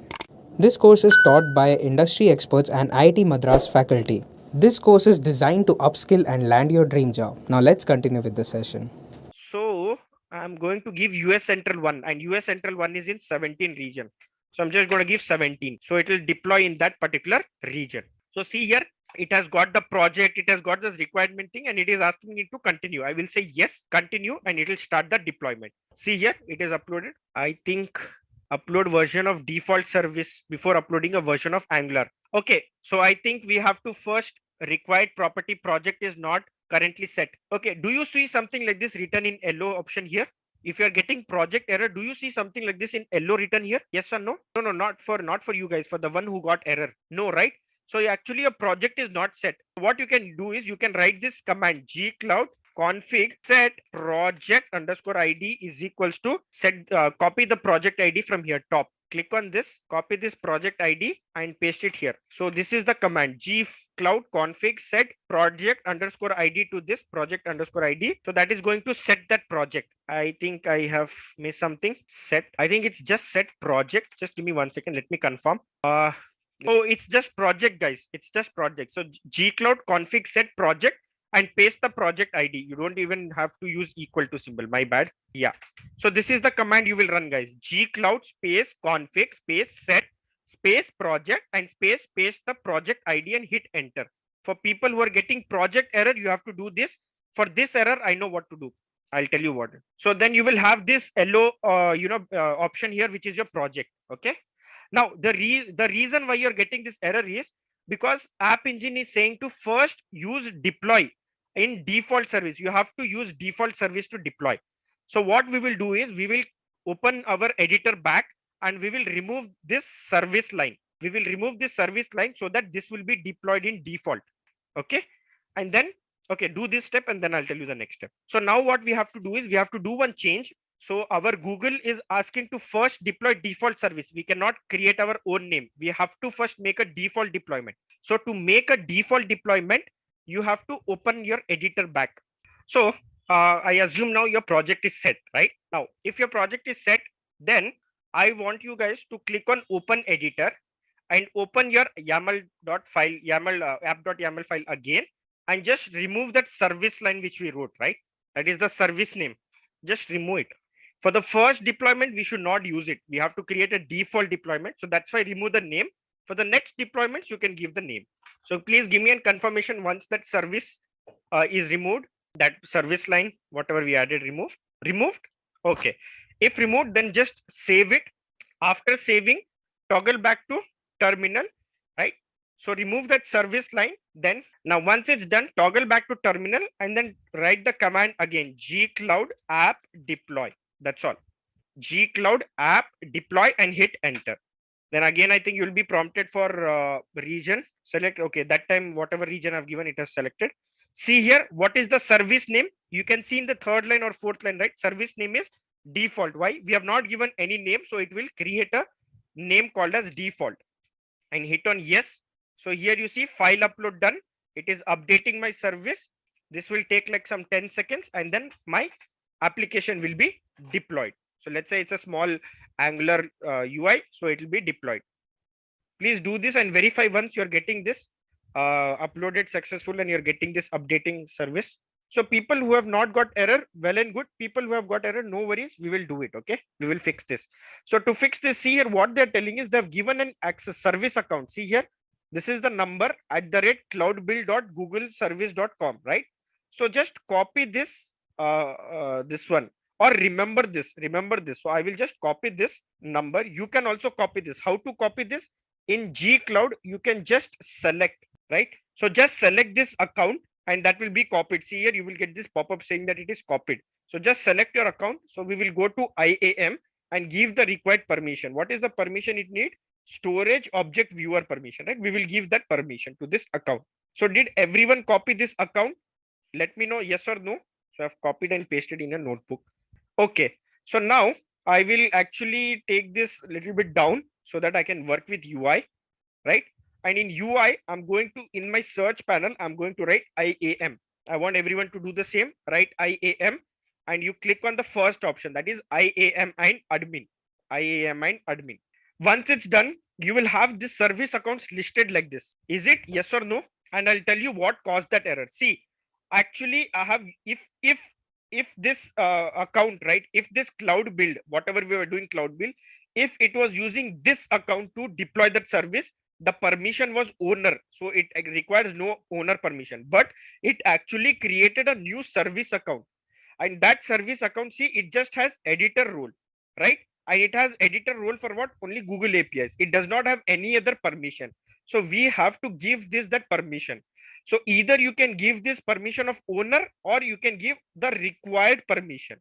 So that required permission is storage object viewer, right? So we will give that permission to this particular account. So this is the account which it has used, right? So how do I give permission? Very simple. On the right hand side, I will have edit bucket. So see here, this is a service account. This service account can use any service like cloud build. It can use compute engine.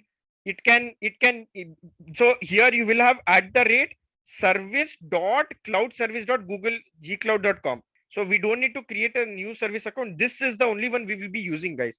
This is the only one. It's just that for every service, it will append that service name, then .cloudservice.gaccount.com. Okay. So this is actually the same service that we will be using, service account. Okay. So to edit the permission in this service account, I will click on this edit icon on the right hand side. Okay. And then you see there is one role of editor added. I will click on add another role. So I want you guys to do the same. Then I will mention the next step, right? Now here you have a drop down option, right? So click on drop down and search for that storage. What was that? Storage object viewer, right? So just write storage space object and you see this storage object viewer. right? So just click on the permission we have to give. Storage object viewer. So just type in storage object and you will have this storage object viewer. Yes. So click on this. So see that permission is added. Is it done, guys? Confirm me. Did you add the storage object viewer permission? So now this account that we use service account will have even this permission of viewing the storage object. That is a storage in files in storage bucket. After adding this, just click on save. So that policy will be updated and that required permission will be given. Okay. Then I'm going to say update. It is going to update here. Wait, actually, oh my God. Okay, guys, actually there's one mistake that I've done. Because my page was not refreshed properly, I couldn't see this G Cloud account itself. I actually have to do this for this G Cloud build. Now just see. Now do you have this, guys? Do you have this account? You will also face the same thing. Now you see, after updating the policy, do you get such service account? Yes, right? So give the same permission to this service also. Give the same permission to this cloud build URL also. They mean this cloud build one. So for this cloud build also, what I will do, I will click on edit. I will click on add another role and I will add the same role. Storage object viewer. I will add the same role to this also. Please do the same and verify once done. So for both account, now better for both account you give, right? Whichever had that number, for both you give the permission. Okay. Now once that is done, then go back to a terminal and then write the command gcloud app deploy, and now it will successfully. In this page, the second option service. So this is the deployed service. Remember? So see, this was the basically index.html or whatever was the website that we had right there in the demo. So that is this, right? So I don't know, probably this has something. Okay, it has something. It's just like a small Angular application here, right? So you see this, your Angular application is here deployed, right? Same way, right? Confirm. So to get that URL, you just have to click on this default. You click on this default and that URL will pop up, right? And also you will have the versions and labels and other things here, right? So confirm if this Angular, simple Angular UI is working for everyone. Yes. Okay. Now to maintain version, okay, let's say I have deployed 2 versions or 3 version or 10 version. Where do I see those version? So here, see this in third option, version. Here I will have list of versions. So see, this is the version and it is serving 100% traffic. Let's say I want to migrate the traffic. Let's say I have 10 versions and I want to migrate from 10th version. I have to migrate it back to 9th version. So I can just select that version and I can click on migrate traffic. Now it will not work because I just have one version. But if you have multiple versions, you can also migrate the traffic to that particular version, right? So this is like, you can say, a mini version of your Kubernetes where you can handle, you don't need to handle the infrastructure part. You can just worry about the code and you can deploy the service on the go. So is it working for everyone? Please give me confirmation, guys. And here you will have various options like instance, on which instance it is deployed. So see, this is the instance that it is created internally. So see here, you can see instance. You can add cron job also. If you want to add a cron job, you can add a cron job also here. We won't be doing all this in detail because these are not required in detail, but how to deploy an app engine is important, right? So all you need to do is you just have to have code, and with code, this one app.yaml file, and your code will be deployed, right? Fine. So now let's delete this service. So I will just select on this default and I will delete this. Okay, default cannot be deleted by default, okay, because it's there. Azure App Engine is also same. Yes, Azure App Engine also same. Cloud Star. Okay, one more thing, guys. I spoke, right? So here, switching between editor and terminal is like a pain, right? So how do I keep it side by side or on top and bottom view, right? So to do that, on the right hand side, okay, on the left side of this close button, you have this pop-up button, right? That is open in new window. You have this button, right? That is like a rectangle with an arrow mark, right? So click on this. So what this will do is this will open a new complete tab for terminal. And here you can do both things. Here you can have, here you see down, you will have even cloud shell, and even you will have this editor, cloud editor. And here from here, I can open whichever folder I want to open here. You see, I can open that file and I can do. So what is this Cloud IAM all about? So in very, very simple terms, Cloud IAM gives you the option of who can perform what action on which resource. So in very, very simple terms, who can do what on which resource? Very, very simple. The who resonates to your identity or the users groups, whatever it is. Then what is the role he has, whether he's a read-only user or he's something who can change certain stuffs, that is the one. On if he has roles and users, they should be able to do something on a specific resource, right? That's where the which part comes into picture. So in very, very simple terms, this is what I am all about. And an interesting fact which I wanted to share is, if you see, this is like securing your resource from misused. And this is very, very important. If you see from any organization perspective, security is very important stuff. And just for your information, the API calls to Cloud IAM is totally free of cost, which is a very unique feature of Google. So this is IAM policy, Cloud IAM. All use of Cloud Identity and Access Management API is free of charge, which is a beauty. This is where Google shines in many places. So wherever these such things are there, I'll try to highlight it. Nothing from the exam perspective, but if you wanted to pitch in to any customers as a sales engineer or anything, this could be a different, this would be a good choice, I would say. So let's first understand what is this identity all about. What are the types of identities available? So let's look into this. So there are around 5 types of identities which you can use in GCP. The first one is Google account, which is nothing but your Gmail ID, very standard. So what it represents? It represents a human being. This is very, very important. It represents a human being. Using this Google account, that's what we have been using so far. You can call APIs, log into your web console, do interactively everything. So the pattern would be @gmail.com. So that is how you will access it. So very straightforward. The next one is service account. So this is nothing, it does not belong to a human being. It is a service to service communication. If you have a virtual machine which needs to communicate with different service, maybe a storage service or maybe BigQuery or to a database. So if you want to enable some communication between these two services, GCP resources, you will use service account. You may ask me why. The reason is if you attach this kind of a part, maybe let's assume you have a simple batch job you need to run. Maybe every night need to call a specific table in a database, create some script in your virtual machine. So this is something you want to do. So you need to connect and do some process.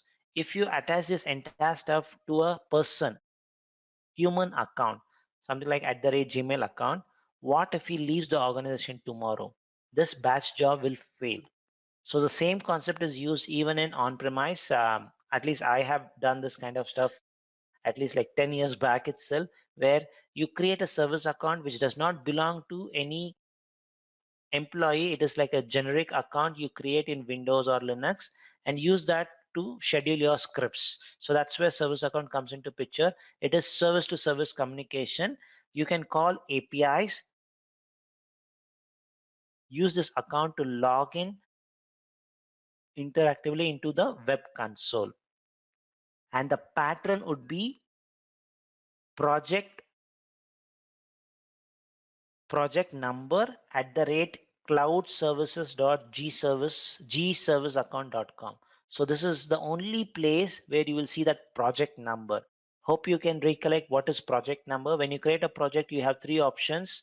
One is a human readable name, then project ID, that's what we use in most of the place, and another one is a system generated number called as project number. It is used with closely with your service account. So your service account would be starting with your project number @cloudservices.gserviceaccount.com. That's how it looks like. A project service account is not same as, there's a question, service account is the same as project ID? No. Project ID is it is how you will identify your project. That is the thing, that is project ID. So in service account, it is an identity using which APIs can authenticate each other, and the service account option would be the way, because this is an ID, it has to be having an email ID. The email ID pattern would be using project number. There's another option which I'll show you once we do the demo, which will also have a project ID. So there are different types of service accounts available. So if you create your own service account manually, the system creates one service account by default. System in the case here GCP, so that will have project number, and if you as a user create your own service account, it will have project ID. So that's how it works. The next one is G Suite. So if you buy a G Suite subscription, you can migrate all your users, on-premise users, to this G Suite domain, and you can give access to those users and or create groups. That is possible. So usually it would be, the pattern would be @yourcompany.com, which is using a G Suite domain. That is something possible. So that is one thing. And you have another option called as cloud identity. So the difference between G Suite domain and cloud identity is, if you're a G Suite domain user, you have access to G Suite products and services like Hangout for work, uh, docs, slides, all the stuffs of the G Suite stuff. You will have access to that. Plus, you will have access to GCP resources. So that's the advantage with G Suite domain. This cloud identity domain, this was a newly introduced. What you will have is, you will have only access to GCP resource. You will not have access to G Suite resources. So that's the one. And what is Google Group? You can have a group which is a Google account, a G Suite domain, or a cloud identity, or a service account. Combine everything, makes you a Google Group. And Google's best recommended practices, whenever you're giving specific roles, always create a group, because today it may be one person, even though it is a one person, create a group and add that person to that group. The advantage is, tomorrow if 100 people joins your organization, you cannot give manually the permissions for 100 users. Simply add those users into this group, and the permissions will get updated. So that's the best option. So let's spend some good amount of time, because service account is an important concept. We'll do a couple of demos on that. Just keep that question for a minute. So we understood the who part. Now let's switch gears to understand the what part. So the roles, what kind of roles you can give. So when it comes to the roles in Google Cloud, you have three different types of roles possible. The first one is on the towards your left hand side, the primitive roles. When Google started its journey, Google Cloud journey, they started with these three roles: owner, editor, viewer. So this is the initial stage they started.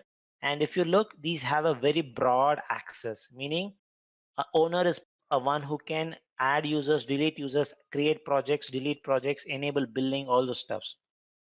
Editor can do almost exactly the same as an owner, except he cannot create projects and he cannot add and delete users, but he can create resources.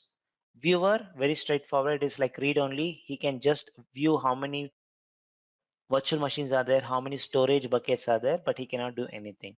But this looks like a very broad access, meaning if you make a person an editor, he's an editor for all the resource, be it storage, be it compute, be it BigQuery, any resource. He's editor for all those things. Very, very broad access. It could be sometimes misused. So that's how they started the journey.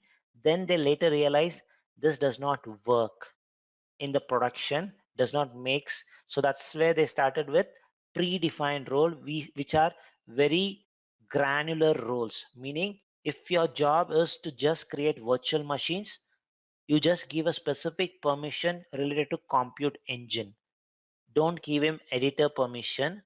If you give editor, he will be able to create virtual machines, create storage bucket, everything. So very fine-grained access is called as predefined role. So the advantage here is it's very, very narrow. It's to the point. If you want to create VMs, that's it. You're not allowed to create storage bucket using that role which you have been assigned to. So there are few hundreds of roles available. We'll discuss few stuffs there. And the last one is custom roles. Not all size fits everybody. So there are some standard predefined roles, but as a customer, you may require some small changes in those predefined roles. Like maybe, say for example, one example could be like you want to provision all resources, but those virtual machines should not have external IP address. Very standard requirement, right? Because if you somebody gives you a permission to create virtual machine which has external IP address, you can misuse it. So you can apply a specific policy so that they cannot create an external IP address when they are creating a virtual machine. So you can set certain rules like that. Or if you want to combine two roles, because say for example, every time you create um, a project, you want to give certain set of groups a specific project, like a specific role, like they should be able to create VMs and also upload certain stuff to storage bucket. So you need to combine this always. So instead of giving it individually, what you may do is combine these two predefined role, make it as one custom role, and make it easy for the admins to apply it easily. So that's where you can use custom roles. What we'll do now is we'll slowly learn primitive roles, predefined roles, then go to custom roles using a demo. So to do that demo, what I'll do is I'll go to my compute this thing. So I'm using my account. So this is learning.gcp2019@gmail.com. This is my ID. And this is where your learning GCP project is there. To access your cloud IAM, click on the hamburger menu, go to IAM and admin. Select the first option, IAM, where you will see the roles and what are the users all available. And if you quickly see, the only one which you may recognize is this one, because I am the owner of that. So that is the one which you can recognize. But there are other few stuffs which we'll discuss when we come to the service account part. So these are all service accounts. So this is the only one which we have. Now what I'm going to do is I'm going to add Google account, meaning a Gmail account. This is another account which I have.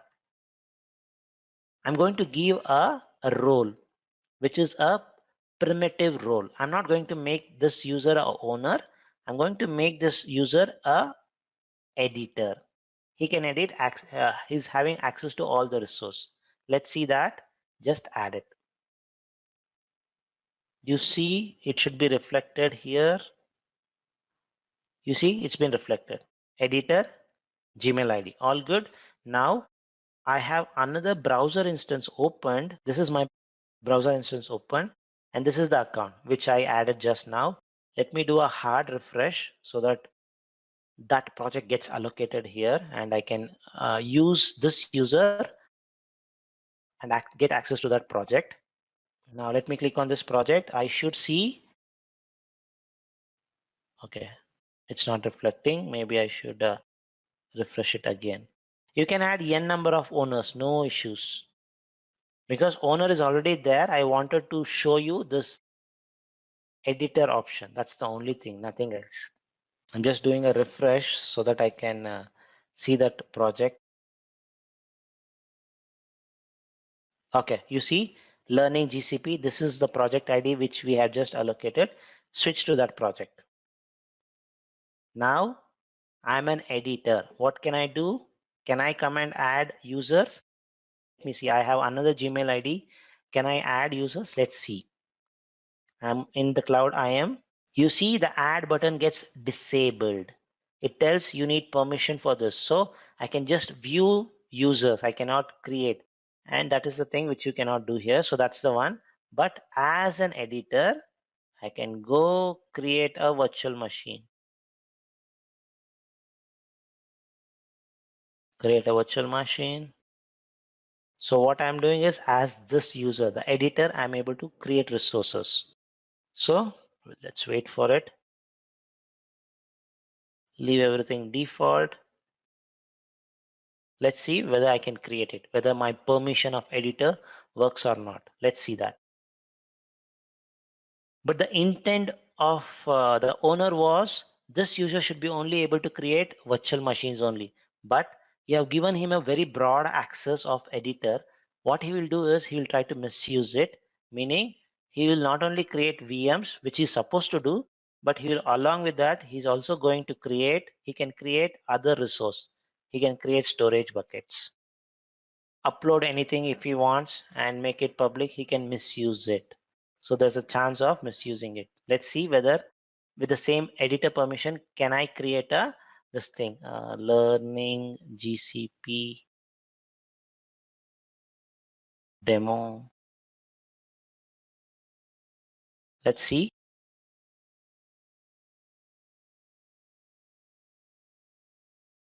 I can upload a file of my choice and share it with anybody. That is possible. So very broad access. This is not you wanted in production to happen, or if you want you can delete it also. That is possible. Now let's move.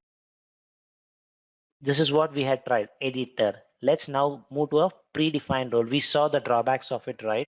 It's very, very broad. The owner screen, what I'm going to do is I learned my mistake. I'm now going to remove this editor and going to give a fine-grained permission. Like his job, this user's job is to create only virtual machines. So if it's virtual machine, it's called as compute. Just a quick info, guys. If you want to make a career in cloud computing, then Intellipaat provides an advanced certification on cloud and DevOps by IIT Madras.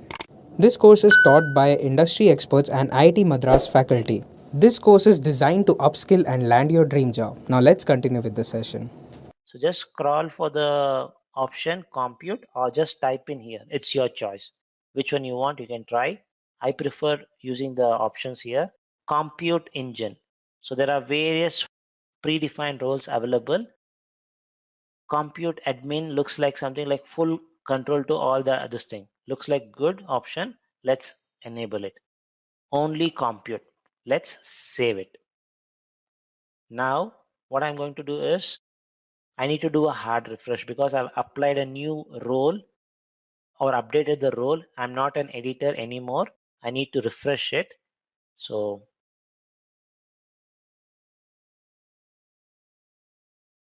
and one thing which I have observed, don't quote my name. What I have seen is if you're using free tier account, sometimes the screen loading, the way the resource gets provisions are slightly slower. That's what I heard from few people. Now I am only compute admin. Let me check whether I can do something with my IAM. Let me click. If you come immediately, you will see some message. The caller does not have permission. We don't know what it is. Let's simply ignore it. Go ahead and click create. We just gave compute admin. Looks like something we are missing, but let's see what happens. Because Google is very intuitive to give the errors. Let's wait for the error. Maybe that error can give us more better information. Let's wait for that. Okay, some error popped up. Let's look at the notification. What it does, the user does not have access to service account, because when you are working with virtual machines, you will be closely working with service account. It tells you, see, this is the project ID @-compute@developer.gservice.com. So it is asking, ask your project owner to grant this role, IAM.service account role. So what we'll do is edit this compute admin, add another role. The role is something related to service account. If you scroll down, you should see that service account somewhere here. Service account user. That was the message which we mentioned. Just add it. So you're just giving fine-grained permissions. Compute admin and service account user. So let's do a hard refresh. Okay, let's create one last time.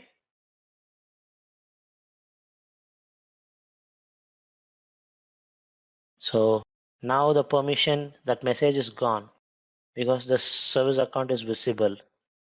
Let's go create it.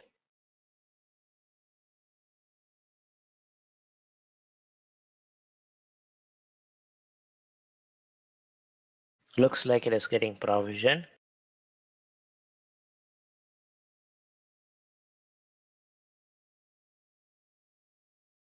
All good. It will take maybe a few seconds for the external IP address to be provisioned. You should be all good. By the time the external IP address gets provisioned, what we'll do is we'll go to storage. Let's check whether with this predefined role, can I create a bucket? Go to storage, click on browse. You see immediately it shows you don't have permission for storage browser. So that's what it mentions. If you want permission, come here, edit your this thing, add a storage permission. This is like giving very niche fine-grained permissions. Storage, let's make him storage admin just for the demo purpose. Save it. So compute admin, storage admin, service account user. If we have given this, now if I do a hard refresh, you should see the screen. It's now showing you the screen because we have added those specific permission. Now if you go to some other service, you will not have access to those servers, like something like big table or anything, because you have given very fine-grained permission. So this is how predefined role works. I guess there was one question, outstanding question. Okay, how can we get G Suite domain? You can get access to 14-day trial G Suite option. Just search for G Suite free trial option. 14 days you can try it yourself. Afterwards you need to pay. So it's only 14 days. How custom roles can be used on the same demo.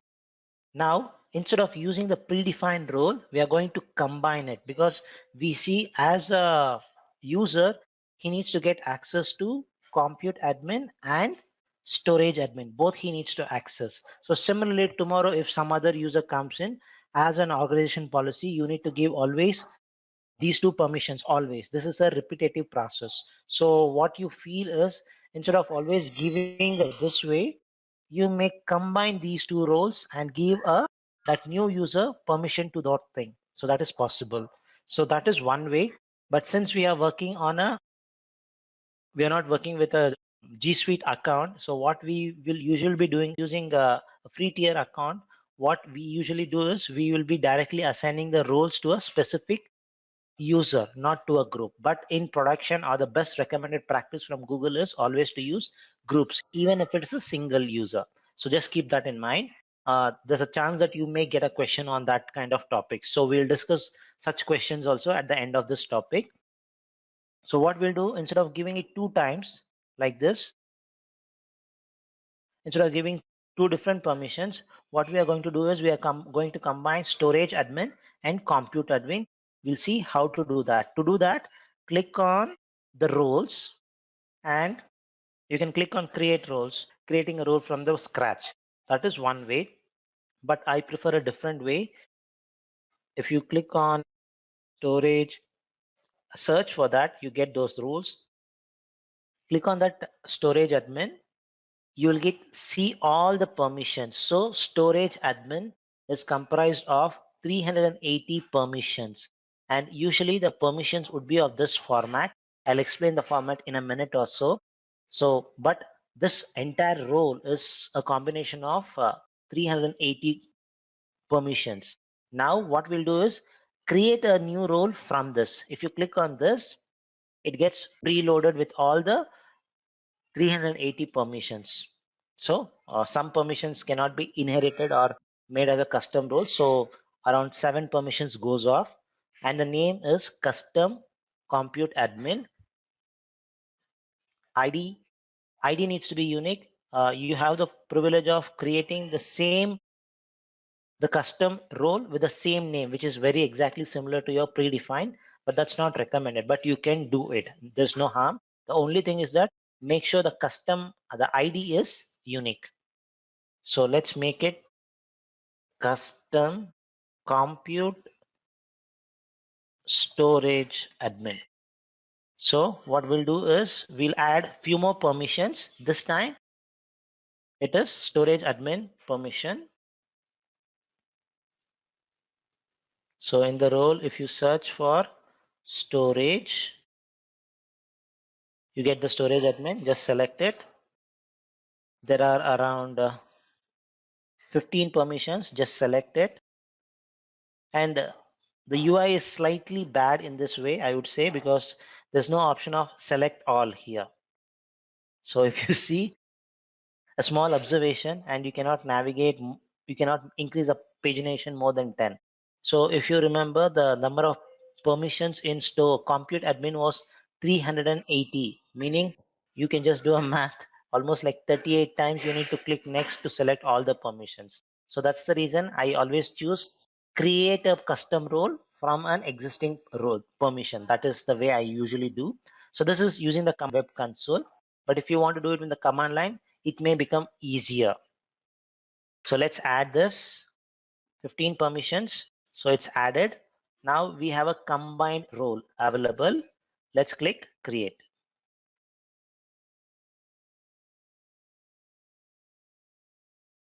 You see the permission has been added. Now what we are going to do now is go to IAM,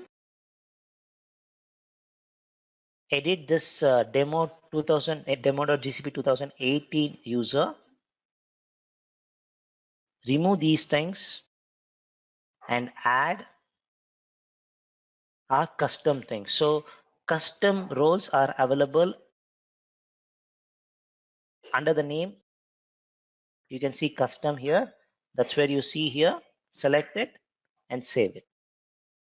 Now instead of giving two permissions, we are combining it. So that's where you can see custom roles coming into picture. So we have done. So let's switch back to our browser where I have been logged in as demo.gcp 2018. Let me refresh it. I'm just doing a hard refresh. So it tells me access insufficient permission to view it. So since I am authorized to only to create virtual machines and storage bucket, I don't have access to cloud IAM. I cannot see anything. Who are the people in this like who are the users, all those things I cannot do.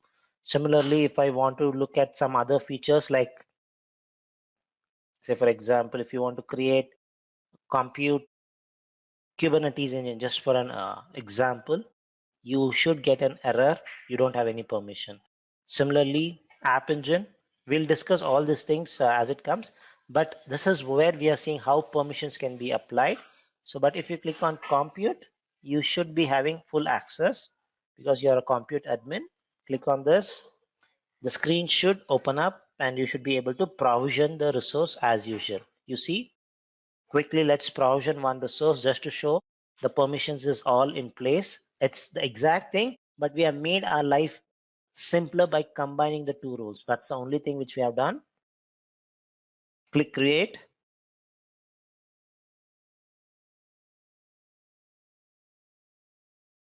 Should be getting created. Looks like it's working fine. Yeah.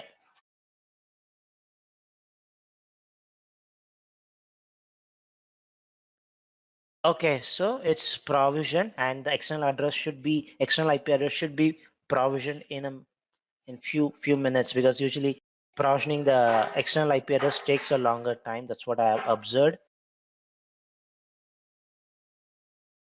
So we are all good. The permission is working fine.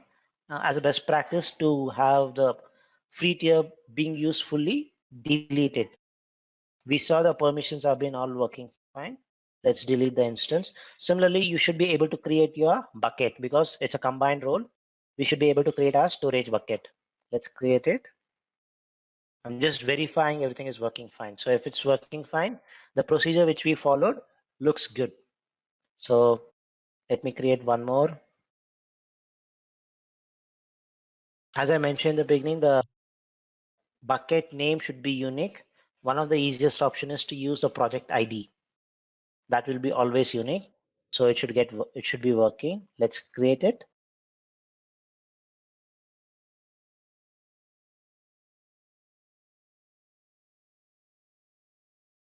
Okay, bucket is working fine. So our combined role, which is the option of custom roles, is working fine. So in custom role, what we use, we just added 2 roles, made it a single role. Looks like it's working fine. We'll discuss more on those things. What is storage? Because there's a dedicated session on storage where I'll explain you what is regional, what is cold line, what is near line. Let's explain there. But here we are just learning the how to give permissions to a specific resource. Fine. So as a best practice, delete it. So quickly in a demo, we saw how primitive roles could be used, and we saw how it gets a broader access. Like if you give somebody an editor permission, he can do everything apart from adding users and creating projects. Then we narrowed down our access by giving predefined role, and we saw how it worked. And we became very smart by combining roles. Uh, so that's where the custom role came into picture. We saw everything now. So let's go much deeper into these things one by one. So whenever you're working with roles, usually the roles would be of this pattern: service dot resource type dot verb is the action. So the names would be something like storage, that is your service name. What is the resource in that it is being used? It's bucket. And what is the action you are trying to do? Create. Similarly, compute is the service name, and what is the resource you are acting on? It's a disk, network, whatever it is, and you are listing all the disks in the compute. So that's what you're doing. Every service, whatever you do, be it say for example, be it a predefined role, be it a custom role, or be it a primitive role, every role will have the same pattern. That's the standard one. I can just quickly show you one more. That's where you see all the primitive roles, predefined roles, custom roles. Quickly search for owner. This is the highest privilege, right, for at a organization level. If you just click on this, there will be around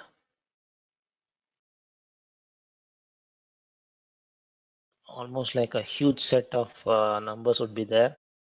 Almost like 1778 permissions are there, and if you see, it is the same pattern. Like let me just look for one. You see, compute dot disks dot create. So it will be in the same pattern: service dot resource type dot verb. That's the pattern. So this is how you can see all the permissions for a specific role. Now if you want to see do the same thing for using a command line, just provision your Cloud Shell environment. Let's give a minute for this Cloud Shell environment to be provisioned, and we'll see what is the command, because sometimes the chances are there in the exam they ask a specific command line. So getting used to this will be at least helpful. You may not be able to remember all the commands unless you do an extensive hands-on leave GCP day in day out. But if you at least see once the command, you'll get an idea what kind of commands usually come in. At least you can make a guess, at least, because you would have gone through the various command of whether this command is right or not. Sometimes one of the options in the command, the options would be like a wrong command option. So that could be that's the reason why whenever possible we'll spend some time on understanding the specific command line, gcloud command line. So let me clear it, and so that I can get a full screen. So usually this is on IAM. So gcloud, just type GW GCL. You should get that. IA and tab. It should auto complete. IAM. What we are looking, at roles. Just type R O. You should get auto completed. Let's describe a specific role. Owner.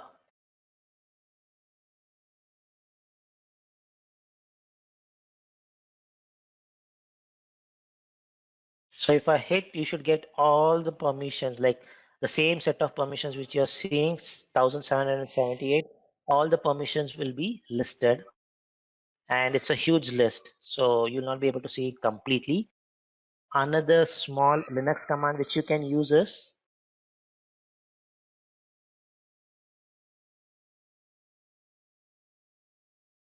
put a pipe and use less, and you should get an option of like hitting your space bar. You can see all the permissions. So you saw the first permission, which was access context manager access level, that is there. You see access, this one, see? So it's easy for you to navigate and see. So that's a small Linux command. So this way you can see what permissions, what is this role comprised of. So just make it very clear. Roles is nothing but a combination of permissions. So permissions are your building blocks. So let's minimize this. So this is how the roles are comprised of. Let's move on. So let's spend little bit time about these individual roles so that we'll have a good idea. We saw a demo.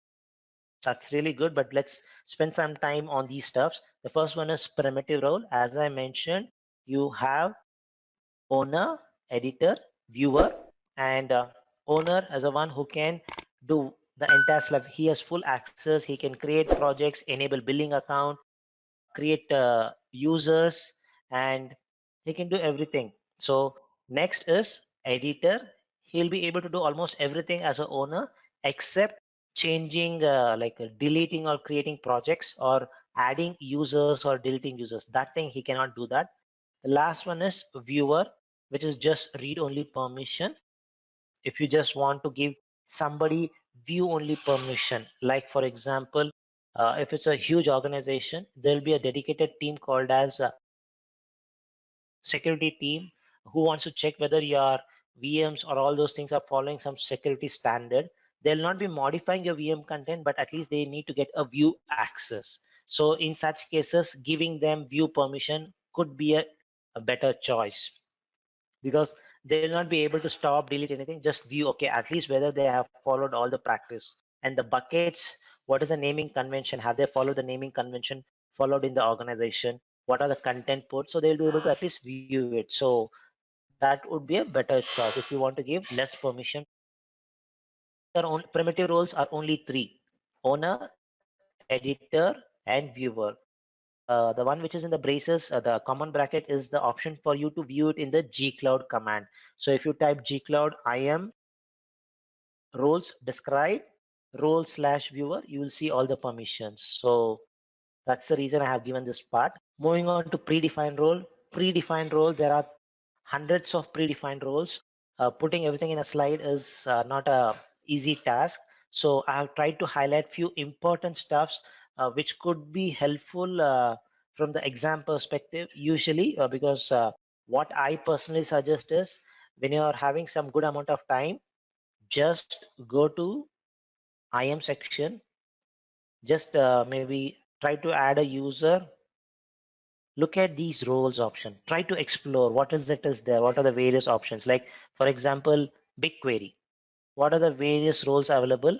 BigQuery admin, data editor. So just mouse over, you will get what is this role all about, what it gives. Sometimes looking through this, glancing through this will give you a good idea. Okay, these are the stuffs which is comprised of. Say for example, if you go to compute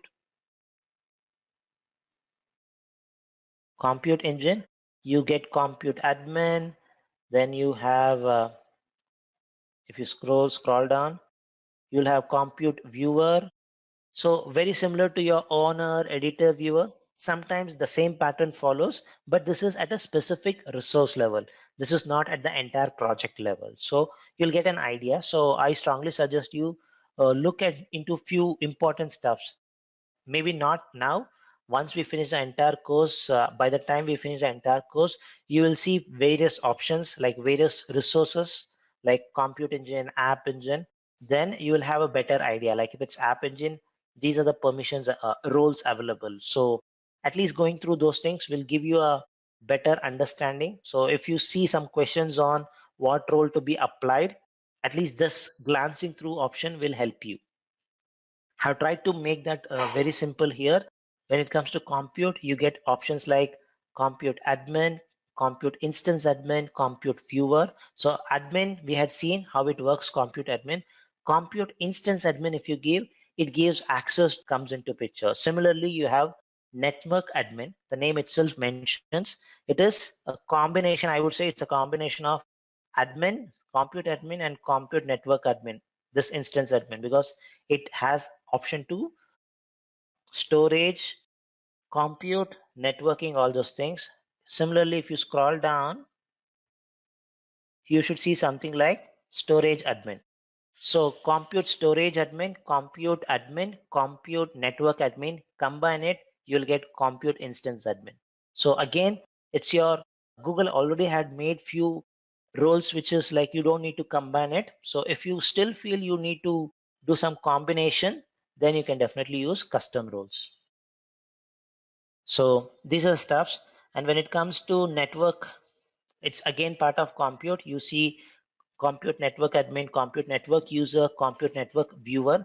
Here you can see a pattern like something very similar to owner, viewer or editor kind of a permission and a viewer kind of a permission, very similar to your predefined roles. So similarly, app engine, one of the important one could be deployer. Maybe you just want to give somebody permission to only deploy your code. App engine is platform as a service where you just upload a file, upload a war file or an executable. It can be just, you can just deploy it there. Don't need to worry about your like infrastructure, and you can have a web application up and running very quickly. So if you just give a specific user or a group deploy a permission, only they can deploy it. They will not be able to modify it or do any changes or code review. So that's where deployer comes into picture. Similarly, storage, when you're working with storage bucket or you upload any files into any document or any files into a storage bucket, these are called as objects. So you can be an object admin, creator, or a viewer. Similarly, for BigQuery and Kubernetes, you get this. I'm just putting few important stuffs here, but if you want a comprehensive list, definitely look into the documentation, or I would suggest looking into that IM section, go one by one. So custom roles, as I mentioned, if predefined role does not fulfill your requirement, you have the option of using custom roles. Just one which we had seen was combining the role. So this is where custom role comes into picture. These green dots, so all these green dots are your permissions. If you want to combine these three roles, you want to combine it, use custom role. That is one option. The second option where you will use custom roles is you have maybe like 100 permissions, which is a role comprising of 100 permissions, but your requirement mentions you don't need two of those permissions, maybe specific requirement. What you will do is open that role, create a new role from that existing role, but uncheck a specific permission. Like, let me show you one quick example. Roles, compute admin, click on it, create a new role.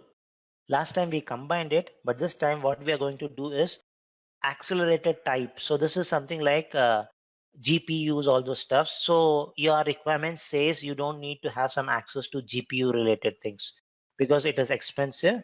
As this thing, what you try to do is you make sure you don't have options to get those details. So if you uncheck it, you are removing certain permissions in that role and creating a custom role. So this is how you can use custom roles based on your requirement. If you want to remove certain permissions, you can use it. And another thing could be you're not adding two different roles, but you're just adding a specific permission, like add permission. And so you see all those permissions, like almost like 1500 permissions. You want specifically this one. Maybe I'm not able to select it. Let me select one. Yeah, just for an example, I want to add this option, or maybe let me just get something on compute, or maybe something on storage. Like I just wanted to add, along with this existing permissions, I want to add one more, which is that storage related thing. So it's only one permission I have added. So that is also possible. If you just want to add a specific permission to an existing role, that is also possible. So these are the possible scenarios where you will be using custom roles. Now, So far so good. We saw what is roles comprised of, all the stuff, the various types of roles which is available. Policies connect your resource. So the roles which you make, how do they connect with that specific resource? It is using this policy and binding. So if you see in this screenshot, policies connect the resource, the roles, and the members. So in this case, if you see, there are members, a specific user, a specific set of group, and they are made as instance admin. So by this, what you're doing is you're combining or connecting the members and the roles using binding. So this entire thing is called as policy, IAM policy. This is your policy and policy binding. So policy binding makes sure that it is able to combine or bind the roles and the members together. And this, once you bind it, what you get is a IAM policy. There are so many permissions. How would we know if there is a permission missing in an easy way? Just a quick info, guys. If you want to make a career in cloud computing, then Intellipaat provides an advanced certification on cloud and DevOps by IIT Madras. This course is taught by industry experts and IIT Madras faculty. This course is designed to upskill and land your dream job. Now let's continue with the session. Or do we need to create a policy, or it is automatically created, or it will generate it? Question is, so many permissions are there. How do we know whether the permission is there or it is missing? So usually you'll be worrying about that specific version of permission only if you want to create a custom role. So what I would suggest is describing the permission would be a better option. Like for example, if you go here, one way, if you, let me show one example. Let's assume you wanted to know all those 380 permissions of compute admin.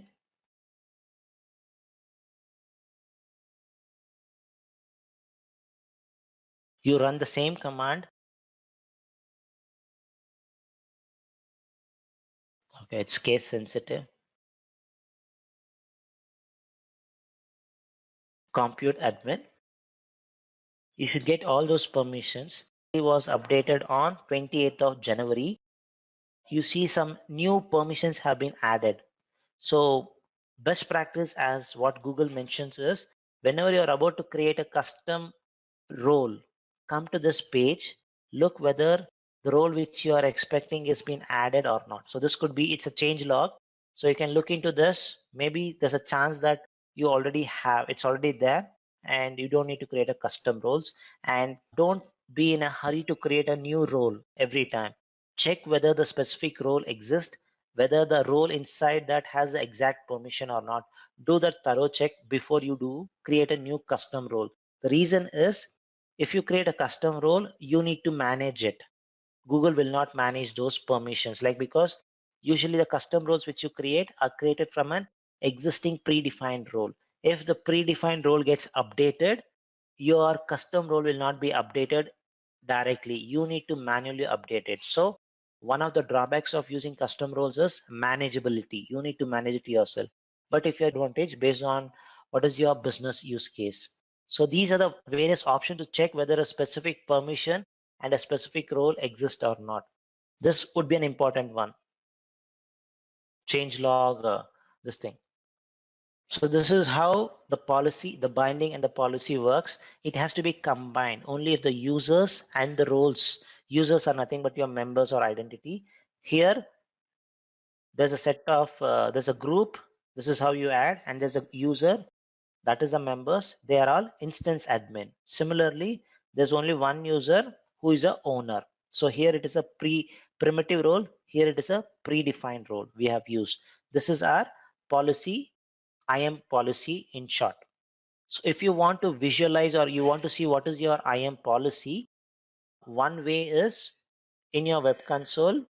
So we usually were exploring this members. If you just click on this roles, you will see that IAM policy somewhat like that. If you just click, you will see the who is the owner, how many people are editors, You can see it everything easily by clicking on roles tab. That is one way.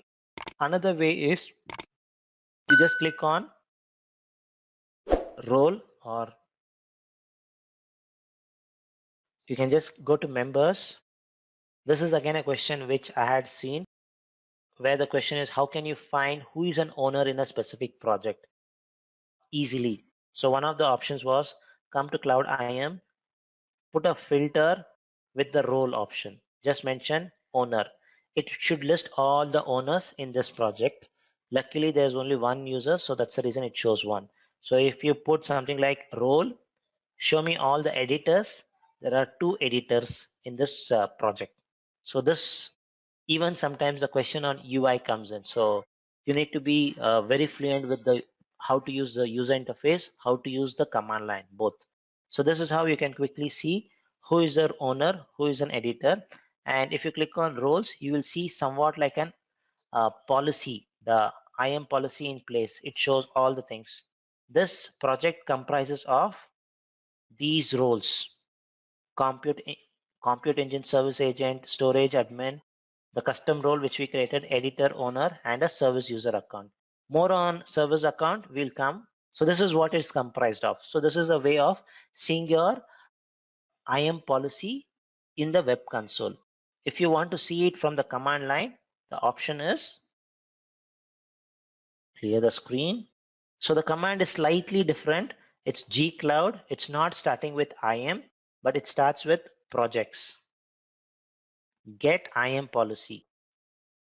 Get IAM policy of which project? What you can do is you can just copy this project ID and you can just hit enter.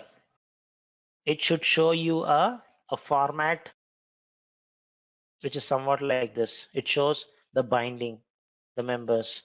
This is, I'm not sure what is the format here called as, but if you are comfortable using JSON object, JavaScript object notation, what you can use is you can use a flag called as JSON.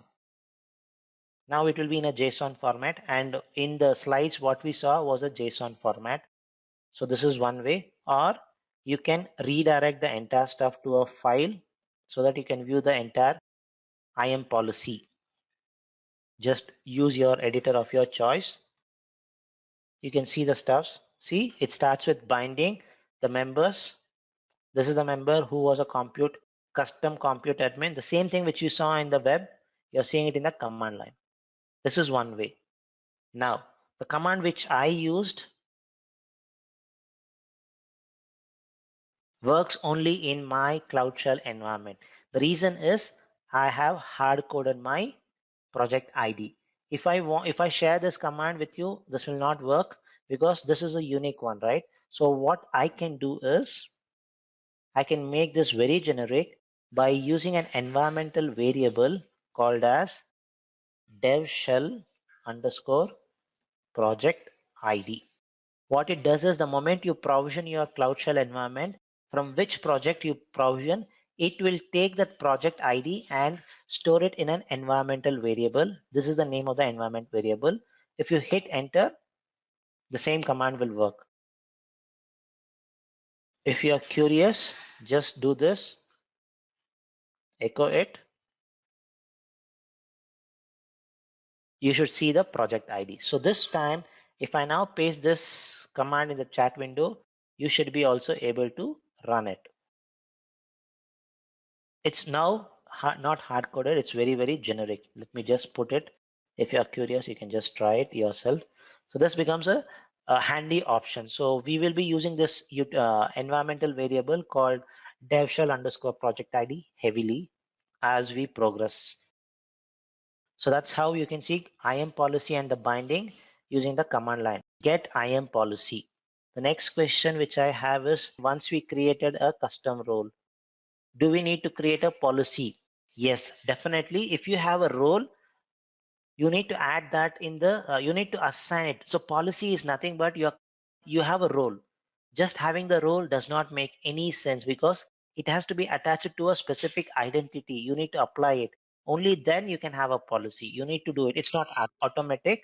you need to you can have n number of roles, but if these roles are not added, it is of no use. For example, let's take our project itself. You saw so many policies, so many roles, right? But in our project, we are just using owner, editor, few permissions on few roles on compute engine, one service account. If you see, there's nothing on BigQuery. There's no roles assigned to anybody on App Engine. Nothing has been there because we don't need it currently. So if you need it, you need to add that binding. So how do you do the add the binding? It's by adding this one. You can add a service account, give a specific app engine or those thing. Once you do that, then you are updating your policy, IAM policy, using the binding option. So this is just a snapshot of how the binding looks like. We will be doing some exercise on how to update this binding today. So now we saw what is identity, what is role, what is role comprised of. Once we understood both the stuffs, we tried to combine and make an IAM policy. All good. At now, what level or at what node you will be applying your binding? So is it at a specific resource level, or is it at a specific project level? That's what the resource hierarchy all about. So let me just zoom this for a better view. So this is how your resource hierarchy looks like. The topmost node is your organization node.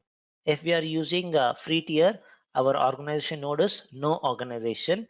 But if you are using G Suite account attached, you can have an organization, something like your organization is nothing but your organization name itself, an entity, something like example.com or abc.com. I have a account which I have created with my domain like maheshkumar.co.in. You can use something like that. You can have it's the organization name as such. Now the next node is folders. You can have folders. So folders comes very handy. The advantage of using folders is you can group certain projects. If it is belonging to, maybe if the R&D team is having 10 projects, directly if you, what happens if you directly have projects, like if you don't have folders, if you directly after organization node, if you are using projects, all those 10 projects of R&D will be appearing. And if you want to apply some specific policy related to R&D, because maybe developers are just provisioning lots of resources, they are not creating any, shutting down it, or they are overutilizing certain thing. If you want to apply certain policy, say for example, all the development users or the dev users, whenever they are provisioning it, they should not create an external IP address, only internal IP address. If you want to apply a organizational policy for the specific sub business unit, which is R&D, now if this folder option was not there, you need to apply it for all those individually for all those projects. That is one thing. Or to make your life simple, you can apply it at the org level. But what happens if you apply at the org level? If you create the 11th project, this is not for R&D, but this is for an external website which you want to provision. Maybe marketing team wants to do that, because for marketing, external presence is always important. If they are not able to create an external IP address, their website will not be accessible outside. Now, the moment you add a policy at the organization, it gets inherited to the lower levels automatically. Now the drawback is you don't have the concept of folders. The marketing team will not be able to provision, or when they create a resource, they will not have an external IP address. This is a problem. So to avoid that, what we have is we have something called as folder, which groups your similar, maybe it could be for grouping all your business units, sub business units, or LOB, line of business. So human resource has a specific folder, engineering has a specific folder, sales, marketing. So that way, if you apply the policy here, any project created under engineering folder should not be able to provision external IP address. You can apply it at a folder level. Now the sales or the marketing team are free to create a VM, and they can have external IP address. So this is how you can apply the policies there. So folders plays an important role. Again, you will not be able to create folders if you are using free tier account. Moving on to the next one, which is the project. Projects is what something which we can create using a free tier. You can create up to 25 projects. That's what I have seen. And this is a quota which can be increased when you raise a request. And whenever you're working with the projects, make sure you use it effectively. Don't keep on shutting down projects. If you keep on creating a project, shut it down, then quota sometimes will reduce. I have seen this, that's my observation. So inside the project, what you have is your resource. So whatever you do in GCP, it's always inside a project. So the project, it can be inside an organization or a folder if you're using a full version of GCP or the paid version. If you're using free tier, it is basically project. That is the starting level. So you can apply policies at different level. How the policy applies, the policy inheritance. This is important. It flows from top to bottom. Very, very, very important. There's like 9 or 80% chance you get some questions on this kind of inheritance. What is the policy you are applying and how it is flowing? Always, if you apply a policy at organization level, it gets applied to all the below nodes, folders, projects, resources. If you apply it at the resource, it's only at that resource. If you apply it a project and the resource, it gets applied. So this is how the policy flows. It's top to bottom. Just keep this in mind. This will be very, very important if you get a question. So this will be a very helpful for you to answer it. Go one step deeper into the policies and the inheritance where we combine both things. The key thing with this is the policy inheritance is transitive. What it means is, so if you have, say for example, if you apply a policy at a organization level, the one which I mentioned, it gets inherited to projects. If you apply a policy at a project level, it gets inherited to resource level. So that is the key thing. Now let's see an example in action here. At a project level, organization, this is exact replica what we have in a free tier account, where we don't have an organization. It is no organization. That's what you see here. Now, so if you have a project underscore A, you have a user called bob@gmail.com. So this is a Google account. You are making him a editor permission, giving him an editor permission, editor role, not permission. And you have one resource, PubSub, which is your global messaging, real-time messaging service. It could be any resource, be it compute engine, storage, or whatever it is. It's just a resource here. And for that resource, you have given a specific permission, viewer. So at the project level, you are an editor. At the resource level, you are a viewer. Now, since we know the policy flows from top to bottom, editor union viewer, what will be the output? It would be editor. So whatever you give at a project level, you cannot override that by giving a more restrictive policy at a resource level. That's what you see. At the project level, you continue to be an editor. At the resource level, this gets overwritten and you are still a editor. This is an important concept. Please understand it. Let me know if this is not clear. So if you give a very high privilege at this thing and a lower privilege, you want to restrict the permission at a resource level, that is not possible, because the way it works is it's a union. Editor union viewer, you will always get editor permission. So at a resource level, you are still editor. Again, this is a very important concept. Sometimes you will get a question related to this in a very, like, they may phrase the question very tough, but if you remember the concept very well, like policy flows from top to bottom, you cannot restrict the permission at a lower level, you should be able to answer that. It's like, yeah, it's like a parent child. Yes, definitely, it's like a parent child, because project acts as your parent and the resource acts as your child. So we'll move on. So that brings us to the end of the standard concepts, policy inheritance, the hierarchy, roles, identity, all the stuffs. Now what we'll do is let's spend some time with service account. What is the service account all about? When you should use service account? Till now, what we did was we were discussing only on a specific type of identity, which is Google account, because it is related to a human. So, and it could be applied to any human being and they can log in interactively. So that's what we had seen. This is a second type of identity called service account. This is actually an identity of a service. So if you want to connect a virtual machine with some other service, maybe a storage component, a storage resource, or BigQuery, or to Cloud SQL, like if you want to connect virtual machine to MySQL database, usually what we'll do is we'll give permissions to this virtual machine. The identity of that virtual machine is your service account in very, very simple terms. So what is the identity? It is running using an account, which is nothing but a service account. And the pattern of that service account would be something like, let me just zoom this out. The pattern of the service account would be something like your project number.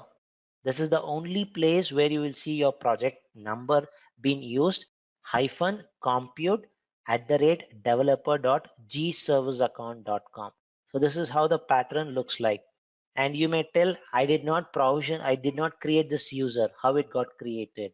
When you provision the compute engine for the first time, if you recollect our demo, the first demo which we did, when we clicked on compute engine for the first time by just coming to compute engine, the screen was not something like this.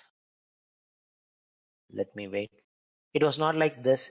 There was a screen which was mentioning enabling compute API. What it was doing behind the scene was, one of the tasks which it was doing was, it was creating a service account, and the service account is always with the standard option, project number. If you want to double check it, just go to this thing, the home page. You should see the project number, which is starting with 96. This is the same thing which has been used there. So project number hyphen compute, this is the only place I have seen project number being used. Most of the place it is always your project ID, learning hyphen GCP hyphen that number. So that's where it has been used. So this is the one which gets created, and the default role which has been assigned as an editor role. So you can have service account, each compute engine which you create can have only one identity. So it's like one person can have only one PAN card or one passport, something like that. So a compute engine can have only one service account, but the same service account can be used in multiple virtual machines.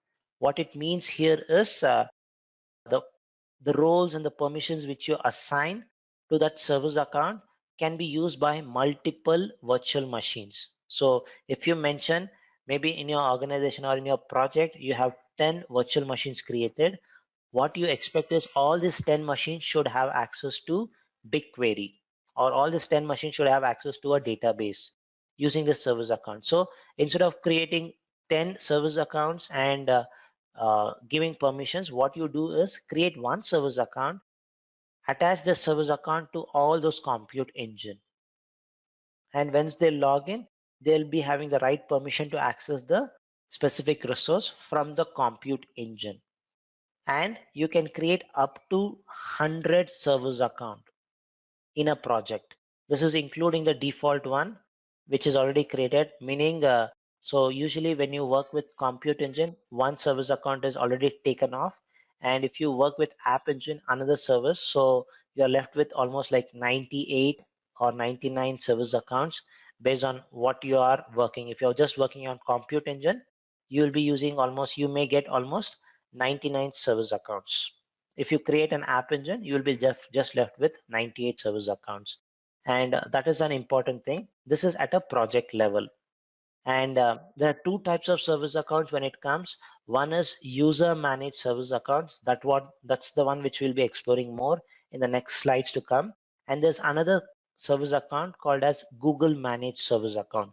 This is a set of service account which Google creates and will be used by Google internally for maybe patching your hardware, your network infrastructure, anything related to network, they do that using this service account. The one which you see this with a question mark, these are all Google managed. Now you should be able to get an answer. I did not create these things. How it got created? This is one Google managed service account, another Google managed service account. So two goes off. This is something which we created. If you want, you can just delete it. We don't need it anymore. So these two are created by Google. This is something created like because this is our account. That is one thing. And the next one is a compute service account related to compute engine. This is created because we activated our compute APIs. The moment you activate it, this service account gets created. Now you get an answer how these users or members are being added. So hope you get that answer now. What we'll do is now what we'll do is we'll explore the service account.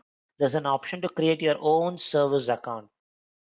Let's click on service account. You see there's one service account already created and there's something called as keys. Usually when you're working with identity, the Google account which you're using, it will definitely be using a password. That's a standard option. But if you're working with service account, you'll be always creating keys. You will not be using password, and you can have 10 keys per service account. So currently you see this service account does not have any key. We will be creating keys to access certain stuffs in our later demos. I'll show you how to use those keys and how to use this identity, because you need to give some way connect few resources. I'll show you that in the upcoming demos for a specific topic. At that time we'll create keys. For now let's just create a service account. Give a service account of your choice. Let's give some name which we can remember easily. Service account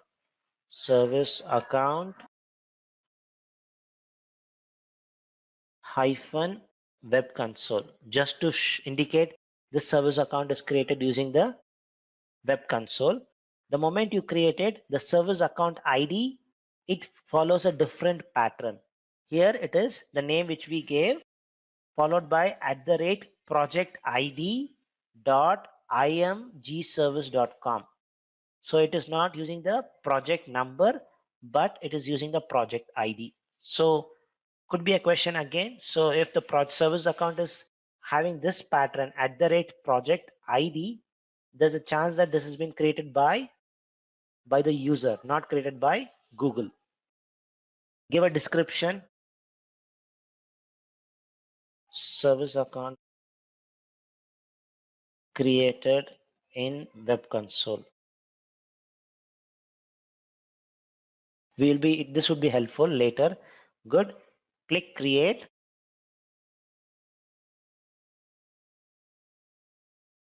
Now you need to give a specific role to this service account. So what shall we give? You can just make it very simple. Give that service account an editor permission. Or what you can do is we can give a very fine-grained permission. Let's do that way. Because giving an editor permission, we know the drawbacks of it. It's very broad access. Let's just give a compute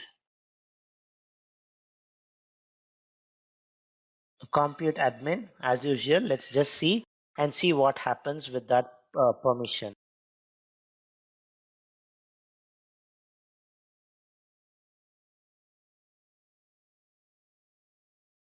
Scroll, where's the compute engine? One way is doing it, or if you don't find it, you can just search it. That's another option. Compute admin. So creating a new service account and just giving compute admin. Click continue. Now there's an option for you to grant this service account to a identity. The advantage here is that user will be acting as this service account. meaning you don't need to give all the permission to that user. Just a quick info, guys. If you want to make a career in cloud computing, then Intellipaat provides an advanced certification on cloud and DevOps by IIT Madras. This course is taught by industry experts and IIT Madras faculty. This course is designed to upskill and land your dream job. Now let's continue with the session.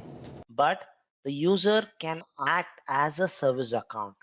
There may be some cases you may need it. So at that time, you may add a user here. Like you can give this a specific user to act as a service account. That is possible. Now we don't need that. So let's ignore it and click on add. So we see a new service account has been created and the name is this one, service account hyphen web console. And we see there's no key created, all good. So far so good. And now if you click on cloud IAM, you should see a new entry. This is your new entry, service account, all good. Now let's try to use the service account because you have just created things, all good.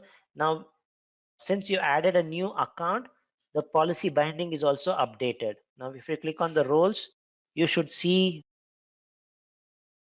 you see edit. Where's that service account? What happened? Service account is not reflecting. The policy binding should be updated. Let me just refresh it.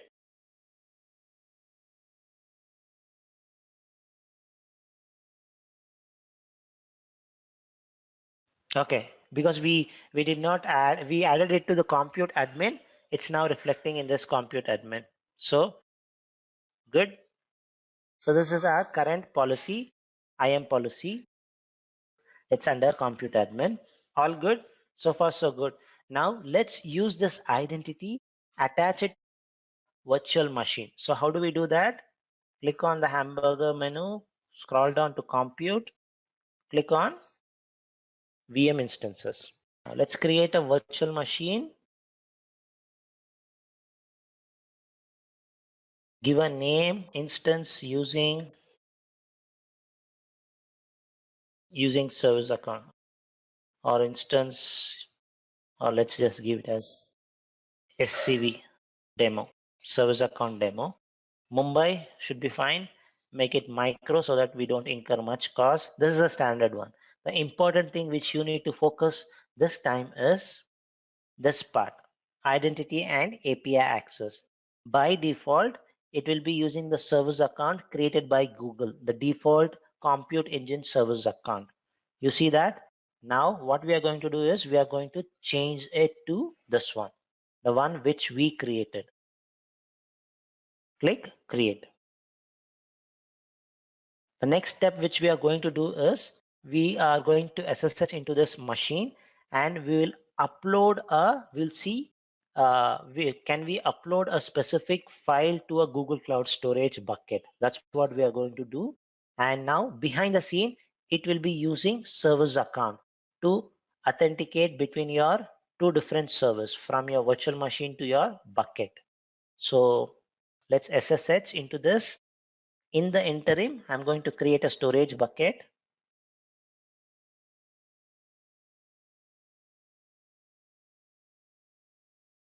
Let's create a bucket.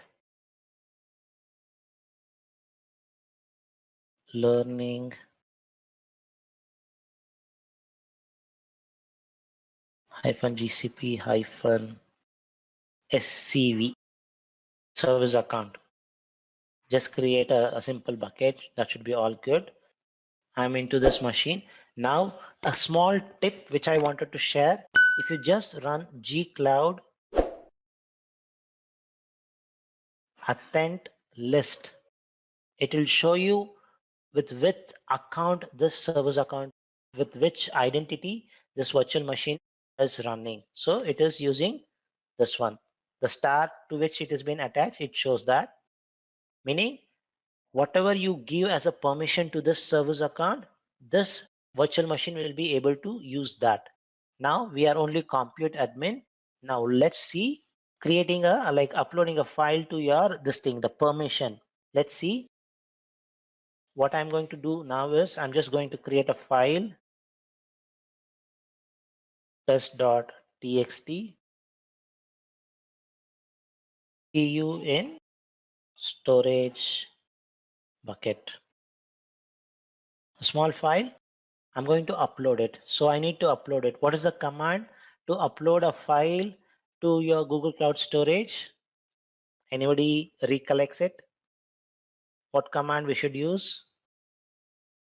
gcloud, gsutil, or some other command.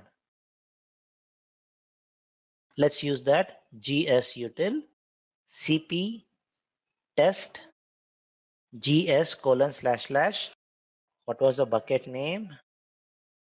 Learning hyphen GCP hyphen SVC service account. Hit enter. Let's see what happens.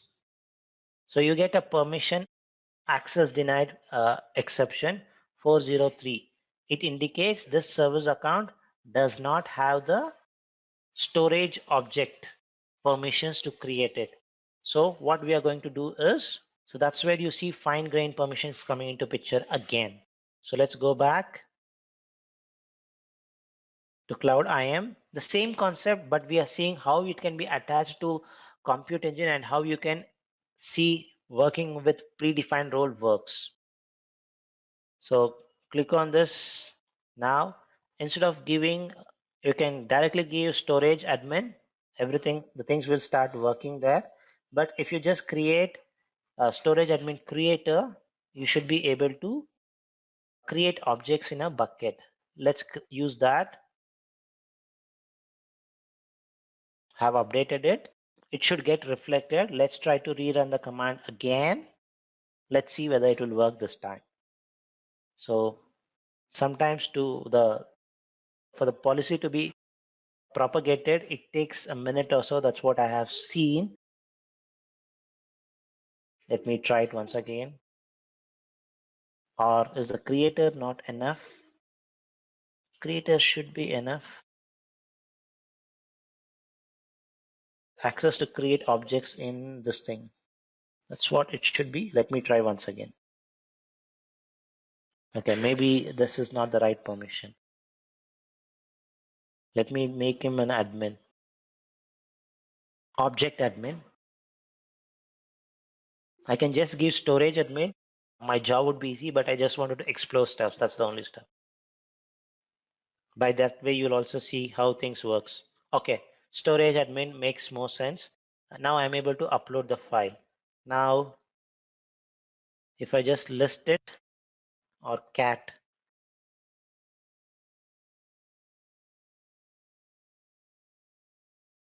I'm just going to just display the content to check whether it has been uploaded correctly or not. So all your Linux commands can be used with gsutil. Most of the commands, you should see the output, or if you want to list it, what is there in this bucket, you will get a list.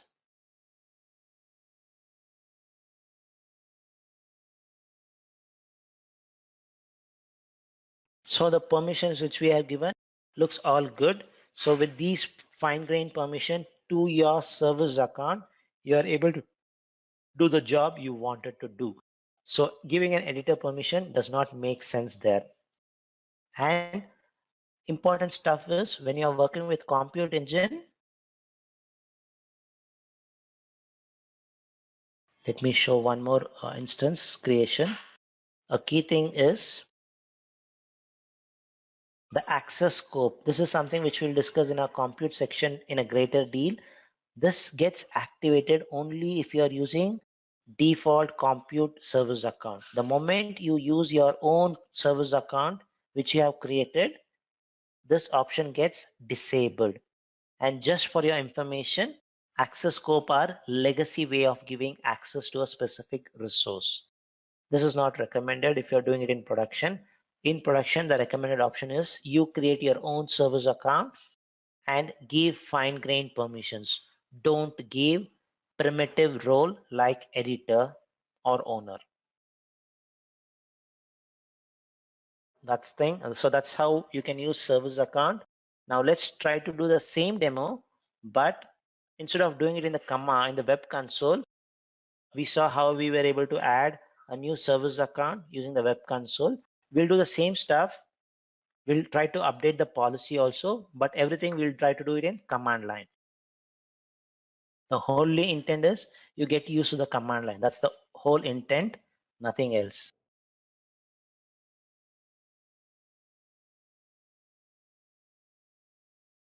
Okay, and let's clear the screen. Now let's use gcloud. It's IAM. What we want to do is we want to create service. Just type SCR. It creates, auto completes. We want to create the service account. Just give a name. The name, let's make it as service account hyphen cloud shell. If you want to give a display name, you can just give a display name, description, all those stuffs. Let's just give a display name. This is a flag. Service account cloud shell.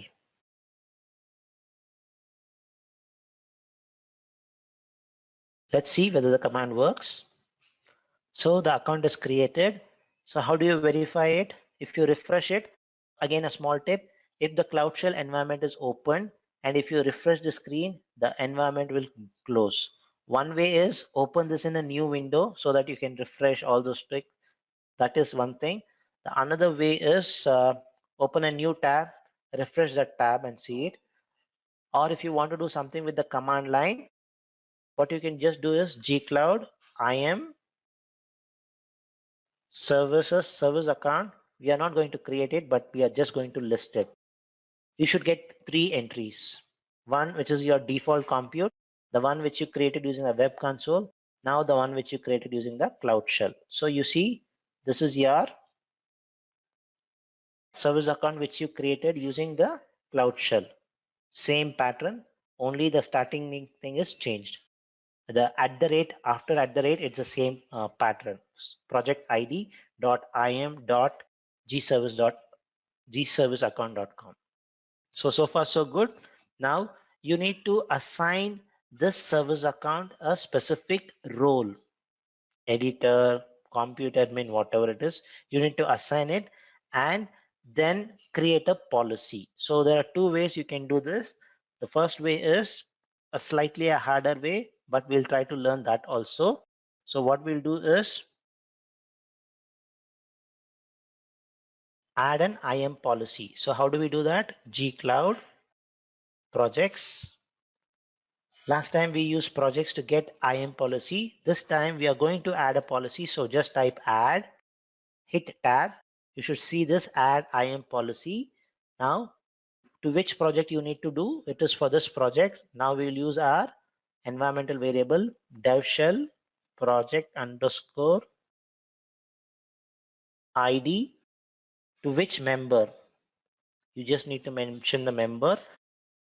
Members usually can be user, groups, service account. Here, since we are working with service account, mention service account and paste the entire service account information. This is the entire service account. Now, what role you want to give to this, you decide. Roles / maybe this time to make our life easy, let's type just editor. All good. So this is how you will be adding it. The way which you were doing it here by just clicking on IAM add user, the same stuff you are doing it using command line. So you should see the policy getting updated. Let's check. It's done updated. If you want to verify it, one way is let's put a tab, duplicate this tab.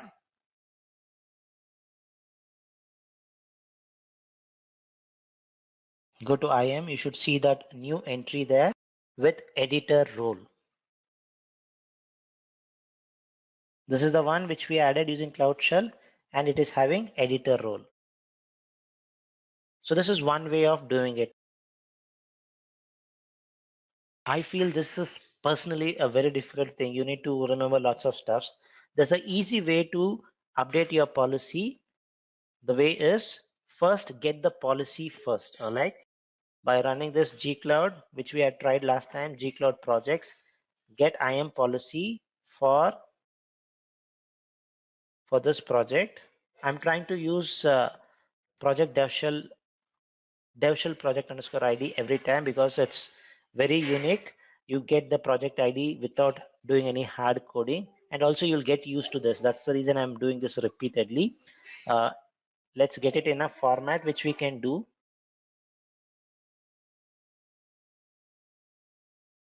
So let's get it in a JSON format. And important thing is, let's redirect it to a file, service account JSON, so that the advantage is we'll just go and edit this file, make the necessary changes. I prefer Nano Editor, which comes inbuilt with Cloud Shell. That's an advantage. You get Vim, VI Editor, Nano Editor, and lots of utilities inbuilt with your Cloud Shell environment. So let's, what we'll do is, you see this policy, what we'll do is we'll add the newly added service account, also give the service account a compute admin permission along with editor. So mention service account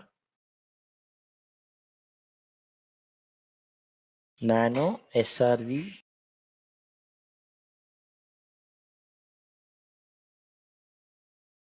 I thought it was an VI editor. So, and one small tip, just don't use tab, please use space. Service account, paste your Cloud Shell service account hyphen Cloud Shell. An important thing is put a comma because it's a JSON file. So what we are doing is we are adding this user, giving the role of compute admin. This user already has editor permission. The service account already has editor permission. We are updating this policy. Save it. Just double check it whether it's reflecting. It's reflecting. Just close it.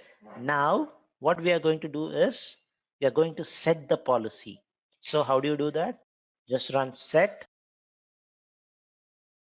Same thing, but feed in the JSON file. You should be able to run this with that setting. Just run that set IAM policy. It should get updated. The policy is updated. Now if you come and refresh the screen along with editor, you will see compute admin permission. Let's see whether it's reflecting. Our things are reflecting editor plus compute admin. That's what we see for the one which we created from our Cloud Shell environment. Okay, there's one question. So the svc.json has both policies so that you can get executed, or it is not incremental. Whenever you want to get the updated policy, run get IAM policy and then get the file and update it. It's not incremental. It is like, say for example, if you add something in the web interface and you did not do get IAM policy, it will be out of date. So whenever you want to update or set an IAM policy, the best practice is get the updated one, edit the JSON file, and then set the IAM policy.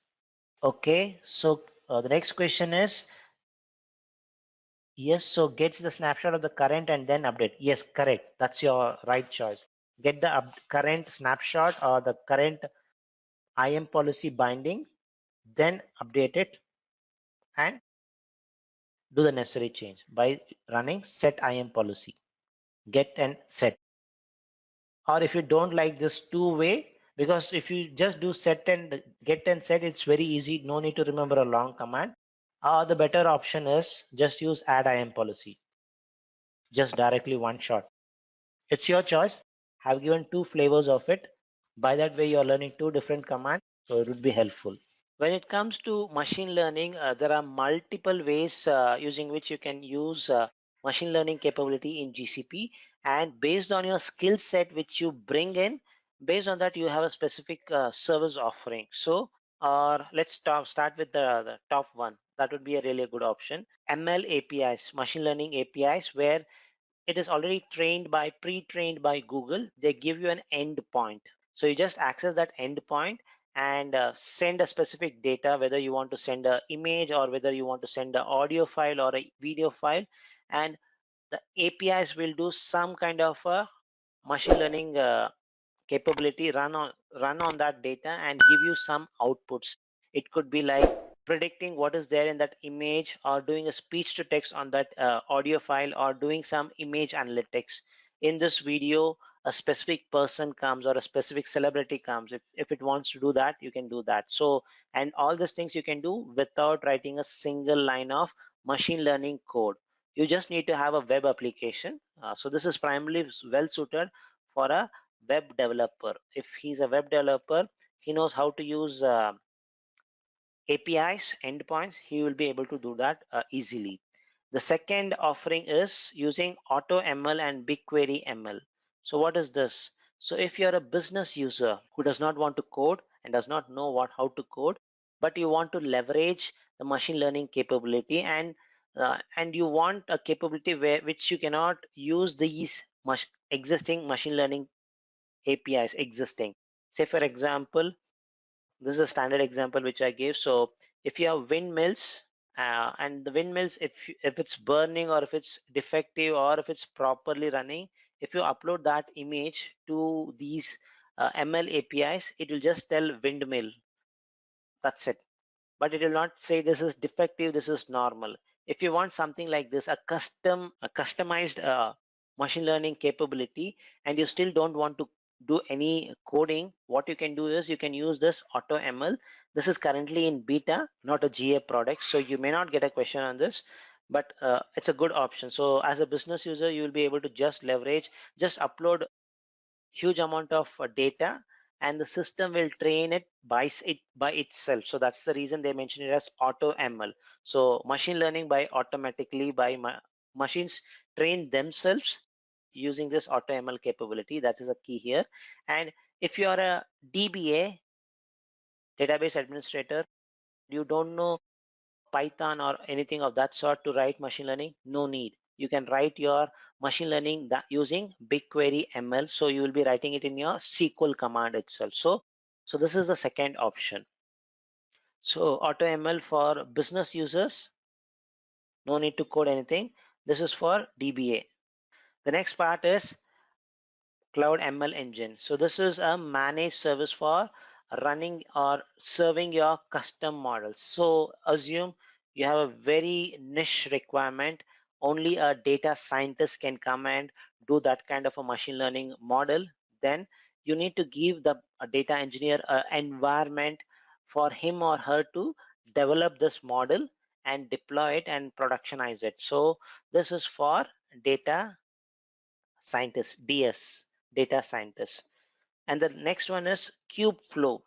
So this is for deploying your pipelines where you can use Kubernetes capability. So why you need to use Kubernetes here is, if you have a huge Kubernetes cluster, and every time you're not going to run any machine learning, or you're not going to use it for some CI/CD process or to run some batch workload. So what usually they do is they will create a huge Kubernetes cluster, and whenever you want to use this cluster for machine learning purpose, they use Kubeflow to deploy that and start doing predictions or do some data processing on that.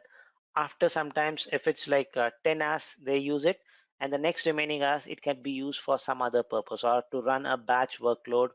That is one thing. Or if you want to run it as a web application, which is used only for a specific time, you can also use it. So Kubernetes can be used in multiple ways there. So you can have a pod, and inside the pod you have a container. Whatever you do, it will be in a container fashion. You create it and you'll be able to use it. So this is an option again.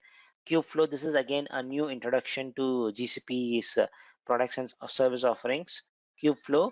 And the last one is again, it should be primarily for a data scientist only, but they are using the option of Kubernetes here. So like whenever you want, you can deploy it, and whenever you don't want it, you can shut down that pod. So that's how they use it. But Cloud ML Engine is also a fully managed serverless offering. So this is primarily used when you want to do it for productionizing your machine learning capabilities. So usually when you write machine learning code, usually it will be in a laptop and it will never be productionized. So but Cloud ML can make your application or your model productionizable. So it can be used in production. So that's the main thing. Here the Kubeflow is primarily, I would say, before you do the machine learning, you need to do some data processing, data cleansing. It could be done using data prep, or you can use Kubeflow. And if you want to serve it also, it is possible. But the preferred way is do all the data processing, all the stuffs in your Kubeflow. And once you have the data, use your data cloud ML engine to build and serve your machine learning model. That's the approach. And the last one is deep learning VM machines. So this is virtual machines. And if you just go to marketplace in the compute engine and search for deep learning VM images, you'll get good amount of images where it will have all, say for example, it will have all the machine learning libraries like TensorFlow, Keras, Microsoft's Cognitive Toolkit, Cafe, Python will be there. Plus, you can run it on either on CPU, GPU, or on TPU, tensor processing unit. All those things are possible. Again, this is usually used by data scientists. So whether you want to go with Cloud ML Engine or deep learning VMs, it's your choice. But this, I would say, it is a development environment.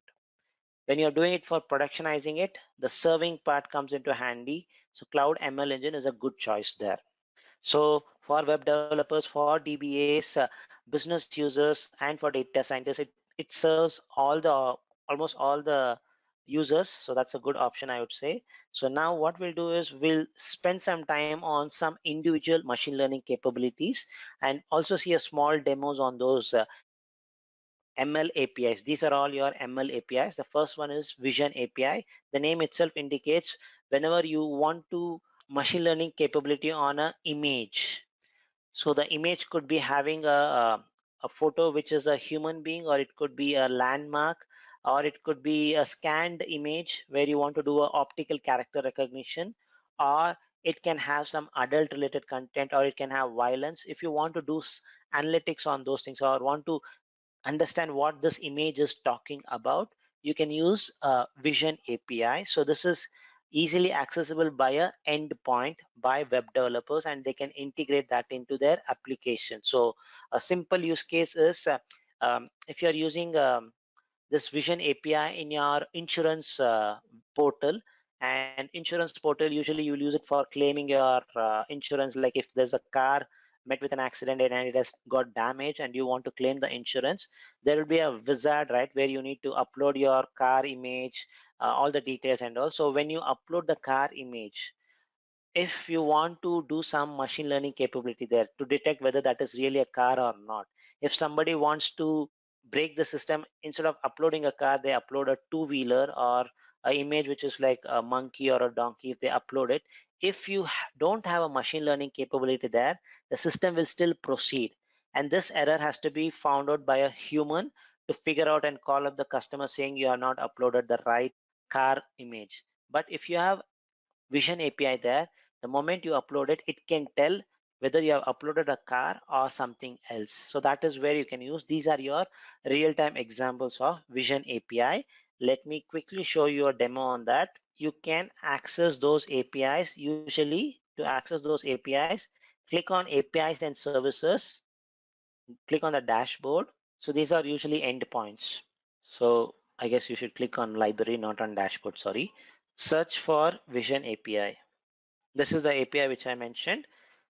So first of all, you need to enable the API in your project and start using it. But if you are not a web developer, you don't know how to call these APIs, no worries. There is a small user interface which you can try it yourself. So this is the user interface. So just go, there's an option for you to drag and drop an image. As usual, I will upload my favorite image, which is a burning windmill. So, okay, just a verification to show that I'm not a robot. Just click on that crosswalks. So this is just to avoid that you don't use those, because these APIs.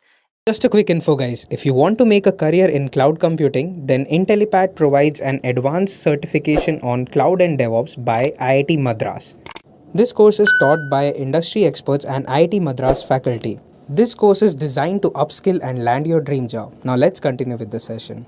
They are based on the number of invocations you do. Evocations, like it could be how many times you're calling, like there's a limit for that. So you should not use directly this APIs in your application. If you want to do it, the right way is use this way, enable it and start using the endpoint. Don't use this publicly facing user interface. That's the whole intent. You upload the image, you see it just shows windmill. In no place it tells it's a burning windmill. It will never show you that. If you're interested in the JSON format, click on this. You see this part. So when you upload this image, usually whenever you are working with image, it gets uploaded as this is just an information, base 64 encoded image. So this will be in textual format. It would be a base encoded thing. So the image will be in that format. You as a developer, you need to upload this image. So this goes as a base encoded image, 64 encoded image, and you call that endpoint. The endpoint will look like something like this. Try this API. If you click on this, it will show you this. This is the API endpoint. So if you want for image, there are lots of stuffs. Want to just list the vision thing, all related to vision. So this is your endpoint. So you call that endpoint, send your data in a base encoded format, and you'll get a JSON like this. So one of the important stuff is the score. How relevant the score, it's like how accurate it is. Like it is saying almost like 98% it is a windmill. 97% it is selling it's a windmill. Here it is wind turbine. So it's a really a good accuracy. And there's one more thing called as MID. This is a machine generated identifier. They use this for linking purpose, like to link like to just open that in a website or anything. For that purpose they use it. That is the only intent I see. There's no other importance of that machine generated identifier. We can just check also if there's anything else. Okay, there's no other importance of that. This is like an identifier, I would say. So unique identifier. So that's the whole thing. So this is how your application looks like. So if you're a web developer, you can make it still look much better. Maybe something like it also shows you where the point, the coordinates, where it has identified a windmill. So if there are multiple stuffs, it's a beach, there's a human being, and there's a ship, all those stuffs, it can tell you the coordinates, like in this image, in this X and Y Z, in this X and Y coordinates, here it is a ship, there is a person, and there's a beach. All those things it can identify. That kind of a level of identification is possible using Cloud Vision API. Let's do one more demo on Cloud Vision API. This is a URL. This is created by Googlers.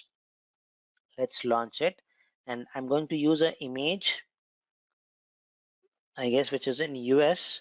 That is the image. Let me click on that. It's not loading. Launch. So this is, it's called as City Field. It's a baseball stadium.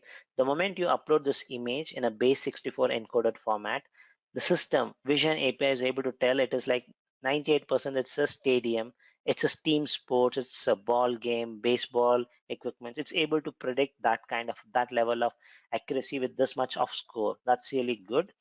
Now that's the first part. And it can also do OCR. It sees city field, so it does that OCRing. If you just see, it has done some OCRing here.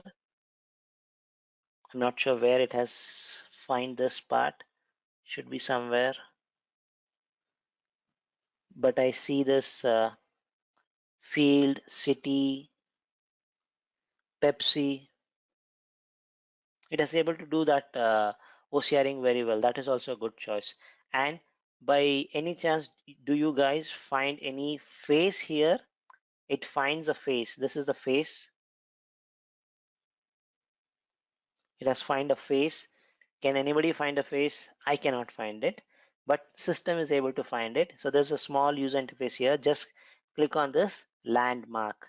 It tells here is a face. So this is what I mentioned. By looking in an image, it can use the coordinates, XY coordinates, to highlight this is in this place there's a person, or in this place there is a animal. So that can use that. So it tells it's on the scoreboard where it is showing the baseball player's photo and he's smiling. That's what it says. Like most of the time it's like uh, there are various sentiments here, whether it's a sorrow, happy, all those kind of. It tells it's a he is in a happy mood. So that's a good thing. And it can also find landmarks where it is. This is because when they train this endpoint, this vision API model, they have used tons and tons of data related to City Field Stadium. In whatever the angle you put, it will be able to predict and say this is a City Field Stadium. So these are the important stuffs. And if you see, it can also detect is there anything. If I click on the this one, yeah, it tells is there any adult related content, is there any medical related stuff or violence. None of them are true here. It's a normal image. That's what it is trying. And if you want to see the JSON format of it, you can see it.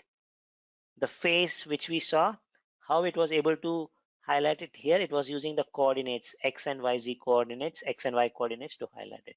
So that's Vision API for you. Hope it was interesting. So let's move on to the next part of the APIs, which is speech to text. So speech to text, this is where the input is a audio, the output for this is a text. So you will get the output as textual information. So this is a awesome feature, I would say. I have personally worked on such technologies in my previous organization. So this is where you can do speech to text analytics. So if you are working on a broadcast organization where they have huge amount of videos which has audio also, and you want to search that audio file, it would be a nightmare to search a specific topic if some specific person or a celebrity has talked about. Or it could be a cookery class, and if he tells put 2 teaspoons of salt or sugar at the 10th minute in the video, if you want to look for that, you need to wait, or you need to play the video, be quiet till 10th minute and then only realize it. Otherwise, if you have a search mechanism, how can you search? Usually most of the search engines can search on textual informations, but this is a video file. What you can do, use the speech to text option, get the text, index this text into a search engine. Now the search engine can search, it will find, okay, salt, sugar, whatever it is, you search for it, it will tell you sugar was mentioned at the 10th minute, and you can start playing the video from that 10th minute. So this is something which you can do. Broadcast monitoring organizations use this extensively when they want to search audio and video files. Primarily it's audio files. If you have a video which has both audio and video, still it will work. So I have done this. I have done multiple POCs on this technology, and it's good to see something being offered in cloud also. I had done this something on premise. And when it comes to speech to text, the important stuff is the dialect or the accent in which the accent which you use. So I use, even though I'm speaking in English, my accent is in Indian accent. But if American speaks, it would be an American accent, and an Australian speaks, it would be an Australian accent. So accent is very, very important. I have seen this in my personal this thing experience. The engine which we built was able to recognize American accent and British accent very well. But if I try to do the same demo with my voice, the accuracy was going very, very bad there. So it was almost like 5 years back. So I had worked on such technologies. Now the error rate which speech to text gives is very, very less, and it can also recognize Indian accents, Indian versions of English and Hindi, Tamil, Kannada. It can recognize all those things. I have tried it personally. In Indian languages, with respect to that, it supports close to in 9 Indian languages: Bengali, Indian version of or Indian accent of English, Gujarati, Kannada, Malayalam, Marathi, Tamil, and in Tamil there are various variations: Indian Tamil, Singaporean Tamil, Malaysian Tamil, Sri Lankan Tamil, Telugu, Hindi, all the languages, almost all the major languages are supported. That's a beauty. And this is the same technology used in OK Google option, which you mentioned. You just speak something, and it becomes the audio gets converted into text. This is the same technology. So let's do a quick demo on this, which will really impress. So this is the one. Again, you can use this URL to do the speech to text. So the first one is, so I'm going to try to speak in Hindi, and we can see how the transcription happens. Let me start. Namaskar, मेरा नाम महेश कुमार, मैं बेंगलुरु का निवासी हूँ. So this is the transcript. Because if I stop it, it's having some issue. I'm not going to stop it there. So this is Hindi. This is the transcript. Let's check whether the transcription was speech to text was proper or not. Let's assume for a minute we don't understand Hindi. We understand only English. You can use the translate option which Google provides. This is the same translate option which you use in your Google search engine, the same stuff. I'm going to use this translate option and copy the transcript which I just generated using the speech to text option. Hope it was a good translation, a transcript. First, let's me say I'm not a robot. Select, okay, statues. Should be good, I guess. Where's the other statue? Okay. So this is your translate option. Let's use Hindi to English. Let's do that. Let me remove this Chinese one. Let's see the translation. Hello, my name is Mahesh Kumar. I'm a resident of Bangalore. So the transcript was really good, if I'm not wrong. It's a really a nice transcript. Namaskar, mera naam. Mahesh. You can try it out. Showing an English demo does not make anything. So if I had such products when I was doing pre-sales for my older organization, I would have done closed many deals. I would have said this is an awesome technology. So translate, you're able to translate it also. That is the thing. So it currently supports in speech to text 120 languages are supported. Coming to translation API, this I guess it supports around if I'm not wrong, it supports a good amount of languages to translate. And the important thing with translation is it can also detect the language. You don't need to mention what is the language. It can do auto detect language. That capability is also there. And the next part is, let's move on. The next part is text to speech. This is a new addition. So you type in the text, it will speak in a specific set. Like there are few options, like this is like in your Windows also it was there in the initial time. So this is very similar to that. It looks like as if like a human like kind of an option. So this is used in the options like Google Home. In Google Home, whenever you do this, it uses this option also. Most of the APIs are used in Google Home there. Speech to text, text to speech, all those things are used. It supports currently 20 plus languages. You can use try this also if you want to generate audio from a text. You can do this. The next offering in the APIs are natural language API. This is where the textual data which you have generated from speech to text, or if you have raw textual information, you can use that information to find or do analytics on top of that data to find something like whether this phrase is or this sentence is positive sentiment or a negative one, or it's a neutral. And in this statement, have they mentioned about a specific entity? It could be a person name, it could be a country name, or it could be a location. So all those kinds of natural language processing capabilities can be enabled using this natural language API, natural language APIs. So this is the one. So you see Google headquartered in so and so, all those things. So this is a text. If you click on analyze, it can do magic here. So person name Sundar Pichai, that is the thing. And if you want sentiment, click on the sentiment. It tells it's mostly positive. So The score is mostly green. So if it's green, it's positive. It's red, it's negative sentiments. So the content is mostly positive. That's what it says. And it can also do categories. This is a very important feature when you want to categorize a set of. So if you have huge amount of data and you want to categorize it, this is all textual information. It can tell based on this. It could be falling under computer and electronics or news. So computer and electronics is the good one, I would say. This is talking about a customer electronics show, something on an electronic show. So under categorizing this sentence or this document under this category will be really helpful. So it's a nice option, I would say.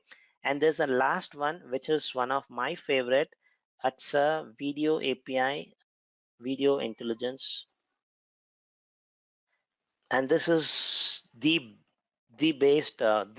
best option, I would say. So this is video intelligence. So you're talking about you're having videos and it can annotate those videos like let me show you a sample here. So there are a few videos which Google itself has uploaded, and if you see quickly, these are coming from your Google Cloud storage. So let's select this one, G bikes and dinosaurs. So if you just play this, uh, so it shows some cycles. I guess this is a Google's uh, campus, if I'm not wrong. So this is a video. So it takes the video. Video is nothing but, in very simple terms, sequence of images, a sequence of frames. So that's what I can say.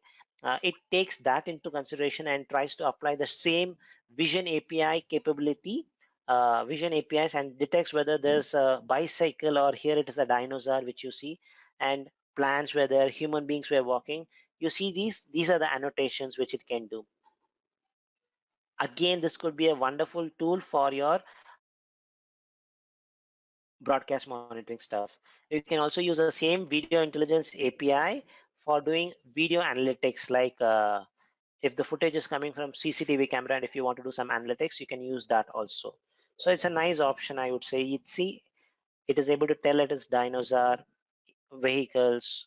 So if you click on the shots, so what is the current shot it is currently going, so you'll be able to, and there is a nice demonstration in the YouTube I have seen somewhere where it is like a 10 minutes video, and in only for 2 seconds a baseball game comes. It is able to identify the baseball game was shown from 2 minutes 5th second to 2 minutes 7th second. It can do that kind of a video intelligence using this API. So nice API, I would say. Now let's move on to the next part. So here we will discuss about some developer tools and management tools which can come very handy. There are some specific tools which is very important from the exam perspective. For example, Stackdriver. At least you can expect one question from this topic. So try to concentrate more here, and I'll also show you some demos on Stackdriver, important stuffs, and also emphasize wherever it is exam related stuff, I'll emphasize that.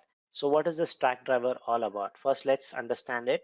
So Stackdriver is a one-stop shop for all your DevOps activities. So if you want to do any DevOps services on GCP, it is using Stackdriver. What are the DevOps activity usually people will do? So it will be like monitoring your application, uh, the logs generated by your application, doing any diagnostics on your apps, whether my app is running well or it's not running well, what is the CPU utilization, what is the network traffic it is getting, and you want to get system level updates, app level updates, and you want to do monitoring at system level, app level, all those kinds of DevOps related activity. You can do that using this product called as Stackdriver. Just an information, this is an acquisition by Google. Before they acquired, Stackdriver was providing support or monitoring support for AWS also. After they acquired it, they tried to retain that as is. So now if you want to do monitoring, please keep in mind only the monitoring part AWS is also supported.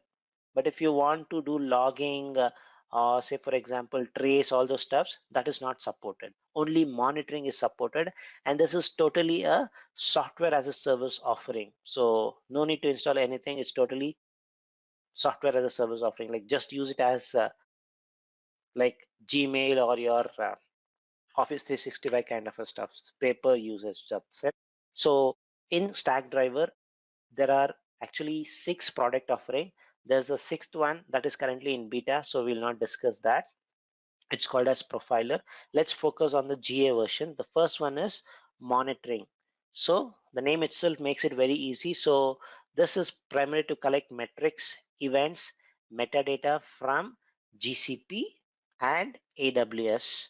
So on various products, it could be on EC2 instance from AWS, or it could be from your GC instance, or it could be from Kubernetes, or it could be from App Engine. So you can collect these metrics, and based on the metrics, you can alert the DevOps team whether to look into a specific issue, or is it exceeding. If it's exceeding, what should you do? So you can have a workflow defined using this Stackdriver monitoring. We'll do a demo on that. So if you're coming from the AWS background, this is equivalent to your Amazon's CloudWatch. So that is the option. In Azure, it is called as application insights. So that is the equivalent of that monitoring part. The next part is logging. Again, the name itself indicates very easily. So this is allows you to log, like search for your log files. So if your application is generating logs, it could be error logs, or it could be like information logs where it just generates. So you can search for those logs, filter those log files, and see what's really happening with respect to your applications or to your service. And you also have the option of exporting these logs into to various sync. It could be for retaining it for longer runs. So if you want to do an audit log, who logged in into your compute engine, or who created your compute engine, who created a storage bucket. If you want to have such kind of an audit log, you need to retain it for certain days, and who created an object or a file in your storage. If you want to get access to that kind of information also, you need to retain this log, so that an auditor can just do whether it was compliant or non-compliant, all those things. So that's where logging will come effective there. And usually storing that log information is very, very important. I'll show you a demo on that, and how to export your log file into various other storage options. I'll also show you that. There would be a high chance you may get a question on Stackdriver. If you get a question on Stackdriver, it would be primarily on logging. That's what I have seen usually. The next option is debugger. So again, the names are very intuitive here. The name itself indicates, or it talks for itself. So whenever you have an application, primarily web application, and something has gone wrong, usually if something has gone wrong, you need to roll it back and roll back to the older version. That's the usual procedure. But in some cases, you may not be able to know what was the actual reason of this bug or this issue happening. What you expect is, can we have this application running for at least 1 hour, so that we can know what's the actual scenario, or what's the issue for this, what is the reason for this. So in that case, what you will do is run this application in a debugger mode. So this is totally transparent to the user. You don't need there will be no breakpoints or anything. The user will never see the developers are debugging your application. It will never, you cannot see that. It's a transparent option, but still you'll be able to get those log informations. Or when you put a breakpoint, usually when you're doing debugging, you'll put breakpoint. When you put a breakpoint in your application, the application will come and stop there. You need to press a keyboard button, like go next kind of an option. Only then it will proceed. But when you're using a Stackdriver debugger, it will not stop. It is totally transparent to users. So this way, it will help you to debug your application easily in production itself without impacting any user. So that's the beauty of Stackdriver debugger. The next one is error reporting. Now let's take into consideration. So let's for error reporting, let's take a scenario. You have an application and which has a login process. Unfortunately, there's a issue with your login process. So whenever user logs in, there's an error which gets generated, and this is not impacting the user, but there's an error generating something like a null pointer exception, or an array out of index, some kind of an exception which is coming up every time the user logs in. But user is not seeing that, luckily. But you still, as a developer, you need to fix this. So this is your current scenario. Now, since this is at the login process, you will see like 100 people log in, you will see 100 such logs, null pointer exception or array out of index exception, something of that sort. Some exception is occurring 100 times. Now, if you just look that log information using the stack driver logging, you will see those 100 entries. Now, as a developer, whether should you look into all the 100 entries, or is there any better way where the stack driver can aggregate everything and create a ticket for you, so that once you resolve it, you can close that ticket. So something of that sort, is it available? Yes, it is available using stack driver error reporting, where it will aggregate all similar errors and show you as one single entry. So that is the option which it shows. So this could be really helpful to understand, okay, this is not 100 different errors, it's the same error, but it's repeating because it is at the login process. So that's how you can use error reporting. Usually it gives you that aggregated view, and it also has that ticketing option where it shows, okay, this is an open issue, so the ticket gets open. Once as an developer you acknowledge such an error exists, you acknowledge it, work on the fix and close the ticket. So that kind of a mechanism. So if you have worked on Bugzilla, Jiras and all, it has something similar to that kind of a capability. And the last one is trace. So whenever, if your application, if you're working on an application, everything is good, but you feel some kind of a latency, like when you login process is too fast, but when you're doing a shopping, you add an item to an shopping cart, that is also good. But the moment you try to check in or check out from the shopping cart, your process is becoming very slow. It spends almost like a minute to process it. So if you are in such scenario, you see a specific part in your application is having a long latency. The latency is really huge. So if you want to see what is a problem, you can use a stack driver trace. So whenever you're working with having an issue of latency, the best option is to use trace. So that is the option. What we'll do is we'll quickly do a demo on monitoring and logging, which is important from the exam perspective. Debugger, if you just know, it should be good enough. I'm going to show you a screen how the error reporting and trace looks like. We're not going to do a demo on that, but logging and monitoring is important from the exam perspective. So we'll do a quick demo on that. So first of all, back to our console. If you see, most of the options we have explored in our home. Compute we have explored. Similarly, database we have explored. Networking, big data we have explored. Artificial intelligence also explored. So the leftover stuffs are your tools, developer tools and stack driver. So these are tools which we should be able to cover by next Sunday max. So under stack driver, you have monitoring, debug, trace, logging, error reporting. This profile is a new option. This is in beta. So let's click on stack driver monitoring, click on that. And since it's an acquisition, it does not open in the same console. It opens up a new URL. So you see a new URL.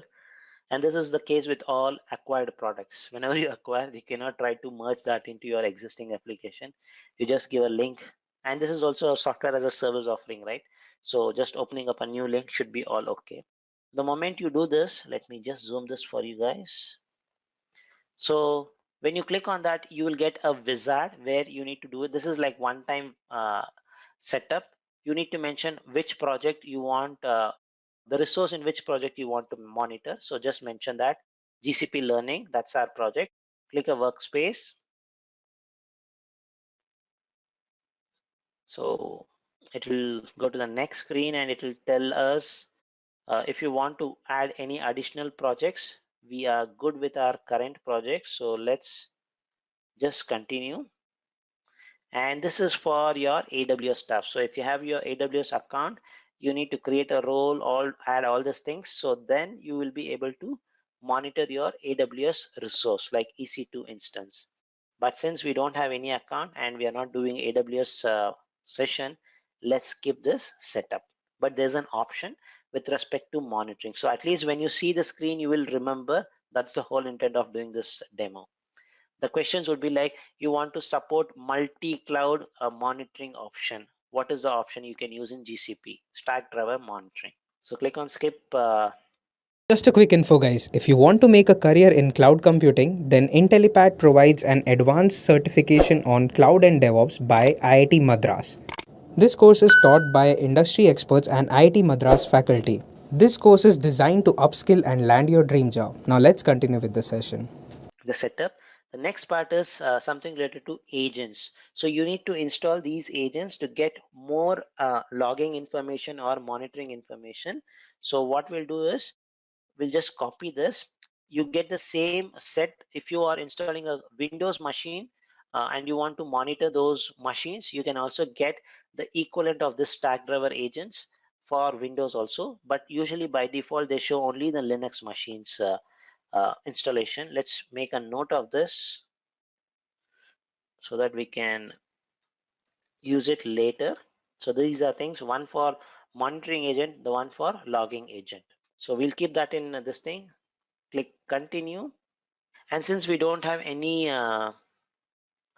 compute, what we'll do is let's finish this wizard and install a compute engine, and in that we will mention we want to monitor this compute engine. So this is next part is the reporting part or emails notification part. So if you are doing it in production, I strongly encourage you to put either daily or weekly. Since we are doing a demo, we don't want to get a notification. So let's click on continue. So we are almost set.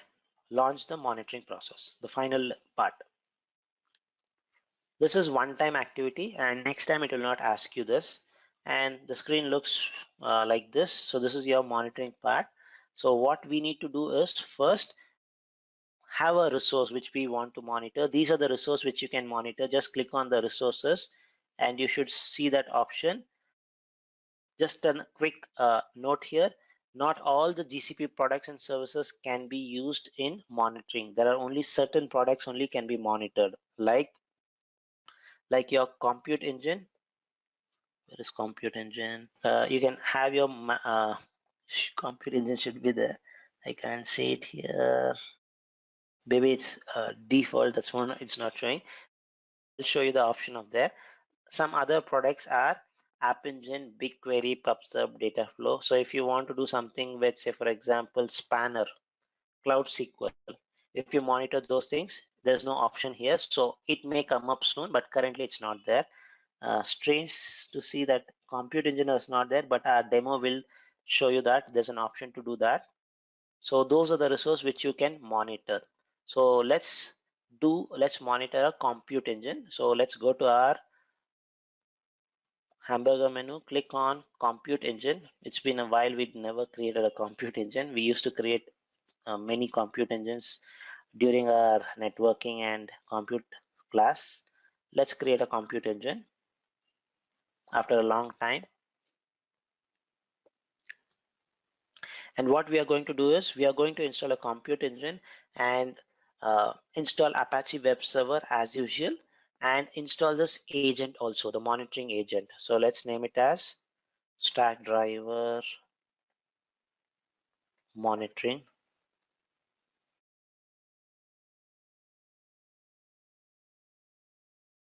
demo Mumbai micro VM. And the important thing here is if you click on this access scope, under access scope, if you just leave it as default, what are the values set is something. When you click on this set access view, access for each APIs, you will see most of them are disabled, but stack driver logging and monitoring APIs have write option. So you can use, so these VMs can write into those stack driver products like monitoring and logging to add those information there, so which can be read in the dashboard. So this is very important. This is turned on by default in the access scope. So let's click on create. I should have enabled HTTP there because we need an Apache web server running, and we are going to monitor that Apache web server. So let me wait for this to finish. Okay, let's SSH. By the time SSH finishes, let's edit the VM. and enable HTTP. The port, let's open the port 80, port 80.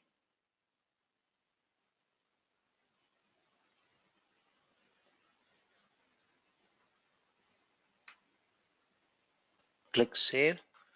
I guess I would have SSH into this successfully. Let me increase the font.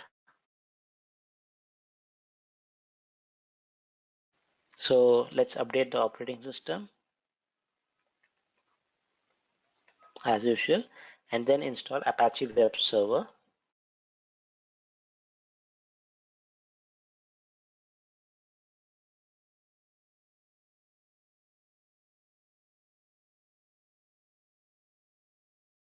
Install.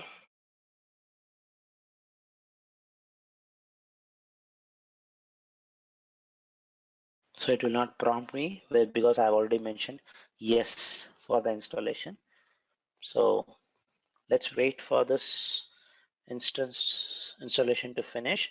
The next step is we need to install our monitoring agent. So let's copy this. It will just download a file. If you just put ls, you should see that is your agent. If you are curious to see what is there in the code, let's see it. Okay, huge number. It's a good amount of script there. Let's not explore that. So let's install that monitoring agent. Let me clear the screen. Run the installation. So let's wait for the monitoring agent to be installed. Once it gets installed, you'll be able to detect this machine in a monitoring user interface. Installation is completed. Let's close this. We don't need the shell anymore. Let's go to our Stackdriver monitoring screen. So here, if I just do a refresh, because the agent is running, there's an option for you to detect the resource. Without you doing anything, the system told it detected an app engine. This is a beauty of app engine. When you're working with app engine, you don't need to do this extra work, which is a platform as a service. You don't need to install any agents to do your monitoring. It is automatically detected. But since we are not doing the app engine part, that is easy. Let's do the compute engine. So let's say no thanks. That's the advantage with app engine. So everything is managed by Google every time. So but if you're doing with compute engine, you need to install your monitoring agent, only then the monitoring starts. So first let's detect, create an uptime check. So whether an application is up or not. So that's the one. Click on that and it will ask you a wizard. We are not going to do with the app engine, but let's select a different one. Let's give a name as Apache Web Server. The check type, let's keep it as HTTP, and in the resource type instance, select instances, and it should quickly show the instances which we have in our project. It's only one. And how frequently you want to check this application. So 1 minute, or if you want 5 minutes, you can change it to 5 minutes. It's your choice. Click on test. It should show you HTTP 200 HTTP code, which indicates the response is coming. The instance is up and running and the Apache Web Server is up and running. Click on save. So now once you have finished that, it will also ask whether you want an alerting policy. What we created is an uptime check, but what if that instance goes down or this Apache Web Server goes down?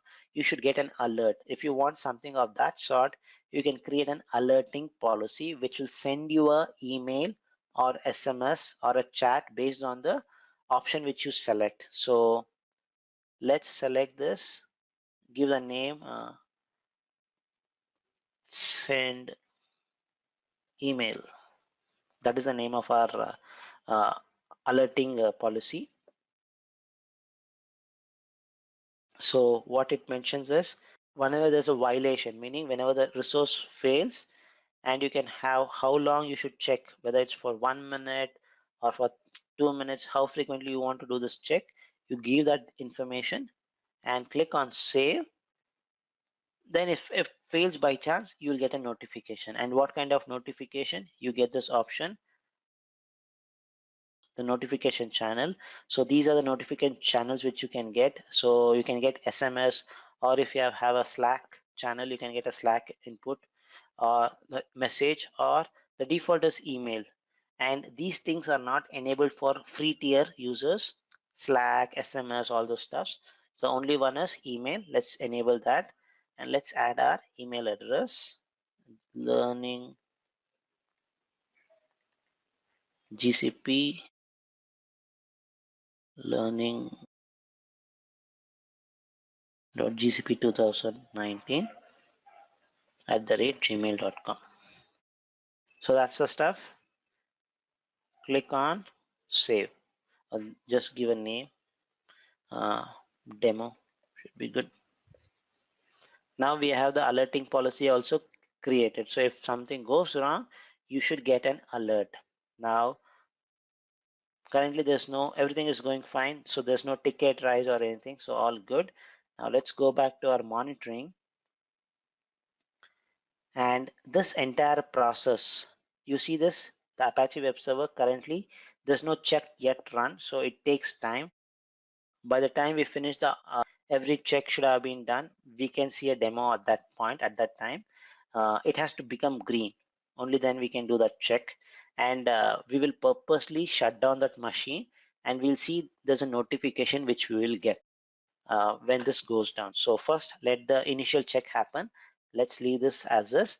The second use of your stack driver is, you can use stack driver monitoring is, you can create dashboards which you can put it on a big screen to monitor if something is going wrong or if everything is good. So click on create dashboard. So let's add a chart, a pie chart or a time series chart. So search for what you want. What is the metrics you want to search for? Look for CPU metrics. Every 15 minutes, CPU metrics. That's it. Click on save. You should see a chart. Okay, this is 15 minutes, not good. Let me delete it. Let me get the 5 minutes chart. It will be good. At least you'll see some chart there. CPU, 1 minute should be good. Save it. Okay, something is just started. It should refresh. Let's add one more chart, maybe on the network packets, incoming network bytes received.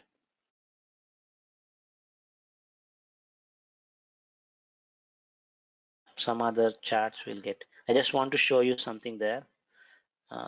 Maybe this is not a good one. Let's delete it.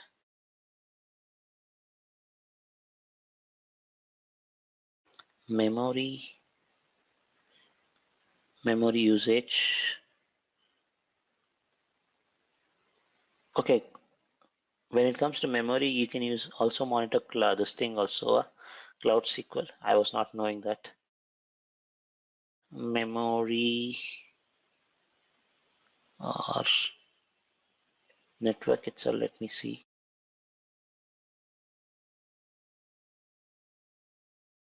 Received.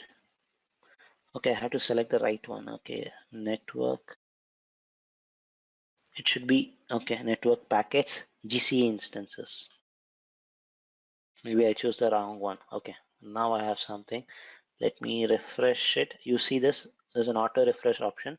So you see that network packets received and CPU load every minute. So that's the monitoring. So, and if you want to create a dashboard, just give a name to that dashboard. That's it.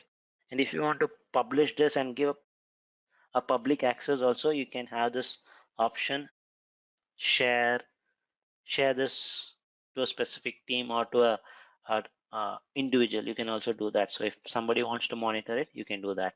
So if you go back to your home screen, let's check whether the uptime check, it has done the initial check or not. Still not there. Let's do this auto refresh and keep it. Let's come back to this demo again. Once this initial check has been done, then we'll purposely stop our web server. So let's go back to our compute engine. Let's do a demo on Stackdriver logging. So for that, what I'll do is I'll create a new VM. Let's not play with this VM. We'll create a new VM and see the logging features.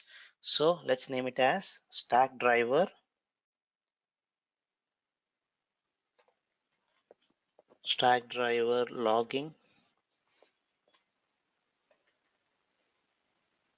logging demo. Same stuff. VM is micro, and we know the APIs are enabled and the access scopes are enabled for write logging and Stackdriver logging APIs and Stackdriver monitoring APIs. So that should be good. Click create a VM. Once it gets created, we need to install those agent. But I want to show you what will happen before installing the agent and what will happen after that. So let's wait for that to finish. Okay, it's created. SSH into that. And before we install the logging agent, I want to go to the hamburger menu and open Stackdriver logging. Just wanted to show you how the screen looks like for Stackdriver logging. Open it in a new window and let's put a filter. You see, for all the services, products and services, you can do a logging.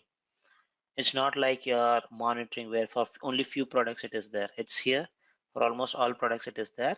And our important stuff is VM, GCE VM instance. If you just do that, you should see two instances which we have provision. Let's monitor, get the log information of our Stackdriver logging demo VM. And you have this option of turning on the log in a stream mode. So this is equivalent to your tail minus F command, which you do it in your Linux. That is the command. We have turned on the streaming and you should see two information already coming up. So what is this log information? It tells the instance was created. That is the information. So this is more of an administrative logging information. So irrespective whether you install the agent or not, this kind of administrative information will be logged and will be made available to you whenever you want. And more on this administrative logging information, I just wanted to share one more information. Because we are talking about logs, there's one important log called as audit logging. So wanted to know how many people created your VM instance, how many deleted it, how many times you created your storage bucket, when you deleted it, all those kind of administrative informations. If you want to know, you can use that audit log. And in audit log, there are three types of audit logs. The admin activity log, that is the one which you are currently seeing. This is your admin activity log. That will be retained for 400 days, more than an year. So I would say how many times you will do audit process? Once in a year, right? So without taking any action from your side, you should be able to get this information free of cost, totally enabled for you. No need to enable anything extra. And there's another activity log or another audit log called as system events. So this is at your system level, the CPU, the memory, all those related stuffs you can get again for 400 days. There is one more audit log which is called as data access. So this is like who logged into your VM, what was the user, what he did, whether he copied something or deleted something, or whether he created a or if it's a storage bucket, how many times an object was accessed by a specific user. Did he create an object, delete an object? So this is at object level. If it's at the bucket level, you will definitely see that information in admin activity log. So these are different types of log, and this data access log is by default for 30 days only. So since it's a small, uh, the retention period is small. If you want this information to be retained for longer days, you need to store it in a different storage option like Google Cloud Storage. That could be one option. Because usually when you have worked with programming, you would have used this logging option, and rolling this logging option is usually a rolling up. It's like rolling, it keeps rolling. After 30 days, on the 31st day, the first logging information which was generated on the first day, it will be removed, and this 31st day data would be written into that log file. So that's how it happens. And if you want to retain it, you need to move this data to some other option, not retain it in logging, Stackdriver logging. Otherwise, it will be overwritten. So with that background, let's go back to our logging screen. We are currently seeing admin activity log. Good. Now let me open up my Cloud Shell instance, and I'm going to type a command here, logger, and just type hello world. If I do this, if you come back to the screen, it's still in streaming mode. So continuously, the moment there's anything new, it will show you there. But if you see here, the message will not come. The reason, because we did not install the agent. That is the main reason. So only if you have installed agent, you can send those log informations like that. It's not there. So what we'll do is install the agent and see how the screen changes. Script to install my logging agent, downloaded. Now let's install it. It will definitely get installed. I'm going to show you the screen unchanged. I'm not going to change the screen. You will see this the moment the installation is completed. You will see tons and tons of information getting logged. Also, it will log to a levels indicating what kind of hypervisor it is using. Usually GCP uses KVM as the hypervisor. Till that level of information will be logged when you install that logging agent. Let's wait for that. Installation anyway will be going on there, so let's not see that screen, but let's see the screen. This will be important. So I guess still the installation is going on there, and you see that screen. We have not done any change. Just because the Stackdriver logging agent is installed, you get these information, and it's a huge set. Let's scroll up. I want to show you that information which it logs. There are lots of information which it generates. Let me just minimize this. Go up, still go up. I have to put it in stream mode. So all of a sudden it went in, lost that stream mode option. Let me go up, and these are all because of that logging agent. And let me search for hypervisor. So this is again an option which you get. You see that even this level of low level information, it logs because of your monitor logging agent, Stackdriver hypervisor detected as KVM. So I just wanted to show you also this. If it's Azure, it uses the Windows hypervisor, and if it's AWS, it uses Zen as the hypervisor. So this is on which hypervisor is the main thing for your virtualization. So all the bare metals on top of your bare metal, you have this hypervisor, and that is on top of that is only you are creating all your VMs. So that's one thing. And another thing related to the logging is there's something called as FluentD. So this is your open source logging tool, and your logging option is based on FluentD itself. Google took that open source version. They have modified that to make it as Google version of FluentD. So that is the thing. So you see, this is a starting line. So that was it indicates. Now let me, so you see this option of searching, all those things, it becomes so handy, right? Now let's enable it in the streaming mode again, and let's see there's no more new logs. Now let's go back to our compute engine, clear the screen, rerun that logger program, the logger command, hello world again, and you should see the entry now coming logged in your screen. Let's wait for that. You see that hello world again. So that is how your logging works. And this is the first important stuff. So when you enable the agent, you will be able to get logging. Now, huge amount of data set is there, and you want to retain it. The data access log, that is for only for 30 days. So there should be some way where you can at least store it for 365 days so that the auditor can come and review our logs. So what can you do? Click on create export. Export this to your various sinks. The various sinks available are BigQuery, storage, and PubSub. So these are the GCP related products. If you want some custom destination, you can choose that. Usually, this is the most important thing which they may ask. The question would be framed like this. You want to store, okay, you want to give access to an auditor, access to your logs. What is the option you should enable? So the usual procedure is you need to, and how should you give access to that auditor? So it's a combination of two steps. So you want to give a 1 year old data of audit logs access to an auditor. What are the procedure you should do? First of all, you need to enable logging. That is the key stuff. Once you have enabled logging, make sure you export it to Google Cloud Storage. That is the second thing. Third thing is, because audits will happen only once in a month, once in a year, store it in cold line storage class. The fourth one is you need to give access to auditor, and he's an external person, and he will come once in a year and he will review the audit logs and go off. So you don't create an account for him, but give him access using signed URL. Now you can quickly see how all the concepts which you learned previously in storage, you're able to add that value used for your logging information. So that's the important thing. So this is one kind of a question which you may get.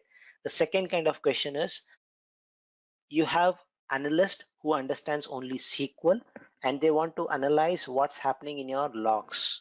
What is the procedure? So that, if that is a question, you need to export your logs to BigQuery. Once it is in BigQuery, analysts can do SQL commands to find analytics, like why some specific things are going down, or what is the input, like if you want to query whatever it is in there in your log using SQL, you can do that. So based on two different questions can be coming up. I guess PubSub is not a big deal in this case. The reason is, uh, you send the message, you send your log information, this is a file, you can send this to your PubSub, and after PubSub definitely it has to be processed either by Dataflow or some other service, and it has to be persisted. So but if your intent is to store for more than 30 days, the best option is either storage or BigQuery. If your intent is for storing it for analysis purpose using SQL commands, use it for, yeah, store it in BigQuery. Or if the purpose is for auditing purpose, and you will be want to share it with an auditor who does not know SQL, definitely no auditors know SQL, so store it in cloud storage. So that should be your option. And there are certain other options which you get in logging called as log ingestion. So there are some log information which is always logged without your this thing, so they would have enabled those things. But if you feel you don't want those information to be logged for some reason, you can come and disable it. So say for example, BigQuery, there's nothing. Compute engine, you should see something huge here. Let's see for our compute engine GC instance, this one, huge amount of data set. So if you don't want this, just come and disable the audit log. So this is disable the admin activity part. If you don't want, you can do that. So that is the option in your Stackdriver logging. Let's go back to our screen, the monitoring screen. Still okay, you see that it's now green. So what we'll do is check that from green it got checked to checked and it failed. What immediately happened is it should have notified also, right? You should see a mail. This is my mailbox. So let me just refresh it. To get the notification, I should get, it should take time. Let me just refresh it. Still not there. But here you see there's a ticket which is already open. The notification, I guess it takes time to come up, but the notification is already there saying that the uptime, there was a violation, meaning this thing was successful, indicating there was something which is not communicating, or the instance is down, or the application itself is down. That was the thing. And there was a ticket opened. So if you want to acknowledge it, Just a quick info, guys. If you want to make a career in cloud computing, then Intellipaat provides an advanced certification on cloud and DevOps by IIT Madras. This course is taught by industry experts and IIT Madras faculty. This course is designed to upskill and land your dream job. Now let's continue with the session. you may say, okay, yes, definitely there's something gone wrong here. Let me acknowledge it and work on the resolution. So you start working on the resolution. The resolution is, in this case, it's very easy. Just go and start it and turn this to resolve. So this is a small ticketing mechanism also added in your this thing, and you should see the notification soon, but usually it shows up. So maybe we can continue with our demo session further. Once we get the notification, I'll purposely go and start it. So let's wait for the email notification to come, then we'll uh, resolve it. Let me keep it open. So we saw monitoring, logging. Monitoring demo is still going on. Logging, we saw how useful it is, how you can store it, how you can use that data and share it with like auditors, or give access to analyst who knows only SQL, ANSI SQL. So debugger, I have explained it. So if you want to do some live debugging on applications without having any downtime or without impacting user, you can use that. Stack driver, error reporting. I want to show you a screen. So this is how the screen looks like, where it opens up a ticket if there's any issue, and this is the number which I mentioned. So if this error, the server closed the connection, if this is the error occurring 100 times, you will see only one entry, because it aggregates all the reports and shows you as one single entry.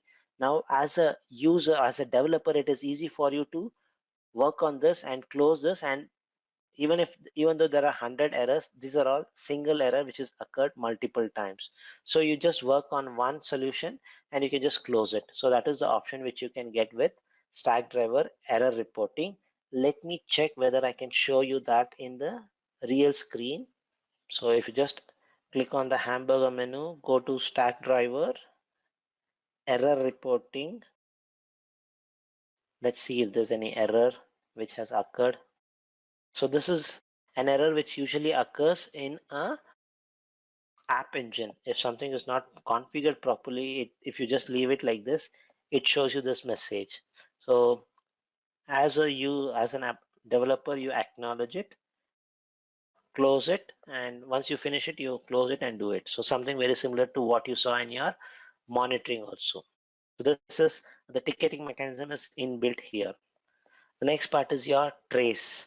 So when you're working with your application and it is having latency issues, you want to find out where is the bottleneck, or where is my application spending most of my time. In this case, if you see receive, so this is the URI where it is spending almost like 300 milliseconds. The other part, like getting the product catalog, it is just taking 1 milliseconds. Sometimes it's taking 2 milliseconds, 22 milliseconds. It's okay. But this URI receive, I guess this could be something like payment receive or something like that, which is taking almost 300 milliseconds. This is where my application is spending most of its time. So this is a latency. You can click on this and find out more, and you can also take the help of logging to see whether why it is logging. Is it because of database connection timeout or something of that sort? So it's like these products which we saw, it is not like these will work in silo, but everything will work hand in hand. So you can use monitoring. If something goes wrong, you can just look into the logging thing to see what was the main reason for CPU overload or CPU peaking up. You can get those information. Or when CPU is peaking up, is it because of exception or an error? If you want to get that information, go use the debugger, or if you want to get an aggregated view, use error reporting option. So those are things which you can use like as a joint product offering. So it's not like these will work silos. It's not recommended that way, but if you use it together, you'll get a good DevOps service option using Stackdriver. Okay, it's not coming up. No worries. All good. Now, So now let's start off with the first question. So let's start off from the very basics. So the first question is going to be compare GCP with AWS. So now we all know that AWS is the number one cloud provider in the world according to its market share. That is, it owns the most of the entire public cloud market share. It shares it with Azure, GCP, Alibaba Cloud, IBM Cloud, but it holds a complete chunk of it. And GCP is in the top 3 right now, but it seems like they won't be in the top 3 very soon because Alibaba Cloud or Ali Cloud is catching up behind it. So now some differences are, first, GCP and AWS. AWS has a lot of data centers than GCP, but right now GCP is trying to bring up their numbers every single year. Market position, GCP is in top 3, which basically is it's in the 3rd position. AWS is in the 1st position. Entry into cloud, GCP came at 2011 and AWS came into the cloud industry at 2006. So basically this 5 years gave AWS a huge lead in the market share. So you can also talk about they provide similar services, but the company who's providing those services are different. That is, here it is Amazon.com, which owns AWS. There it's Google, which owns GCP. So now they both provide same type of services. So they both provide virtual machines. They both provide cloud storage and database engines which is running on the cloud. But the company is different. That's it. And how they are providing and the pricing points will be different. Second question, mention platforms which are used for large scale cloud computing. So now you've already seen differences between Google Cloud and AWS. So now what are the other companies, which are the other platforms which are providing large scale cloud computing? That is the cloud computing providers who basically tie up with companies who need 100,000 or 200,000 servers, basically a lot of servers and a lot of compute power. So what are those companies? So first I would obviously say AWS, then Azure, then GCP. Then there are other cloud providers, alternative cloud providers who are really coming up in the industry. Alibaba Cloud, IBM Cloud, and Oracle Cloud. So these are 3 other alternatives. Explain different models for deployment in cloud computing. So there are mainly, let's say, 3 models. One is public cloud, private cloud, and hybrid cloud. So now community cloud has also been included within these 4, but the main 3 things or the main 3 deployment models are public, private, and hybrid. So now public is basically a cloud provider who you can use, a company can use. So basically anybody can use that cloud provider. And when you create a server, that physical hardware which that server is running could be shared across multiple users. But if it is a private cloud, in that case, you will pay more money or maybe sometimes less money if you're taking a contract or a discount offer for a long-term period, for example, 1 year. So in that case, the physical hardware where your servers will get created will be basically dedicated to only your company or only you. So basically they dedicate that particular server or multiple servers which you need to only you. So whenever you create a server, those servers will be created on the physical hardware which is dedicated to you, and that physical hardware is not shared with anybody else. So most of the companies don't take either private or public, they go with an hybrid cloud model. So in this case, private plus public. Some of their applications which are mission critical, which has very sensitive data, will be stored in the private cloud. And public cloud, for example, applications which users can basically check it out, users database information, so not sensitive information, so normal profile creation or something like that, so that can be hosted on a public cloud. How users can gain from utility computing. So utility computing is a service wherein you get pay as you go and on demand services. So first let me just explain what these 2 terms are, pay as you go and on demand. So first of all, pay as you go in the sense, so normally what you do, you go to a shop, you pay the money for a certain product, get the product in return and leave. This is not pay as you go. So you pay upfront for the product. But pay as you go in the sense, it's like a credit card bill or it's like a postpaid phone connection or something like that. So basically you use the cloud provider, you use all the services, you basically create servers, database engines, cloud storage, you use all of this and you can basically check your usage and pay at the end of the month. So as you go, as you need these services, you can basically pay at the end. And on demand in the sense, servers which you need can be created immediately. Whenever there is a demand, they have their services and it will be available for you and they'll give it to you. So there is no let's say there is no delay in service provide. So they don't make any delays in providing that service. Whenever you need the service, whenever that service is in demand, whenever you need 10 servers, you can create it and it will be provided to you. And on-demand services, in which the provider offers to manage and operate the computing services, you can choose which service to access, which are deployed on the cloud. So now when it is pay-as-you-go and on-demand services, whatever it is, the cloud provider who is offering you these services or these, for example, you want a server from AWS. So you basically launch a server. So now that server is running on the physical hardware of an AWS data center, and the data center is managing that server for you. They'll manage it, they'll operate it for you, but you can access the server with certain remote credentials, and you can basically access any service like that, and that's what they provide. So that is pay-as-you-go and on-demand services. And as a common user or even a company, you can basically gain reliability and fast access to certain services. For example, if you want to host a website immediately and you don't want to go to a hosting service, you can do that in a matter of minutes. Fifth question: when you are transferring data, how do you secure it?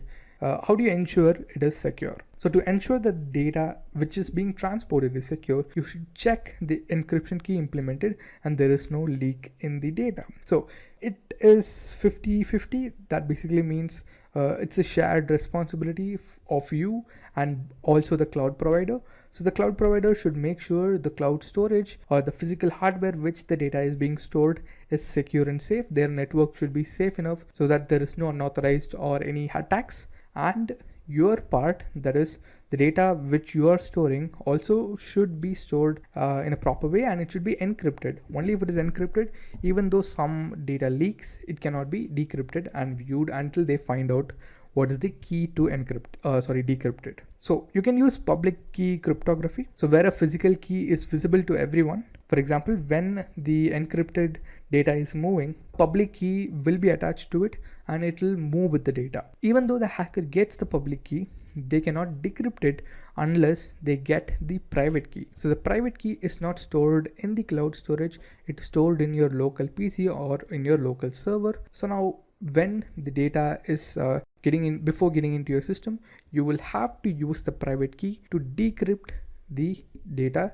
So basically the private key is like a key and the public key is a lock. You use it to open it and you basically decrypt it. So describe the security aspects that the cloud offers. So access control is one of them. It basically offers control over the users. So you can create users, you can delete users, you can create a user and give them certain permissions so that they cannot use any other service or they cannot do any other things which you don't want them to do. Then identity management. So you basically provide authorization for certain application services. For example, let's say you are creating two users. So one user is a developer and one user is an accountant. So for the developer, you don't need to provide billing information. So the developer doesn't need to know how much it is going to cost for this. They can basically check it out in the calculator and in the AWS simple calculator or any calculator which is available for any cloud provider. So now let's say the developer doesn't need billing information and the developer only needs like 3 services. Let's say it is in AWS, let's say it is EC2, S3 and RDS. So the developer needs only these 3 services and only need permissions to view these 3 services. In that case, you can provide them authorization by creating a policy only to these 3 services and they cannot view or access any other service. Same goes with the second user, which is who is an accountant. So in this case, you can provide the accountant only the billing information. So because an accountant only needs that and they can basically take it down. Then authorization and authentication. This security feature lets only the authenticated and authorized users to access the applications and data. So this happens with every single website. Only authenticated and authorized users can basically log in and use the applications and data. So these are the 3 different aspects which cloud is providing. What are the various layers in the cloud architecture? Okay, so let's look into this. So mainly there are let's say 3 layers, but over here there are 4 layers. Let me explain that. 3 layers in the sense there are 3 different types of services. One is software as a service, one is platform as a service, and one is infrastructure as a service. So in infrastructure as a service, there are 2 different parts, and in the top, which is software as a service, let me show you this. Yeah, So over here, you can see the end users are the people who are using the services, the applications. For example, as a user, you're watching this through YouTube. So YouTube is hosted in a cloud service, and basically YouTube is a software as a service given to you where you're logging in and using the application to view videos. So the applications are in this layer, which is basically software as a service. So Google Apps, Facebook, YouTube, Salesforce.com, any website which is hosted on a cloud is software as a service, because you cannot view YouTube's code. Maybe you can view YouTube's HTML code when you inspect element or when you just click on F12 by opening the developer preview. So now that is not the code. You cannot obviously view YouTube's backend code because it's stored in their own personal servers or in a Google Cloud server. You can only view the software. You can only view the application. In that case, it is a software as a service. Second comes a platform as a service. So in this case, you will be provided with a platform which you can use to build certain things. So over here, Microsoft Azure, Google App Engine, Amazon Simple, DB or S3. So if you know about Elastic Beanstalk in AWS, that's the best example. So let me just brief it to you. Basically, you have a website in which you can upload your code, and it'll automatically host it for you in a certain type of server which you need. So it's basically a platform which lets you to do things. So in the first case, it is just the software. You can only view the software and use the software. You cannot view anything else. Platform as a service, you will be given a platform in which you can do certain things. And finally, coming to infrastructure as a service, which is the most popular type of cloud services which are used, because when you use AWS or GCP, or when you use let's say Azure, so in that case, let's consider GCP. So in GCP, what do you want? You want to basically create servers. You want to host your website on that server, and you want to make users upload certain images, and that images will be stored in the Google storage, and whenever the user needs to download it, it will be downloaded from the storage itself. So to do this, you obviously need hardware. That is, for the server to run, you need a physical server in the Google's data center. So that is provided by Google. Same thing goes with storage. They'll have storage units in which the images will be stored. So in this case, you are given access to the actual hardware. You are not given only access to the software. You're not given access to just the website, and everything else will be taken care of Google or AWS. But in this case, you are given access to the service or to the infrastructure or to the hardware itself. You are given access to basically the servers, you are given access to the database, you are given access to the storage. So these are the three different types of layers: software as a service, platform as a service, and infrastructure as a service. Infrastructure as a service is the most popular type of service, which is basically provided by GCP or any other cloud provider. So one more layer which I forgot to tell is the physical layer, which basically for the infrastructure as a service layer to provide you certain things. For example, if you want to launch a server, so the server has to run in a hardware. So that hardware is basically running in a data center. So even this basically comes under the layers. Now coming to what are system integrators in cloud computing.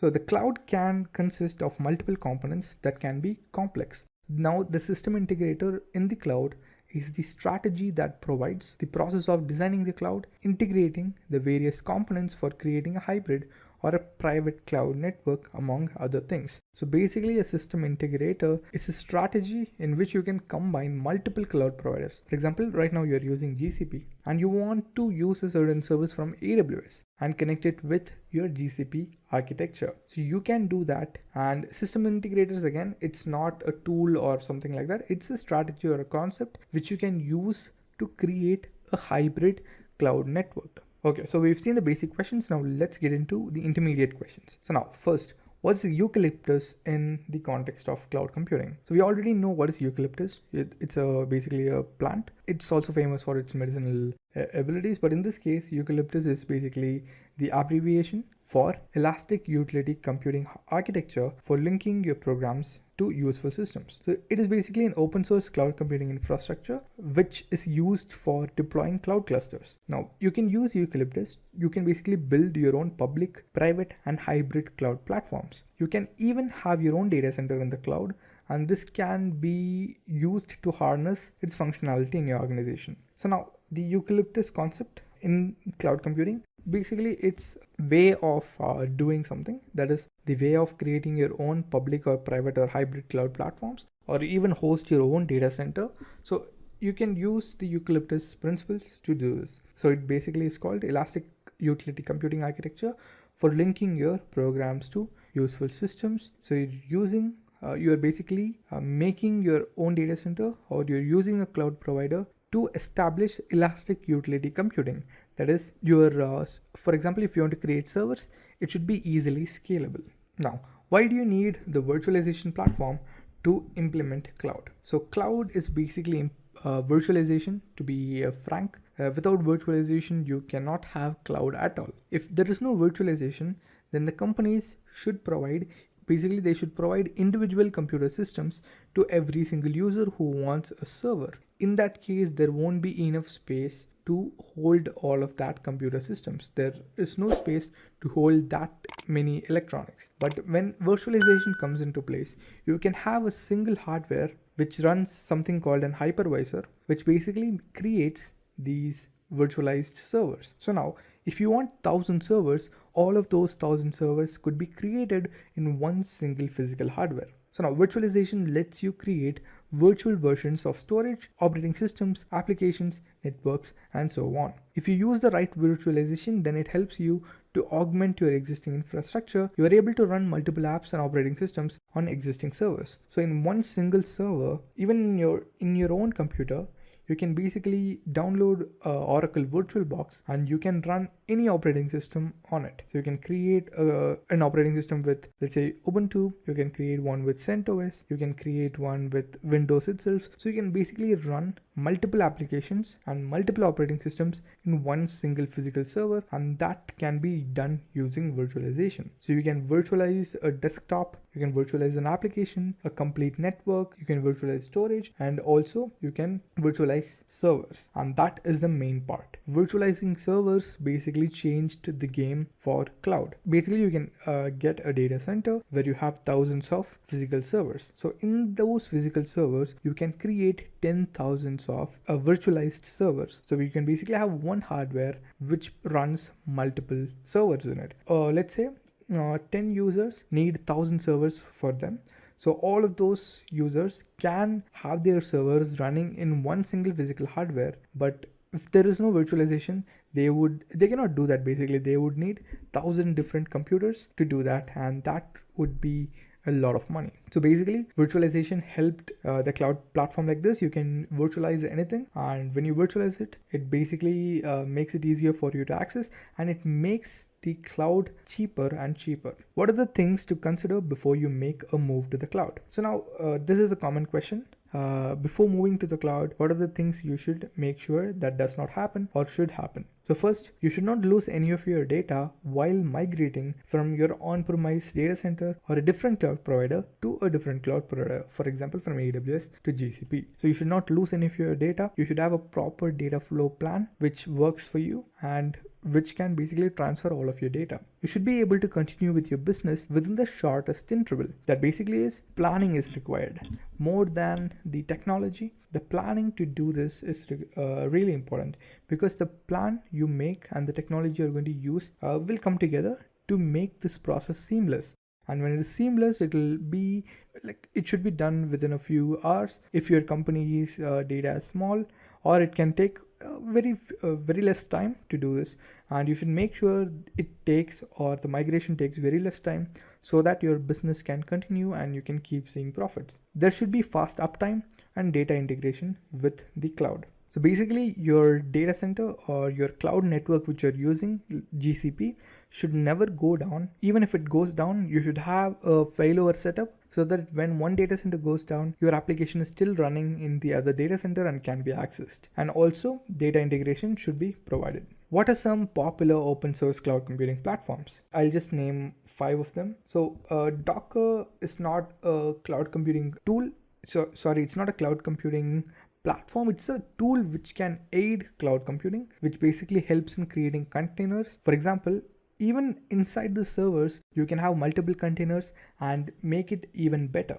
So if you want to know more about Docker, you can check out in our YouTube channel about Docker. Yeah, you can basically learn more about it and you can also get into it. So now the 5 tools which are open source cloud computing platforms are OpenStack, Cloud Foundry, Docker, Apache Mesos, and KVM. If you want to look more into these, go ahead, Google them or check out in our YouTube channel.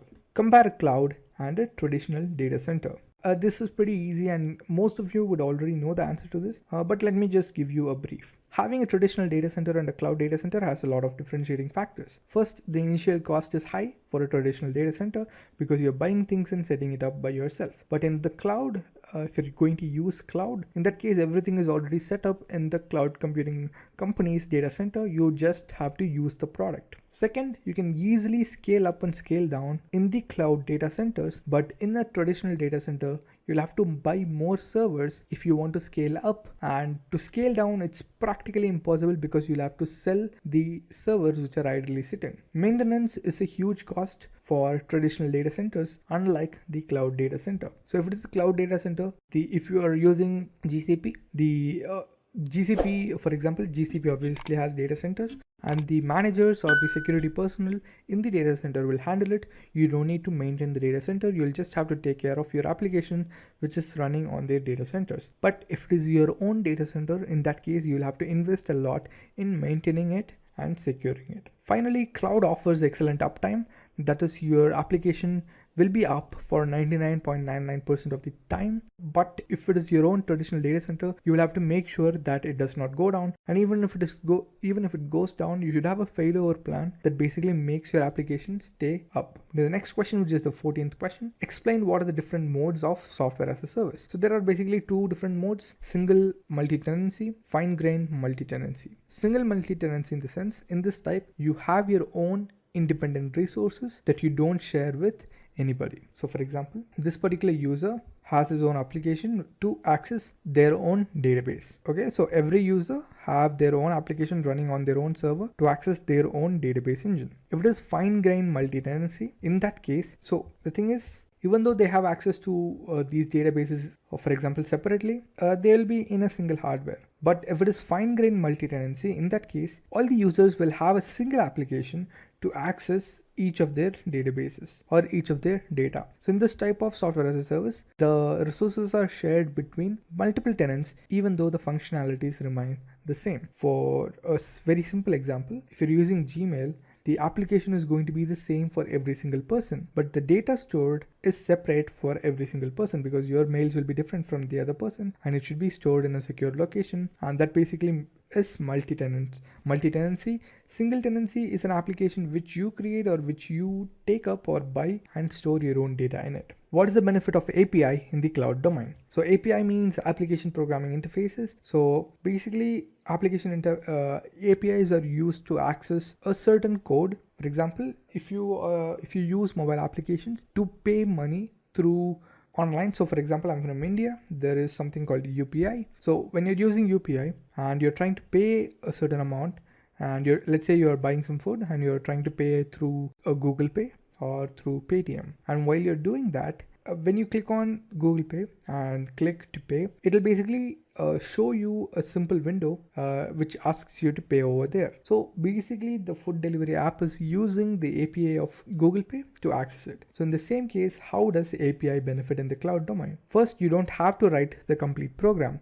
You can use the APIs or the existing code which is already written and embed it with your own code. You can easily communicate between one application and the other because you don't have to hard code anything. It is already available. You will just have to make the connection. For For example, the food delivery app doesn't have to hard code its way into paying through Google Pay. They just have to use the API and include it in their code to pay through it. You can easily create applications and link it to the other cloud services. It seamlessly connects between these two applications. There is no problem. You just click on the button to pay. It'll take you to the other application. You can pay and it'll bring you back to the same application where you started. So same thing happens in the cloud services as well. 16th question. What is the difference between elasticity and scalability? So first, let's look at scalability. So scalability in cloud is the way in which you increase the ability to service additional workloads, either by adding new servers or accommodating it within the existing servers. For example, let's say your application is running really well right now and there are 10 servers being under use, and suddenly your application becomes a hit and there are so many users and you need around 100 more servers. So right now you have 10 servers and suddenly there is a need for 100 more servers, and cloud.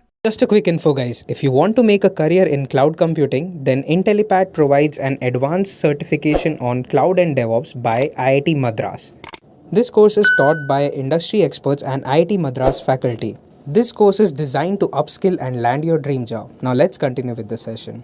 Can provide you that. You can easily scale 100 more servers immediately and accommodate all those users. And let's say in the next day, the half of the user base has been reduced because they are sleeping, or let's consider like that. It's nighttime, they are sleeping. So now your user base is around. So right now you needed 10 plus 100 servers. So 110 servers are running. Suddenly your customer base has been reduced to half. So in this case, you only need half of it. That is 55 servers. And so basically if it is running on the cloud, you can basically set it up so that it checks the workload and reduces the number of servers accordingly. Now coming to elasticity. So elasticity is the process by which you can either add or remove virtual machines depending on the requirement in order to avoid wastage of resources and reduce costs. So elasticity is basically you can basically remove it or add more according to your requirements. So there it is completely elastic. That is, you can basically delete it or increase it or remove it whenever you want. There is no restrictions. So this is basically the difference. Scalability basically is adding new servers or reducing the number of servers according to the workload. Elasticity is basically your own process or your own way of increasing or decreasing virtual machines to avoid certain costs or wastage of resources. Now, how important is the platform as a service? So now platform as a service is obviously important, and you can get an application layer and it lets you have the complete virtualization of the infrastructure layer, and this way you can work it like a single layer. So that is, you the user basically get a platform in which you provide all the details and upload your code, and the cloud provider will handle loading that data into a server to host your application. So you don't need to manage any infrastructure. That is, you don't need to manage the servers, you don't need to manage the storage, you just have to manage the platform in which you uploaded your code, and basically it stays in the middle. So you can see over here, application clients, service provider, which is basically GCP in our case, and data center has the servers. So when you upload your code and you want to host the application, it will be automatically hosted in a server. And if you need certain software and operating systems, you would have mentioned what kind of servers you need, what kind of an operating system you need, how much memory you need, how much compute power you need, and any other cloud service. So GCP is the central part. So now this particular part is in GCP, and your website, which is being hosted in the server, can be used by end users. So when they're trying to use your application, they can they will not know it is hosted on GCP. You are the person who knows that, and it makes it really easy because you can just work with the cloud computing technology with just one single web page. Okay, so we've seen this. Now let's move on to the advanced questions. So now, how will you request more quota for your project? So quota in the sense, for example, if you are a free account or something like that, there will be certain restrictions. For example, let's say you can only run 30 servers right now. That is your quota. But your project needs 50 servers. So in that case, what can you do? You only have 30 servers. So in case you have to increase the quota limit, you will have to basically request it. You can request more quota directly through the edit quotas button on top of the page. So on top of the page on GCP's website, you can find edit quotas button and you can change the quota over there. And some default quotas are provided to all the Google Compute Engine projects, and when it exceeds the quota, you cannot go more than it. And basically, to increase the quota limit, you will have to request for it, and to request for it, you'll have to click on the edit quotas button. Okay, what is object versioning in GCP? For example, an object is basically something which you store, an audio file, a video, a PDF file, all are objects. These are binary objects. And object versioning is basically to retrieve objects which are overwritten or deleted. So whenever you're uploading a certain image, let's say you're uploading that image 5 different times, and you made a simple edit each and every time. So you want your latest version to be available on the main, let's say it should be available in the front. And if you want to access your older versions, you can, because even though you uploaded the same image with the same name 5 different times, but whenever they got uploaded, they would have been given a version. So let's say the first image you uploaded is number 1, version number 1. So number 2, 3, 4, 5. So now the latest version will be displayed and the other versions will be stored even though they are not visible. So if you want to view them, you'll have to go into that particular object and view all the available versions. So now object versions can be enabled in GCP. If you don't want object version, you can still disable it. And when you enable object versioning, if it is the same object being uploaded, and it basically removes it will not be overwritten or it will not be deleted. The properties used to identify a version of the object are generation and meta generation. Generation identifies the content generation, while meta generation identifies the metadata generation. So generation in the sense content generation, the number of images which are keep coming. Meta generation basically identifies metadata, which basically is the size and all the other small details. So object versioning is the different versions given to an object which is uploaded again and again, so that you can avoid overwriting. Now, how does cloud computing provide on-demand functionality? So we already know what is on-demand. It is basically providing you the service immediately when asked for. So now, cloud computing as a technology was created on the pillars of providing the functionality to all its users on demand, anytime, anywhere. If you have a device with internet, you can get a server immediately. So that is what was promised when cloud computing was created. With the latest advancements and easy access to applications such as Google Cloud, the idea is much easier realized than earlier. With applications like Google Cloud, a user can view the files on Google on the cloud on any device at any time of their preference, no matter which part of the world they are in. For example, if you have something called Google Photos, you can basically experience this. You can view a photo which you have taken on a particular day, let's say 2 years back, even now, by just searching for it or by looking into it, but you just need internet to view that. So it's basically on-demand functionality. So now how they provide on-demand functionality is that they have a huge data center with amazing compute power, and you can basically, if you have internet, you can view or you can use their services anywhere from at any time. Basically, what are the libraries and tools for Google Cloud Storage on GCP? At the core level, you need XML API and JSON API, which are available for cloud storage on Google Cloud Platform. But along with these, there are other options provided by Google to interact with cloud storage. So you have a Google Cloud Platform console, which is basically the website, and using that website, you can perform basic operations like creating a bucket, uploading an object to the bucket, deleting it, enabling object versioning. So you can do all of this in the website. Second is a Google Cloud client libraries. So in this case, it provides programming support to languages like Java, Ruby, and Python. You can basically code it using this client libraries, and you can access the storage. That is, you can access the objects and buckets using your code. Third is a gsutil command line tool. So now you have certain commands which you can use on the command line tool to access the objects and the buckets. How are the Google Cloud Engine and Google Cloud App Engine related? It's not Google Cloud Engine, Google Compute Engine and Google App Engine related. So first, Google Compute Engine and App Engine are complementary to each other. So Google Compute Engine is an infrastructure as a service product, where Google App Engine is a platform as a service product. So now Google Compute Engine is the service which will provide you servers on demand. Google App Engine is the service which will provide you a website in which you can upload your code, and it will basically handle the provisioning of servers and a uploading your code into that server and hosting it for you. So Google Compute Engine provides you the server itself, where you can log in and use that server completely, which basically provides you the infrastructure. Google App Engine provides you the website, which is the platform which you can use to upload your code, and all the other things like provisioning the server, logging into it, and hosting your code will all be done by Google App Engine itself. But Google App Engine needs Google Compute Engine.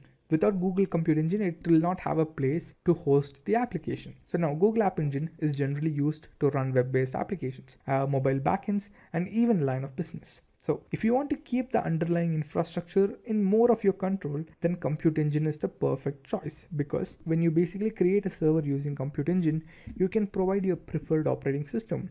You can provide the memory you need. You can provide how much compute units you need. You can provide let's say storage. You can provide every single aspect you need your server to have, and that basically gives you more control over the server. But if you don't want to waste time on provisioning the servers and looking into each and every detail of the server, you can basically go ahead with Google App Engine.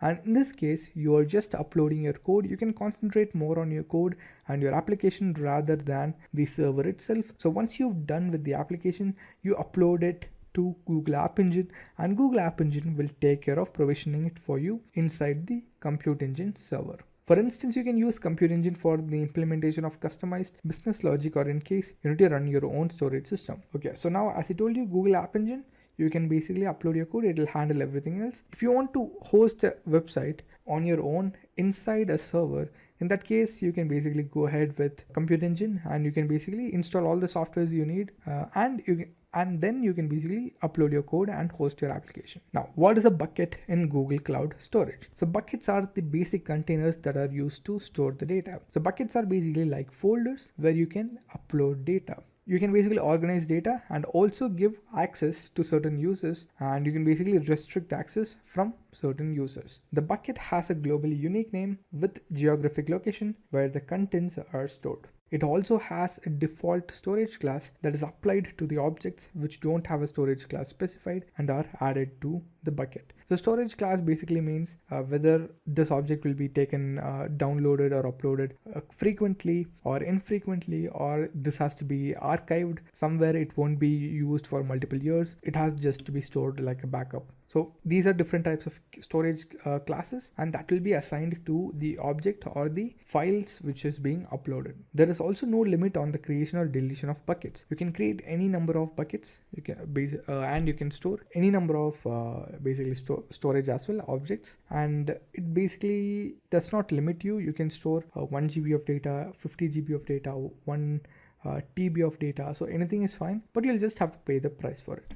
Now, what is serverless computing? So this is really important. So in serverless computing, the cloud service provider has a server running in the cloud and dynamically manages allocation of resources. So this particular sentence has to be understood very carefully. So the server is already running. You're not going to provision the server. The server is already running. Serverless does not mean there is no server. Serverless means you don't need to access the server by yourself, or you don't need to provision the server by yourself every single time you need to do something. The server is always running, and whenever you have a certain task, only at that time resources will be allocated for you on the running server, and your task will be done. And once your task is done, that's it. You cannot use that server again, because only when the task is happening you will be provided permissions to use that server. So in this case, you don't need to worry about the hardware, you don't need to worry about the server, you just have to worry about the code you are going to run on it. So the users need to pay for the resources they have used. Basically, you're not using the complete server, or you're not using the server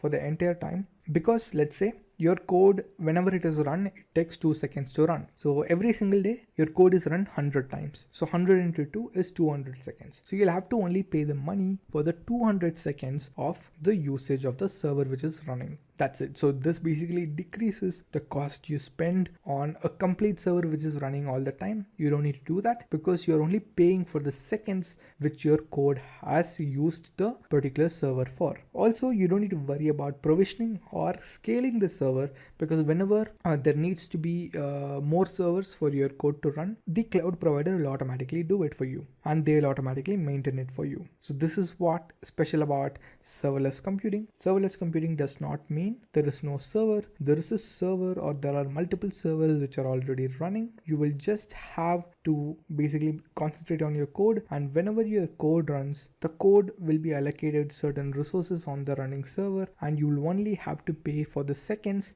or minutes it runs on those servers. So now, what is load balancing in cloud computing? So load balancing is the process of distributing the computing resources and workloads in cloud computing environment to manage the demands. It helps to achieve high performance for lower costs as the workload demands are efficiently managed with the allocation of resources. To be very simple, load balancing is basically, from the name itself, you're balancing workloads in the sense incoming traffic. So let's say there are 100 users who are using your application right now and there is one server which is able to handle all of them. Suddenly there are 300 users, but this particular server can only handle 100 users. In that case, you would need 2 more servers to handle all the 300 users.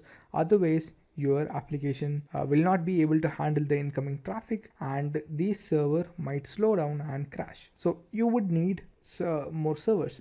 So now that is basically auto scaling, or that is scaling. But let's say even though you have 3 servers, so 300 users have come in. Right now there is only one server. Basically the code you have or the auto scaling tool you have basically identifies that there are more users and the workload is increasing and basically creates 2 more servers. So now there are 3 servers and there are 300 users. So now here is where load balancing comes into play. If there is no load balancing, the 300 users can be assigned to a single server and again the same problem will occur. But with load balancing, what happens is the incoming traffic is evenly distributed or distributed according to the weightage you have provided. 300 users, let's say one server can handle 100 users. So now when there is load balancing, it will split the incoming requests to each of those servers. So let's say a request comes, it goes to server A. Another request, it goes to server B. Another request, it goes to server C. So this process goes on. So this is basically traditional load balancing. There are other forms of load balancing as well, but here I'm not going to discuss all of them because that is a completely different video. If you want to know more about load balancing, again, you can go check out our YouTube channel. We have videos on load balancing. So now it uses the concept of scalability and agility to improve availability of resources to the demands. It is also used to provide health checkups for the cloud application. So load balancing can also be used for health checkups, which basically means it checks whether a certain server is healthy. Healthy means whether it is running properly and has the application running on it. So you can also use load balancing to do that. And mainly it is to basically allocate the workload across multiple servers and efficiently handle and manage the allocation of resources to the incoming traffic. So this service is offered by all the major cloud providers, GCP, AWS, Azure. All the major cloud providers provide load balancing because without load balancing, it's really tough to handle a certain website. Okay, so that is the 25th question and that is the end of the session. Just a quick info guys, if you want to make a career in GCP, then Intellipaat provides a Google Cloud certification training which is taught by industry experts with more than 10 years of experience. This course is designed to upskill and land your dream job.